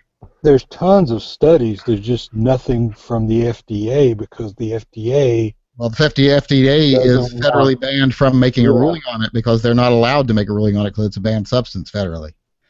Yeah. So dig this. But if you look at the European studies, all the European studies are pretty conclusive. I had a change in doctors, okay, because my doctor moved, and so they recommended another doctor. So I went to this other doctor, okay, and the first thing she did was want to put me on every medication on the goddamn earth. And I said, what is this? I had to take one medication for this and another medication to protect me from the other medication because it might affect my kidneys if I did this. And I mean, she prescribed like 6 different medications. And I said, I'm not going to take all this shit. I mean, you got to be kidding me. I'm not into this. Okay. And then, can you believe this shit? Then she's like, oh, are you one of those homeopathic people? I'm like, because I don't want to take drugs means now I believe in woo-woo? Okay? I mean, give me a break. I think that the mind is the most important thing in the world. Okay? And anything that fogs over the mind, to me, is bad. Okay? I understand pain. I remember getting morphine once. Jesus, was that the most horrifying experience on earth? Boy, that takes you under in 2 seconds. That was awesome. So when I got my knee cut open, for they gave me you, some of but that. for me, Oh, like I was in said, Disneyland in having a hospital your bed. What are you? brain functioning and your faculties is to me like one of the most important things in the world. Okay, and so anything that fogs over the brain is something that I naturally try to run away from. They gave me. They didn't know I was allergic to muscle relaxants, and they did this thing called a flector patch, and you stick it on your side, and it sticks the medicine directly into your muscles and your side for your nerves. Okay. Yep. Oh, I've Jesus had that. Christ. I was high as a kite. Okay. And I mean, for a whole day, I was in La La Land and had no idea where I was. And when I came off of that, my wife is like, don't think you want to do that again, do you? You know? Because I'm not one of those good people in La La Land. There's a lot of people, I can drink with the best of them. I don't have a problem with that. Okay? But I'm gonna have to disagree. I wish they made children's chewable morphine that you could buy over the counter. I gotta take those 2 little baby aspirin every day, you know, the blood thinner. But other than that, you can forget it. I'm not going to take all these stupid drugs. Just because I don't like my brain messed with. Okay, I got my Remington back together. Now I have a 2-tone RM380. Where did you get your $15 bead blaster you were talking about? Harbor Freight. Harbor Or Freight. wait, did I get this one at Harbor Freight or Home Depot? They both sell the same one, but I think I got it at Harbor Freight. But And it's actually like a desktop, like enclosed unit, or is it like the? No, that bead blaster is just a thing that hooks on the end of the hose from your air compressor. If you want to have a cabinet, buy a cabinet. They're like $89 at Harbor Freight, or just go out in your backyard and do it. The only reason you need a cabinet is to reclaim your media. Yeah. If you want to reclaim the media, you got to do it. The one you got, that's like the little gun one with a gravity-fed hopper on it, right? Got just a little, it's just got. Well, no, it's got a siphon hopper. It's got a siphon thing, so it's got a little bucket on the bottom. Okay, yeah. What did you use for media to do that? Garnet, crushed garnet. It looks nice. It came out real nice. Then I brushed it down with some synthetic steel wool to make it a little smoother. It looks really good now.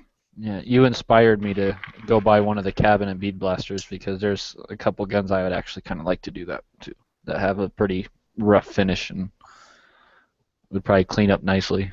It looks nice. This gun looks 1,000 times. I can't tell you how much better this gun looks in person now because it looked horrible straight from the factory because the finish was so thin that along the sharp edges it was wearing, was already like chipped off and wearing, and there were little specks around the edges where you could see the metal through the finish, and it looked dirty all the time. Now it looks nice. I even did the barrel, so the barrel would be matched because it has a stainless barrel. So yeah, it looks a lot better. It looks nice. Yeah, now I it need looks to like do my old that. war ball. It looks just like my old war ball now. I need to do that to some of my stainless barrels. They're starting to rust, and it's a pain in the ass trying to clean.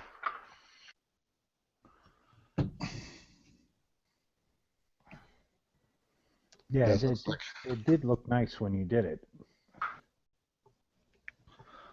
Yeah, when you did that M&P for Girk like that, I was pretty yeah, impressed. that turned out real nice. Yeah. That looks real good. Makes me want to go buy another M&P.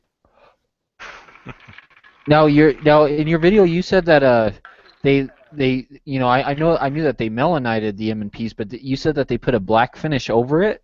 Yeah, because melanite isn't black; it's gray. Okay. Just like, well, actually, I think in the M&P finish, I think they mix the black in with it so that it goes on with the finish, but it's still an additive. With Glock, they just put the Tenifer, or now they use melanite basically. They just put the melanite on, and then they put black over top of it. And I think Smith & Wesson still adds a little black over it, but they do put black in it too.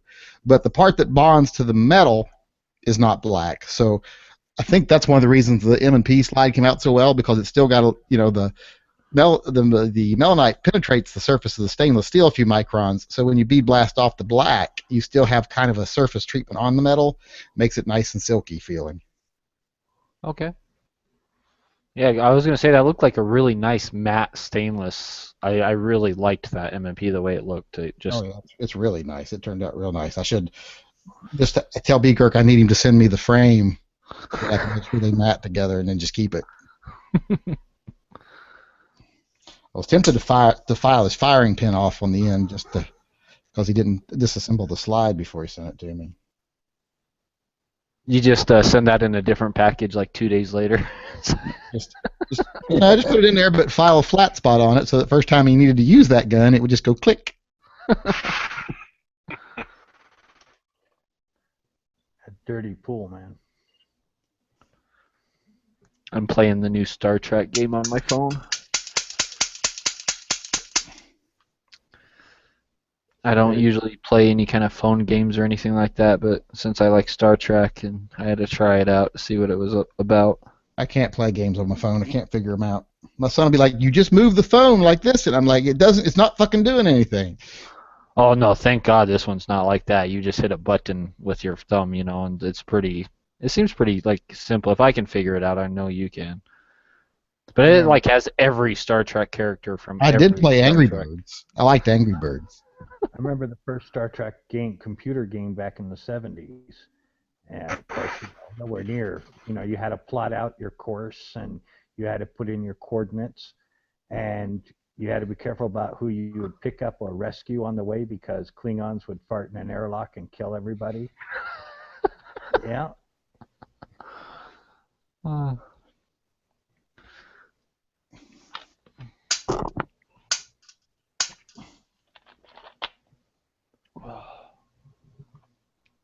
What I love about all these kids who think all this shit is new. It's like, dude, we were doing Star Trek games and you know, pinball and shit long before you were even a thought.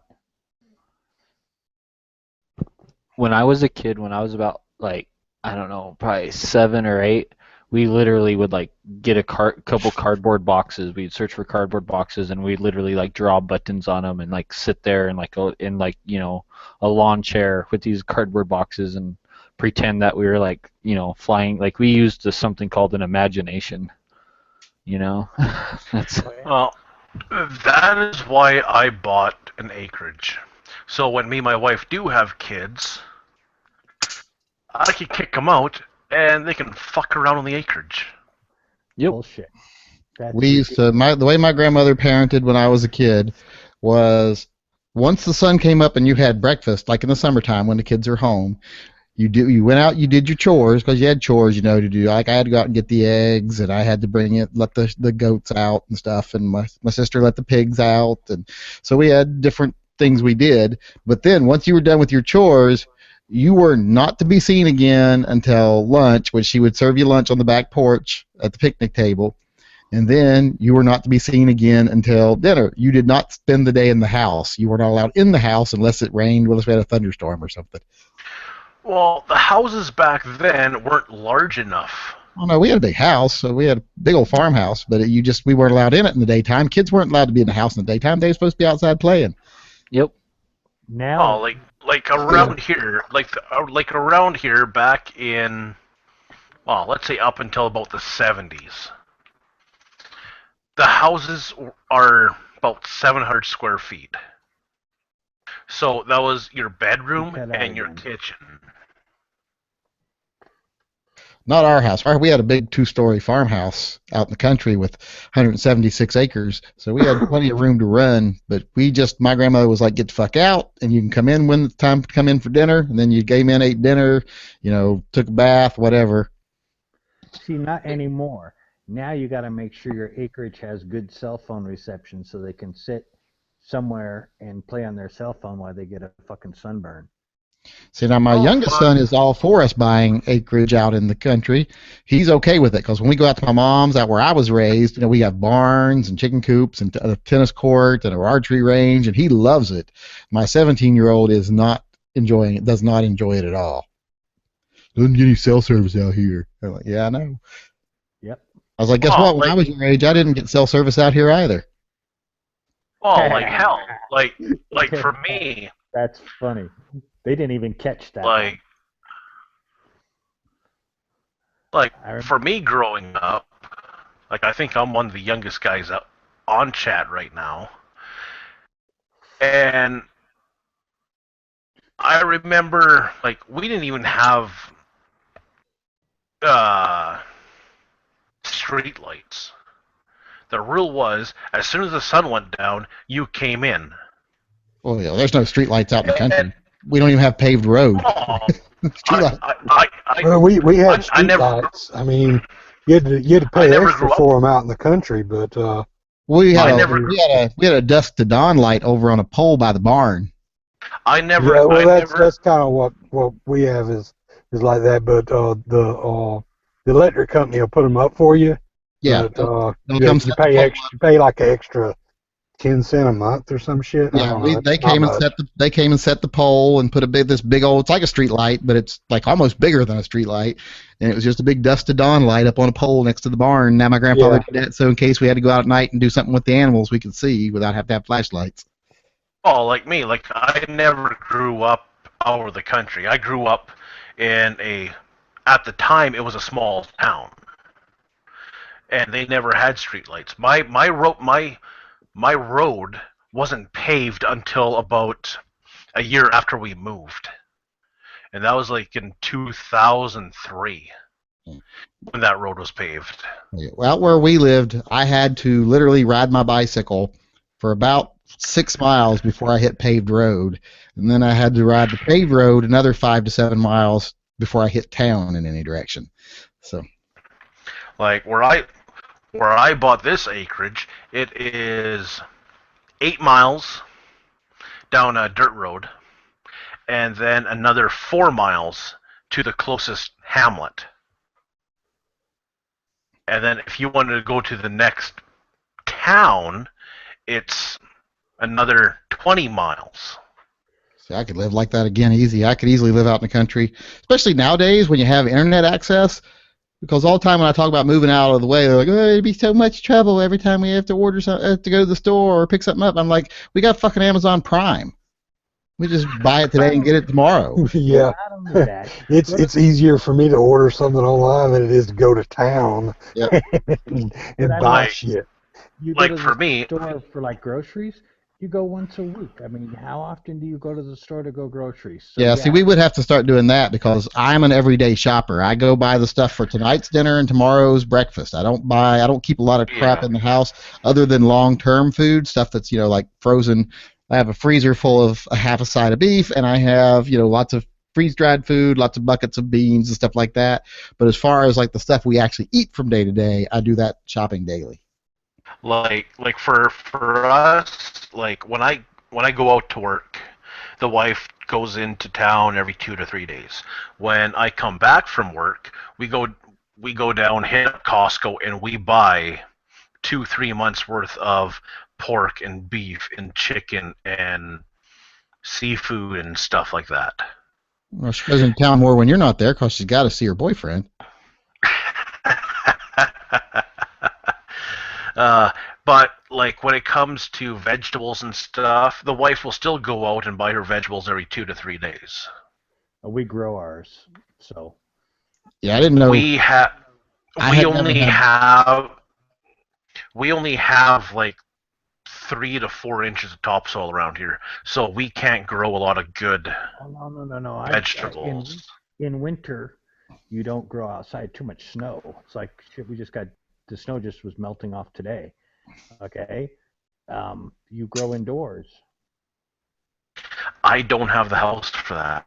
We grew outside, but people made fun of me in high school because I had never had boxed macaroni and cheese or canned vegetables. Like one of my friends, when I go to their house, they would laugh at me because I had never had like any of this pre-packaged food. Because to me, vegetables came out of a mason jar.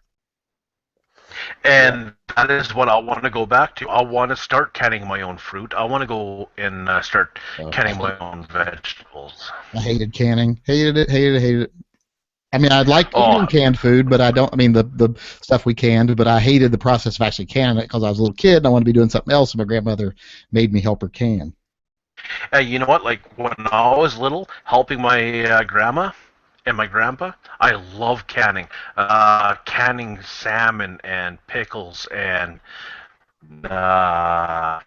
we made bread and butter. I love doing that. I love to make the bread and butter pickles. Those were my favorite because we would make those Or spicy bread and butter. or was it canning mustard bean?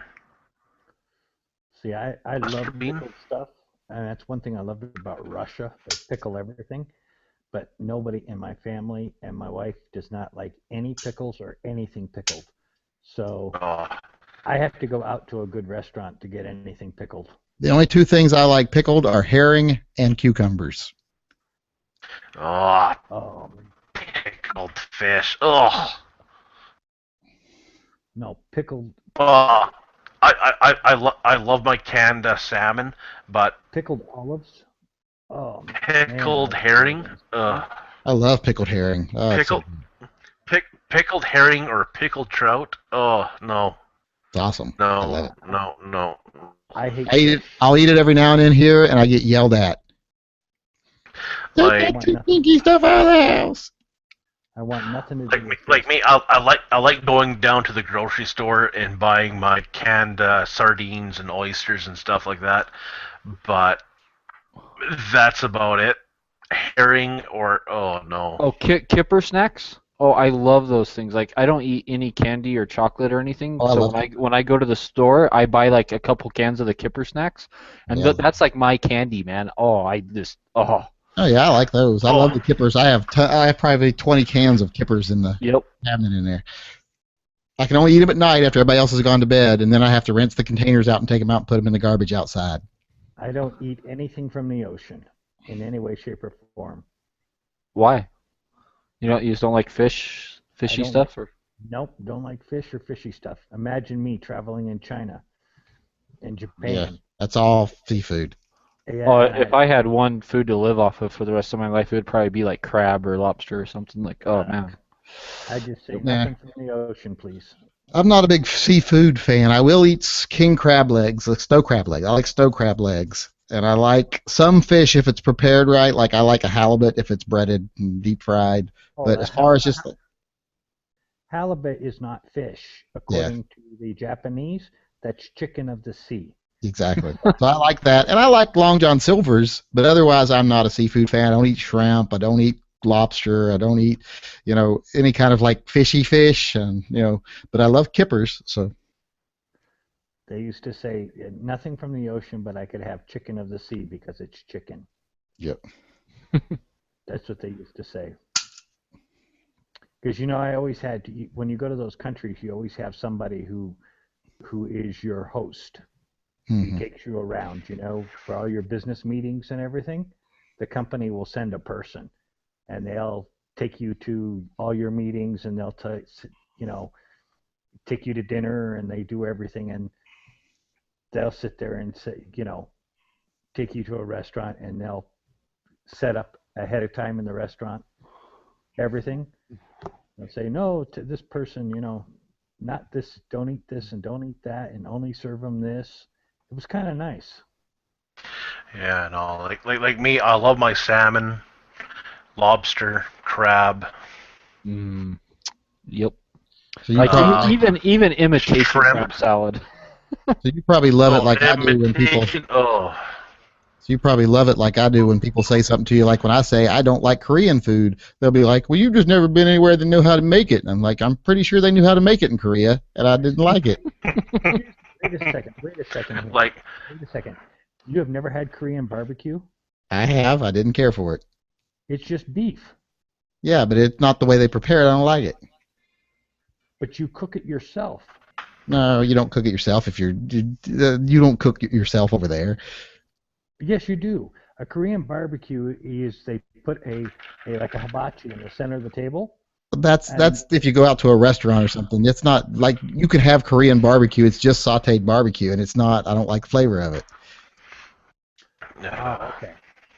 I always like it because you can cook it yourself, and I hate people. That's only if you go out to like a restaurant or a theme thing or something. They don't do that in a home. When you travel, that's all I did, is eat Yeah. different restaurants. But the whole thing with food. Food in different countries can be wonderful. It can be. It can also suck. I mean, the first time I ever ate kimchi, and I tried it because it was there, but it was so fucking gross. You don't like garlic. And it's like the first time I ever went to Hawaii and they made me eat poi. I'm like, this shit's fucking gross too. Well, poi is gross, but you don't like garlic. I'm not the biggest fan of garlic. Oh well, then you wouldn't like kimchi. Yeah. Oh, then you would not like my meat pie. My youngest son, loves garlic, so I have to keep garlic salt and garlic powder around because I'll put a little garlic and stuff, but then I got to put extra in his because he just loves the garlic, and he loves garlic toast with anything. Oh, my wife absolutely loves garlic toast. Garlic is fucking great. It's all right. I love kimchi. Is fantastic. Everything I barbecue has garlic in it. Yeah. Barbecued crab, barbecued lobster, barbecued steak. Even if I'm making like clams or mussels on the barbecue, it has garlic on it. Wow. I used to like oysters on the half shell, but it got to where you can't eat them safely anymore, so I don't eat those. Oh. I remember being, I don't know, 5, 8 years old, somewhere around there, going down to Safeway or Overweighty with my grandpa, and he'd have a little pocket knife that was just meant for clams and mussels. He'd go down, pick up a clam, pop it open, go like that, right in the store. Like, no, that's garbage. Don't eat that. Next time down, oh yeah, that's good, and he'd buy the whole store right out. So you're saying your grandpa liked big mussels and not clams, right? Oh yeah. You don't mind eating scavengers. I think that was more of a question than I understood. I was just clarifying because it sounded like someone didn't understand. Yeah, no, if it wasn't spaghetti and meatballs, it was friggin' mussels and clams that guy would eat. Wow. So you need to go to a good Korean barbecue restaurant. Because even anywhere, even in China, Japan, everywhere, they do Korean barbecue. Is it like mostly Labrador or Golden Retriever or? No, it's all beef. Oh, okay. All I thought those guys were all into. No. Yeah, but they use so much garlic butter, and it's like when we go to Japanese here, they do a version of Korean barbecue, but I have them toned down on the garlic and the cabbage a little bit and stuff. So. But you don't like kimchi though, I can understand. No. But if you Vietnamese food is so good. Yeah, Koreans are the ones that will eat dog, but it's a specialty. Yeah. It's not something normally done because it's too pungent. Nobody really likes it. It's kind of one of those things. It's like there's this huge restaurant in Japan that serves whale. Okay? It's a big famous restaurant, and they are one of the few places that have a license to hunt whale. Okay?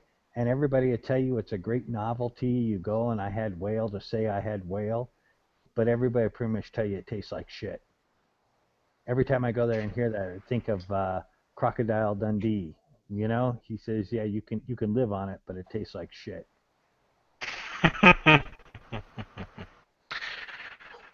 Like, it's funny, like everyone's against the seal hunt. I've had seal. It actually doesn't taste too bad. I'll tell you, the food that I thought was the worst, and of all the ethnic foods I've eaten in my life, was Ethiopian food. It was gross because they cure everything with vinegar. So everything on the plate tastes vinegary, and you use this flatbread to pick it all up. So you basically just have a big pile of food in the middle of the table, and everybody uses this little flatbread stuff to tear off pieces and pick up handfuls of it and eat it from their hands. But it's all cured with vinegar, and it all touches each other, so it all tastes bleh. Yeah, in Russia they pickle everything because, historically, because of the long winters, the way of storing food was to pickle it. So it's typical Russian food is always pickled. Every Russian I've ever known was pretty much pickled themselves most of the time. Now, up where you live, you're in Washington, right? Yes. I understand. I don't know if Oregon or Washington, there's supposed to be a huge Russian community up there. I haven't gone up there. Heard about it. We have big Russian communities in both Portland and Seattle. Yeah, you're supposed to have some great Russian food. They do. They have some good Russian restaurants over in Portland and in Seattle. I've never eaten Russian food. I'd like to try it at some point. You know, like anything, you know, like I tell anybody who travels, right? Make sure they tell you what the hell you're eating before you eat it. Okay? Well, you guys are making me hungry. The only thing I've ever refused to eat was monkey brains because someone once suggested half seriously that we should try it at this restaurant, and I was like, if you order the monkey brains, someone will be eating your brains because I will blow them out. I was like, not only am I not going to eat it, but you're not going to eat it in front of me either. Isn't that like an ice cream type delicacy? They serve them like chilled or something? What was that movie where they served Temple of the Doom. chilled, Temple of Doom. what? Temple of Indiana Doom. Jones and the Temple of Doom. The chilled monkey brains. Yeah. No, I won't eat anything that exotic. You know? Oh, I would definitely Won't try eat it. anything that's a primate, especially. Oh, in the Philippines, they have I can't remember what it is, but it's Oh, well, like, yeah, sure. I'll eat a Filipino, but I'm not eating anything. Any other But primate. no, like in the Philippines, they have I can't remember what it is, but it's an egg and it's like a half embryo egg. No, it's a duck egg. It's a duck egg is what it is, and they take it and they incubate them till about just about a week before they're supposed to hatch, and then they boil them and you eat it with the embryo and the. Yeah. Yeah. That It's is basically what like a I'm not- boneless. It's basically like a boneless chicken inside an egg. Now, That have is you what been I'm never going to eat. Have you ever been I'll to the try. Philippines? I'll try anything else but that. I've eaten that. Miss Valencia made me eat that, and it was gross. Have you ever been to the Philippines? Me? Yeah. Christ, I've only been in North America. Oh, I didn't know. I was going to talk about their crazy driving, man. They honk their horn every 4 seconds, everybody. And finally, one day I asked the taxi driver, I says, why do you keep honking your horn? And he says, that means I'm going to do something different. I might turn, I might brake, it means I'm going to do something different. So everybody's honking their horn to say they're going to do something different. And all you hear going down the street is this constant honking of horns. I hardly ever saw any cars. All I ever saw was like mopeds and motorcycles. In Manila? With the whole family on them Yeah, they like their motorcycles over there. because they're cheap and they don't cost nearly as much as a vehicle. Well, I couldn't handle the smog. The diesel smog in Manila is absolutely freaking horrible. Is that where all those envelopes come from? What envelopes? The Manila one? Oh, no. The capital of the Philippines. No. I mean, God, the smog was frickin' it's an overhang of diesel fume over the entire city. Like Denver. No, Denver wasn't that bad. Yeah, Denver doesn't have as many hookers.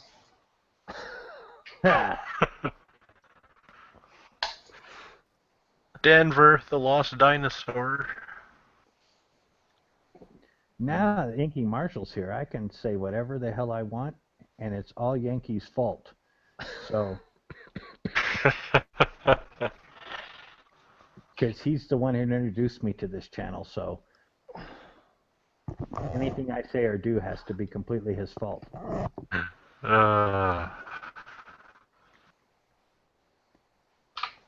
I think I'll eat pretty much anything. The only food that I've ever eaten, like ever, that I didn't like was steamed Brussels sprouts. And Really? Yeah, to me it tastes like fucking throw up, man. Like I just literally just it's like you're tasting someone else's throw up, and just I can't stand that. And I don't know why. I love all fucking vegetables, all of them. I'll eat I'll try anything once, really, and I haven't found anything that I wouldn't eat again. Have you ever had baked Brussels sprouts? I'm still just No. curious about that monkey thing. I don't understand why you're like so opposed to like eating monkeys. I would try it. Yeah, I'd absolutely eat a fucking monkey. I've had tarantula. I've had Granted, ants. there's that whole AIDS thing that's kind of terrifying, but Well, this might gross you out then.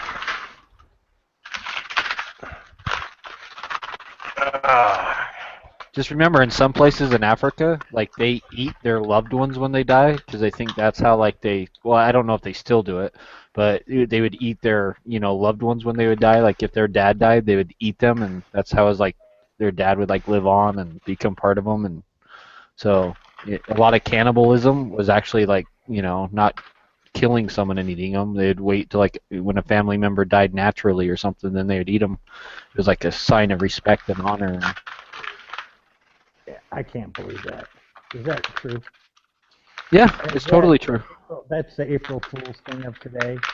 No, it's totally true. I watched it on the History Channel, like they were talking about. And Look at that. Right out of the freezer. Nah. Nope. No, thank you. Those things are like. Those are like Right- mini monkey brains, man. That's probably what monkey brains taste like. Right out of the freezer. Nope. What is it? Brussels sprouts. Ugh. Oh. Dude, no way, man. I'm sorry. That's the only food I've ever had that I say, you know what? I'm not going to ever eat this again. That's the only thing I've ever had. And I've had a lot of strange shit. Not as probably as much as a lot of other people, but I've had, my fair share of different foods and, ethnic foods and stuff, and no, just Brussels sprouts, no way, man. Maybe something happened to me as a kid that involved Brussels sprouts, I don't know. But Why does it always have to be some traumatic thing other than the fact that you just don't like it? I don't know, Why does it have dude. to be Because I like all vegetables. I like all foods. I don't ever I can't eat stand anything. peas. I fucking hate peas with like everything in me. Yeah, Like, see, if the dish have peas in it, then fuck it. It's dead to me. I won't touch it. It depends on the peas. If I'll they eat are raw peas on the frozen, pod. yeah, raw peas right out of the garden, I'll eat like nothing. But if they are frozen peas from the grocery store, forget about it. But yeah, small monkey brains, yeah, I'll eat them with garlic and butter. Have you ever had like real chitlins and stuff and like spicy, like the way that they really do it, like so fucking spicy? Oh, like that was good, man. Wow, hot food. I love hot food. Some good old ham hocks and black-eyed peas.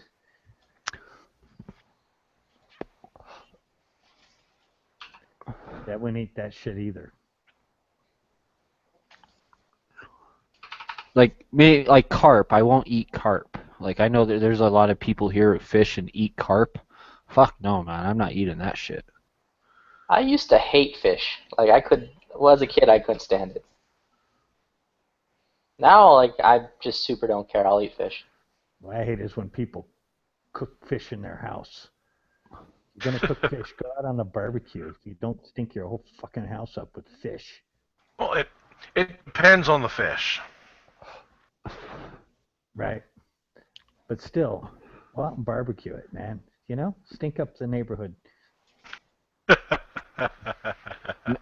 When I was a kid, we used to live next to this Vietnamese family, and they would literally cook their fish in the sun, like out on a fucking clothesline and stuff, and like hang these fish out to dry and so. And it was all carp, because that's what all the Vietnamese families, they go and they fish these canals here for carp, and they like literally hang them on a clothesline in their backyard to like cook in the fucking sun. And and now that stinks, dude. Like when you live next door to that and you just have this like fish rotting out in the sun, and like, oh, dude, there's no worse smell in the world. When I first got married, my wife and I had an apartment. It was a little 4-unit apartment building. We lived in one of the upstairs apartments, and downstairs was a couple, and they used to make haggis. Okay, and they would put the thing out for like 3 weeks, And there was a little patio off the first floor ones, and all we'd smell wafting up into our thing was this horrible, rotting fucking goat. You know? Oh, haggis. Isn't haggis like sheep intestines? Well, they haggis is so good. They take the intestines out, they stuff it, and they clean it, they stuff it back in, and then they let it hang and rot for like 2 weeks, and then they cook it. Oh. And boy, it stinks like high frickin' heaven, man. It was like, give us a break, you know? We need to go on. When are you going to do that again? Because we got to go on vacation. When's Robbie Burns tonight? I'm in the mood for haggis now. I know a guy here who makes fish jerky with his smoker. Like he'll go fishing and just whatever fish he catches, he'll make fish jerky out of it. That is some of the best tasting fish. It doesn't even matter what it is. Just when you smoke it and turn it into jerky, like oh man, it puts like all other jerky to shame. Oh, smoked coho, smoked salmon. Nothing better. We call it squaw candy. What's that fucking shit the Scandinavians always make with their weird ass fish? That's an open-ended question. I mean, the one where it's like, I guess they pickle it or whatever. I for life me can't remember what I have a friend who lives in Canada, and she always tells me about this shit they make. Like that's like it's like French fries with gravy. I think they have a special name. Poutine. What is it? Poutine. Yeah, that's what it is. Because I always call it poutine. I always make fun of her. Like, oh, you're eating some poutine. I always make fun of her. That's exactly what it was. Poutine. It is the best fucking. It is the best fucking thing ever. I've never had it. French fries. It is French fries with cheese curds with friggin' hot molten gravy on top. What the fucking difference is like cheese to cheese curds? Flavor. Isn't like cheese curds like a more unprocessed type of cheese? Yes. It's like not as quietly processed, I think. Well, no, it's the curds. Or it's not pasteurized or something. It could be. I don't know. It just tastes awesome. It's all I know. It's awesome. And then old Mother Hubbard sat on her cupboard, you know, eating her curds and whey. I love cheese. I'll eat any kind of cheese. I don't care. Yeah, I love cheese. Cheese is like one of my major food groups. Cheese is one of my downfalls. Like if I go to Subway or like any kind of sandwich place, it's like, what kind of cheese do you want? I'm like, all of them and extra. You know, and then it's like I pay as much for the extra cheese as I did the sandwich. Like so my $5 foot long cost 10. You know. Yeah, but then you get stupid doctor make you do all the stupid tests, and next thing you know, your triglycerides are out of the sky because you've eaten all this cheese. I mean, you can't live your life without cheese. Oh fuck! My doctor's pissed off at me because I'm healthier than he is. And I've told him how much I drink and how much I eat and stuff like that, and all my blood work comes out like better than him. And So he's pissed. Amazon, Amazon just proved time travel. So I ordered a product from Amazon, a flashlight on the 27th, just a couple days. You can order them from Amazon? Just a couple days ago, and it just says latest update Thursday, February 18th. Your package was shipped at 10:13 p.m. So even though I ordered it like 3 days ago, it was shipped on February 18th. So that's time travel, dude. Amazon just proved time travel. Is this like an April? Is this Amazon's April Fool's joke? Giving you the wrong shipping information? I don't know. It seems a little out there. I used to do time travel all the time, man. Fly to Japan and back. Yeah, I think Amazon's doing an April Fool's joke. Because it literally says shipment details. Like my package was shipped at 10:13 p.m. on February 18th, and I ordered it like 3 days ago. That's awesome. Somebody was saying that other April Fool's joke about Hillary, which I did not find funny at all. Oh, what? That she's president now or something? No, that she got assassinated. Yeah. Oh. A whole bunch of people, I guess, are going to do that tomorrow on Instagram. They're going to say that Hillary was assassinated or something. They're trying to get a whole bunch of people, like they sent a picture around on Instagram to a bunch of people that looks like all official, like it's from the fucking news. You know, it's like it looks like a screenshot from like a news channel or something. You know, saying that Hillary's been killed. You were trying to say it with all convincingly, and I kept going. My bullshit meter is really fucking high right now. Okay. I think it's mean, man. Like, why get everyone's hopes up like that? It's horrible. Well, you know, it would be the worst thing on earth. You know, I always believed that the reason Obama chose the idiot he chose for vice president, so that nobody in the world would ever assassinate Obama, because we would be left with Biden. Okay. So, someone was saying that in the chat the other day, that if Trump got to be president, that he'd be assassinated before he was even like sworn in, or like within the first couple months. And I heard everyone say that about Obama. Oh, if he's elected, like some extremist Nazi or KKK or, you know, someone's going to take him out like that. And it, you know, I heard that the whole time, and it's never ever happened to Obama. Has there even ever been an attempt on his life? There's been tons of attempts. That's what I'm sure there has been. I've heard of that on his first run and his second run. Yeah, and it never happened. So it's like, oh, so if all these extremist Nazis and KKK guys and stuff that are out there didn't try and take him out, like, what you really think someone's going to try and take Trump out? I don't know. I don't see it. The problem is even an extremist is smart enough to know that if you did anything to Obama, you'd end up with Biden, and that, Jesus Christ, that'd be worse. Okay, so the question is, how does Trump find somebody who's just as totally freaking stupid and ridiculous to be the vice president, so no one would dare hurt Trump? Oh, well, all the other presidents have done it. Dan Quayle, Al Gore. I mean, that's funny. That's true. Oh my God, that's funny. Oh, Jesus. I never thought of it that way. Like, who is Trump going to choose? I know who I'd like him to choose, okay? And that is the governor of Arizona. Or she was the governor. She no longer is. But she was the governor of Arizona. Okay, that would give him the woman power, and that would give, you know, she's a strong, you know, Second Amendment. Is that the one that was shot in the head? No. No, she's not a strong Second Amendment person anymore, or ever was, whatever. Governor Jan Brewer is her name. Jan Brewer. This is the governor of, she just... I thought you were going to say Sarah Palin. Hell no. I mean, I saw some videos of her taking a couple of shots to the face.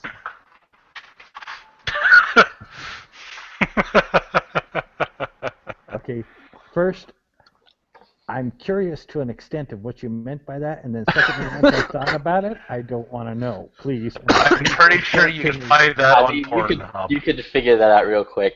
Just type it. Still the same. Sarah Palin takes shots to the face. Oh, God. Please, no, I'm not going to. I don't want to know anything about her. I mean, it's okay. They gave her a lovely pearl necklace. Fuck. She is the absolute... I mean, who would choose her as a vice president? My God. Someone who's really banking on the women vote, hoping that they would vote for him because woman vice president. No, but women will only vote for other smart women. Women aren't stupid. That's not fucking true, because they'll vote for Hillary. Yeah, but Sarah Palin? You know, I was at a gun show, and they always have a table at the gun show of the NRA. And I went up to the gun show table, and I says, oh, maybe I should sign up for the NRA, you know, because I've never done that. Okay? And this guy started going off on, first of all, he started preaching God at me. And I'm going like, go away. Okay? And then how wonderful Sarah Palin was. And I said, okay, goodbye. And I never signed up for the NRA. I just walked away. You know? I like Sarah Palin just because, you know, she's a chick, she's pro-gun, and she's actually gone out and like hunted and, you know, shot moose and stuff like that. So, you know, I'm not talking about her politics. I'm just talking about her, like, you know, her personality and way of life and stuff. Yeah, I'm all for that. Sure. You know, I'd rather see someone like her be in a position of power than, you know, someone who's, you know, lived in Chicago their whole life and is some kind of community organizer and lawyer and, you know. You know, someone whose first job is president of the United States. Yeah, exactly. Well, it can't be to me, she's more realistic. Can't be any worse than our prime minister. His first job was substitute teacher of a school for drama class. Wasn't he a UFC fighter or something too, or some kind of fighter? Yeah, but he has great hair. No, he wasn't a UFC fighter. I heard he was a fighter or boxer or something. He was a bouncer at a bar for a month. Oh, is that what it was? He was just a bouncer? I swear someone told me he was like some kind of failed UFC fighter or boxer or something. Fucking parking his daddy's Mercedes car at the bar while he bounced. Fuck, what a joke. You know, thing with things like Sarah Palin and whatnot, first impressions matter. And she certainly does not give out a good vibe as a good first impression. I don't know, she does to me. I mean, fuck, I look at her and I say, man, if she was like, you know, maybe 20 years younger, fuck. I mean, honestly, she's not even that bad looking, to be fair. Well, exactly. I mean, she's not bad looking. Like, for an older gal, she's not bad looking at all, and she's you know what? She's not bad looking, and she knows how to dress a deer and a moose. Yeah, exactly. And to, you know, she'll clean your fish, bro. I mean, come on. Like that is a woman. After you shoot your deer or moose, she will go gut it and skin it and butcher it. Like, hey, if that ain't a woman, I don't know what is. Exactly, dude. Exactly. Something with tits and a vagina. And then after she's done that, she'll cook you one hell of a steak. I mean, I've never had Sarah Palin's fucking cooking, so I'm not going to, like, say that she can cook. Oh, I bet she can, dude. She lives in Alaska, dude. I mean, she So cooks fucking like... what? Yeah, but There are plenty of fucking women who don't know how to cook. Before you ate, you'd have to deal with 3 hours of fucking prayer. There's probably a lot of women who don't know how to cook in, like, you know, maybe California or New York or something, but in Alaska, I bet you more than likely or not, 99.9% of every woman there knows how to damn well cook. Or she Yeah, I'm going to say at least 80% of the women know how to cook up in Alaska because all they got is deer, moose, caribou, elk, and seal. I know several women from Alaska, and they don't know how to fucking cook. You know, being that I'm a little bit older, they used to teach girls in school, you know, things. The girls used to do home economics. And in home economics is where they used to teach them about guys. And they used to always tell guys that the way to a man's heart is through his stomach. And the first misconception you have to straighten out with the woman from that time period is the way to a man's heart is not through his stomach, it's below his stomach.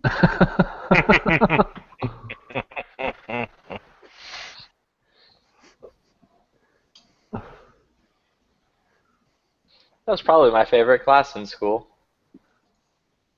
I don't know. I would vote for Palin, dude.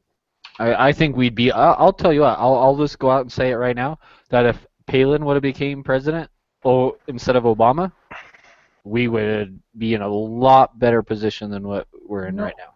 Because of her all touchy-feely, and, you know, she does all this kind of crazy shit, nobody would respect her. We'd end up with the same problem we have with Obama of nobody in the world respecting him. At least get somebody who's halfway intelligent that at least other people in the world would respect. I mean, I don't give a shit. They don't respect the intelligence, bro. There are other fucking people who are intelligent who they can get advice from. Yeah, but somebody like Sarah Palin wouldn't get advice from them. I'm pretty sure they would. And again, I don't know why the fuck I'm defending Sarah Palin. But yeah. She's hot. I mean, no, she's old. The hotness train has kind of left because, again, old. What, because she's a grandma now? Yeah, like there's just a level. Like women get less hot after they have kids, and then they get even less hot after they like have grandchildren.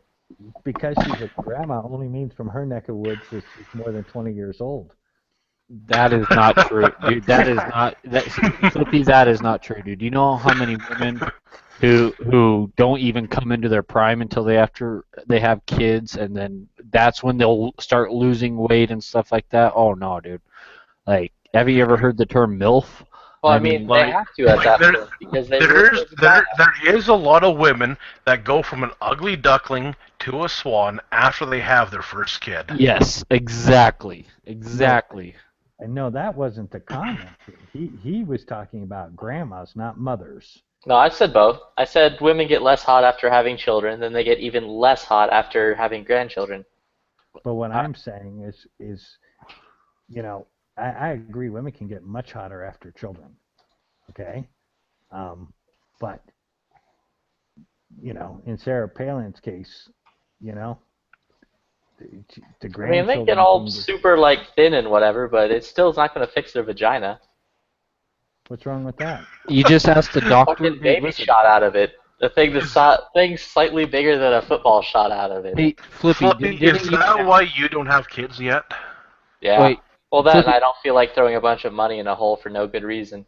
well, Flippy, didn't you say like a while back that you just found out that you were going to have a kid or something? No. Oh, I thought you said that. No.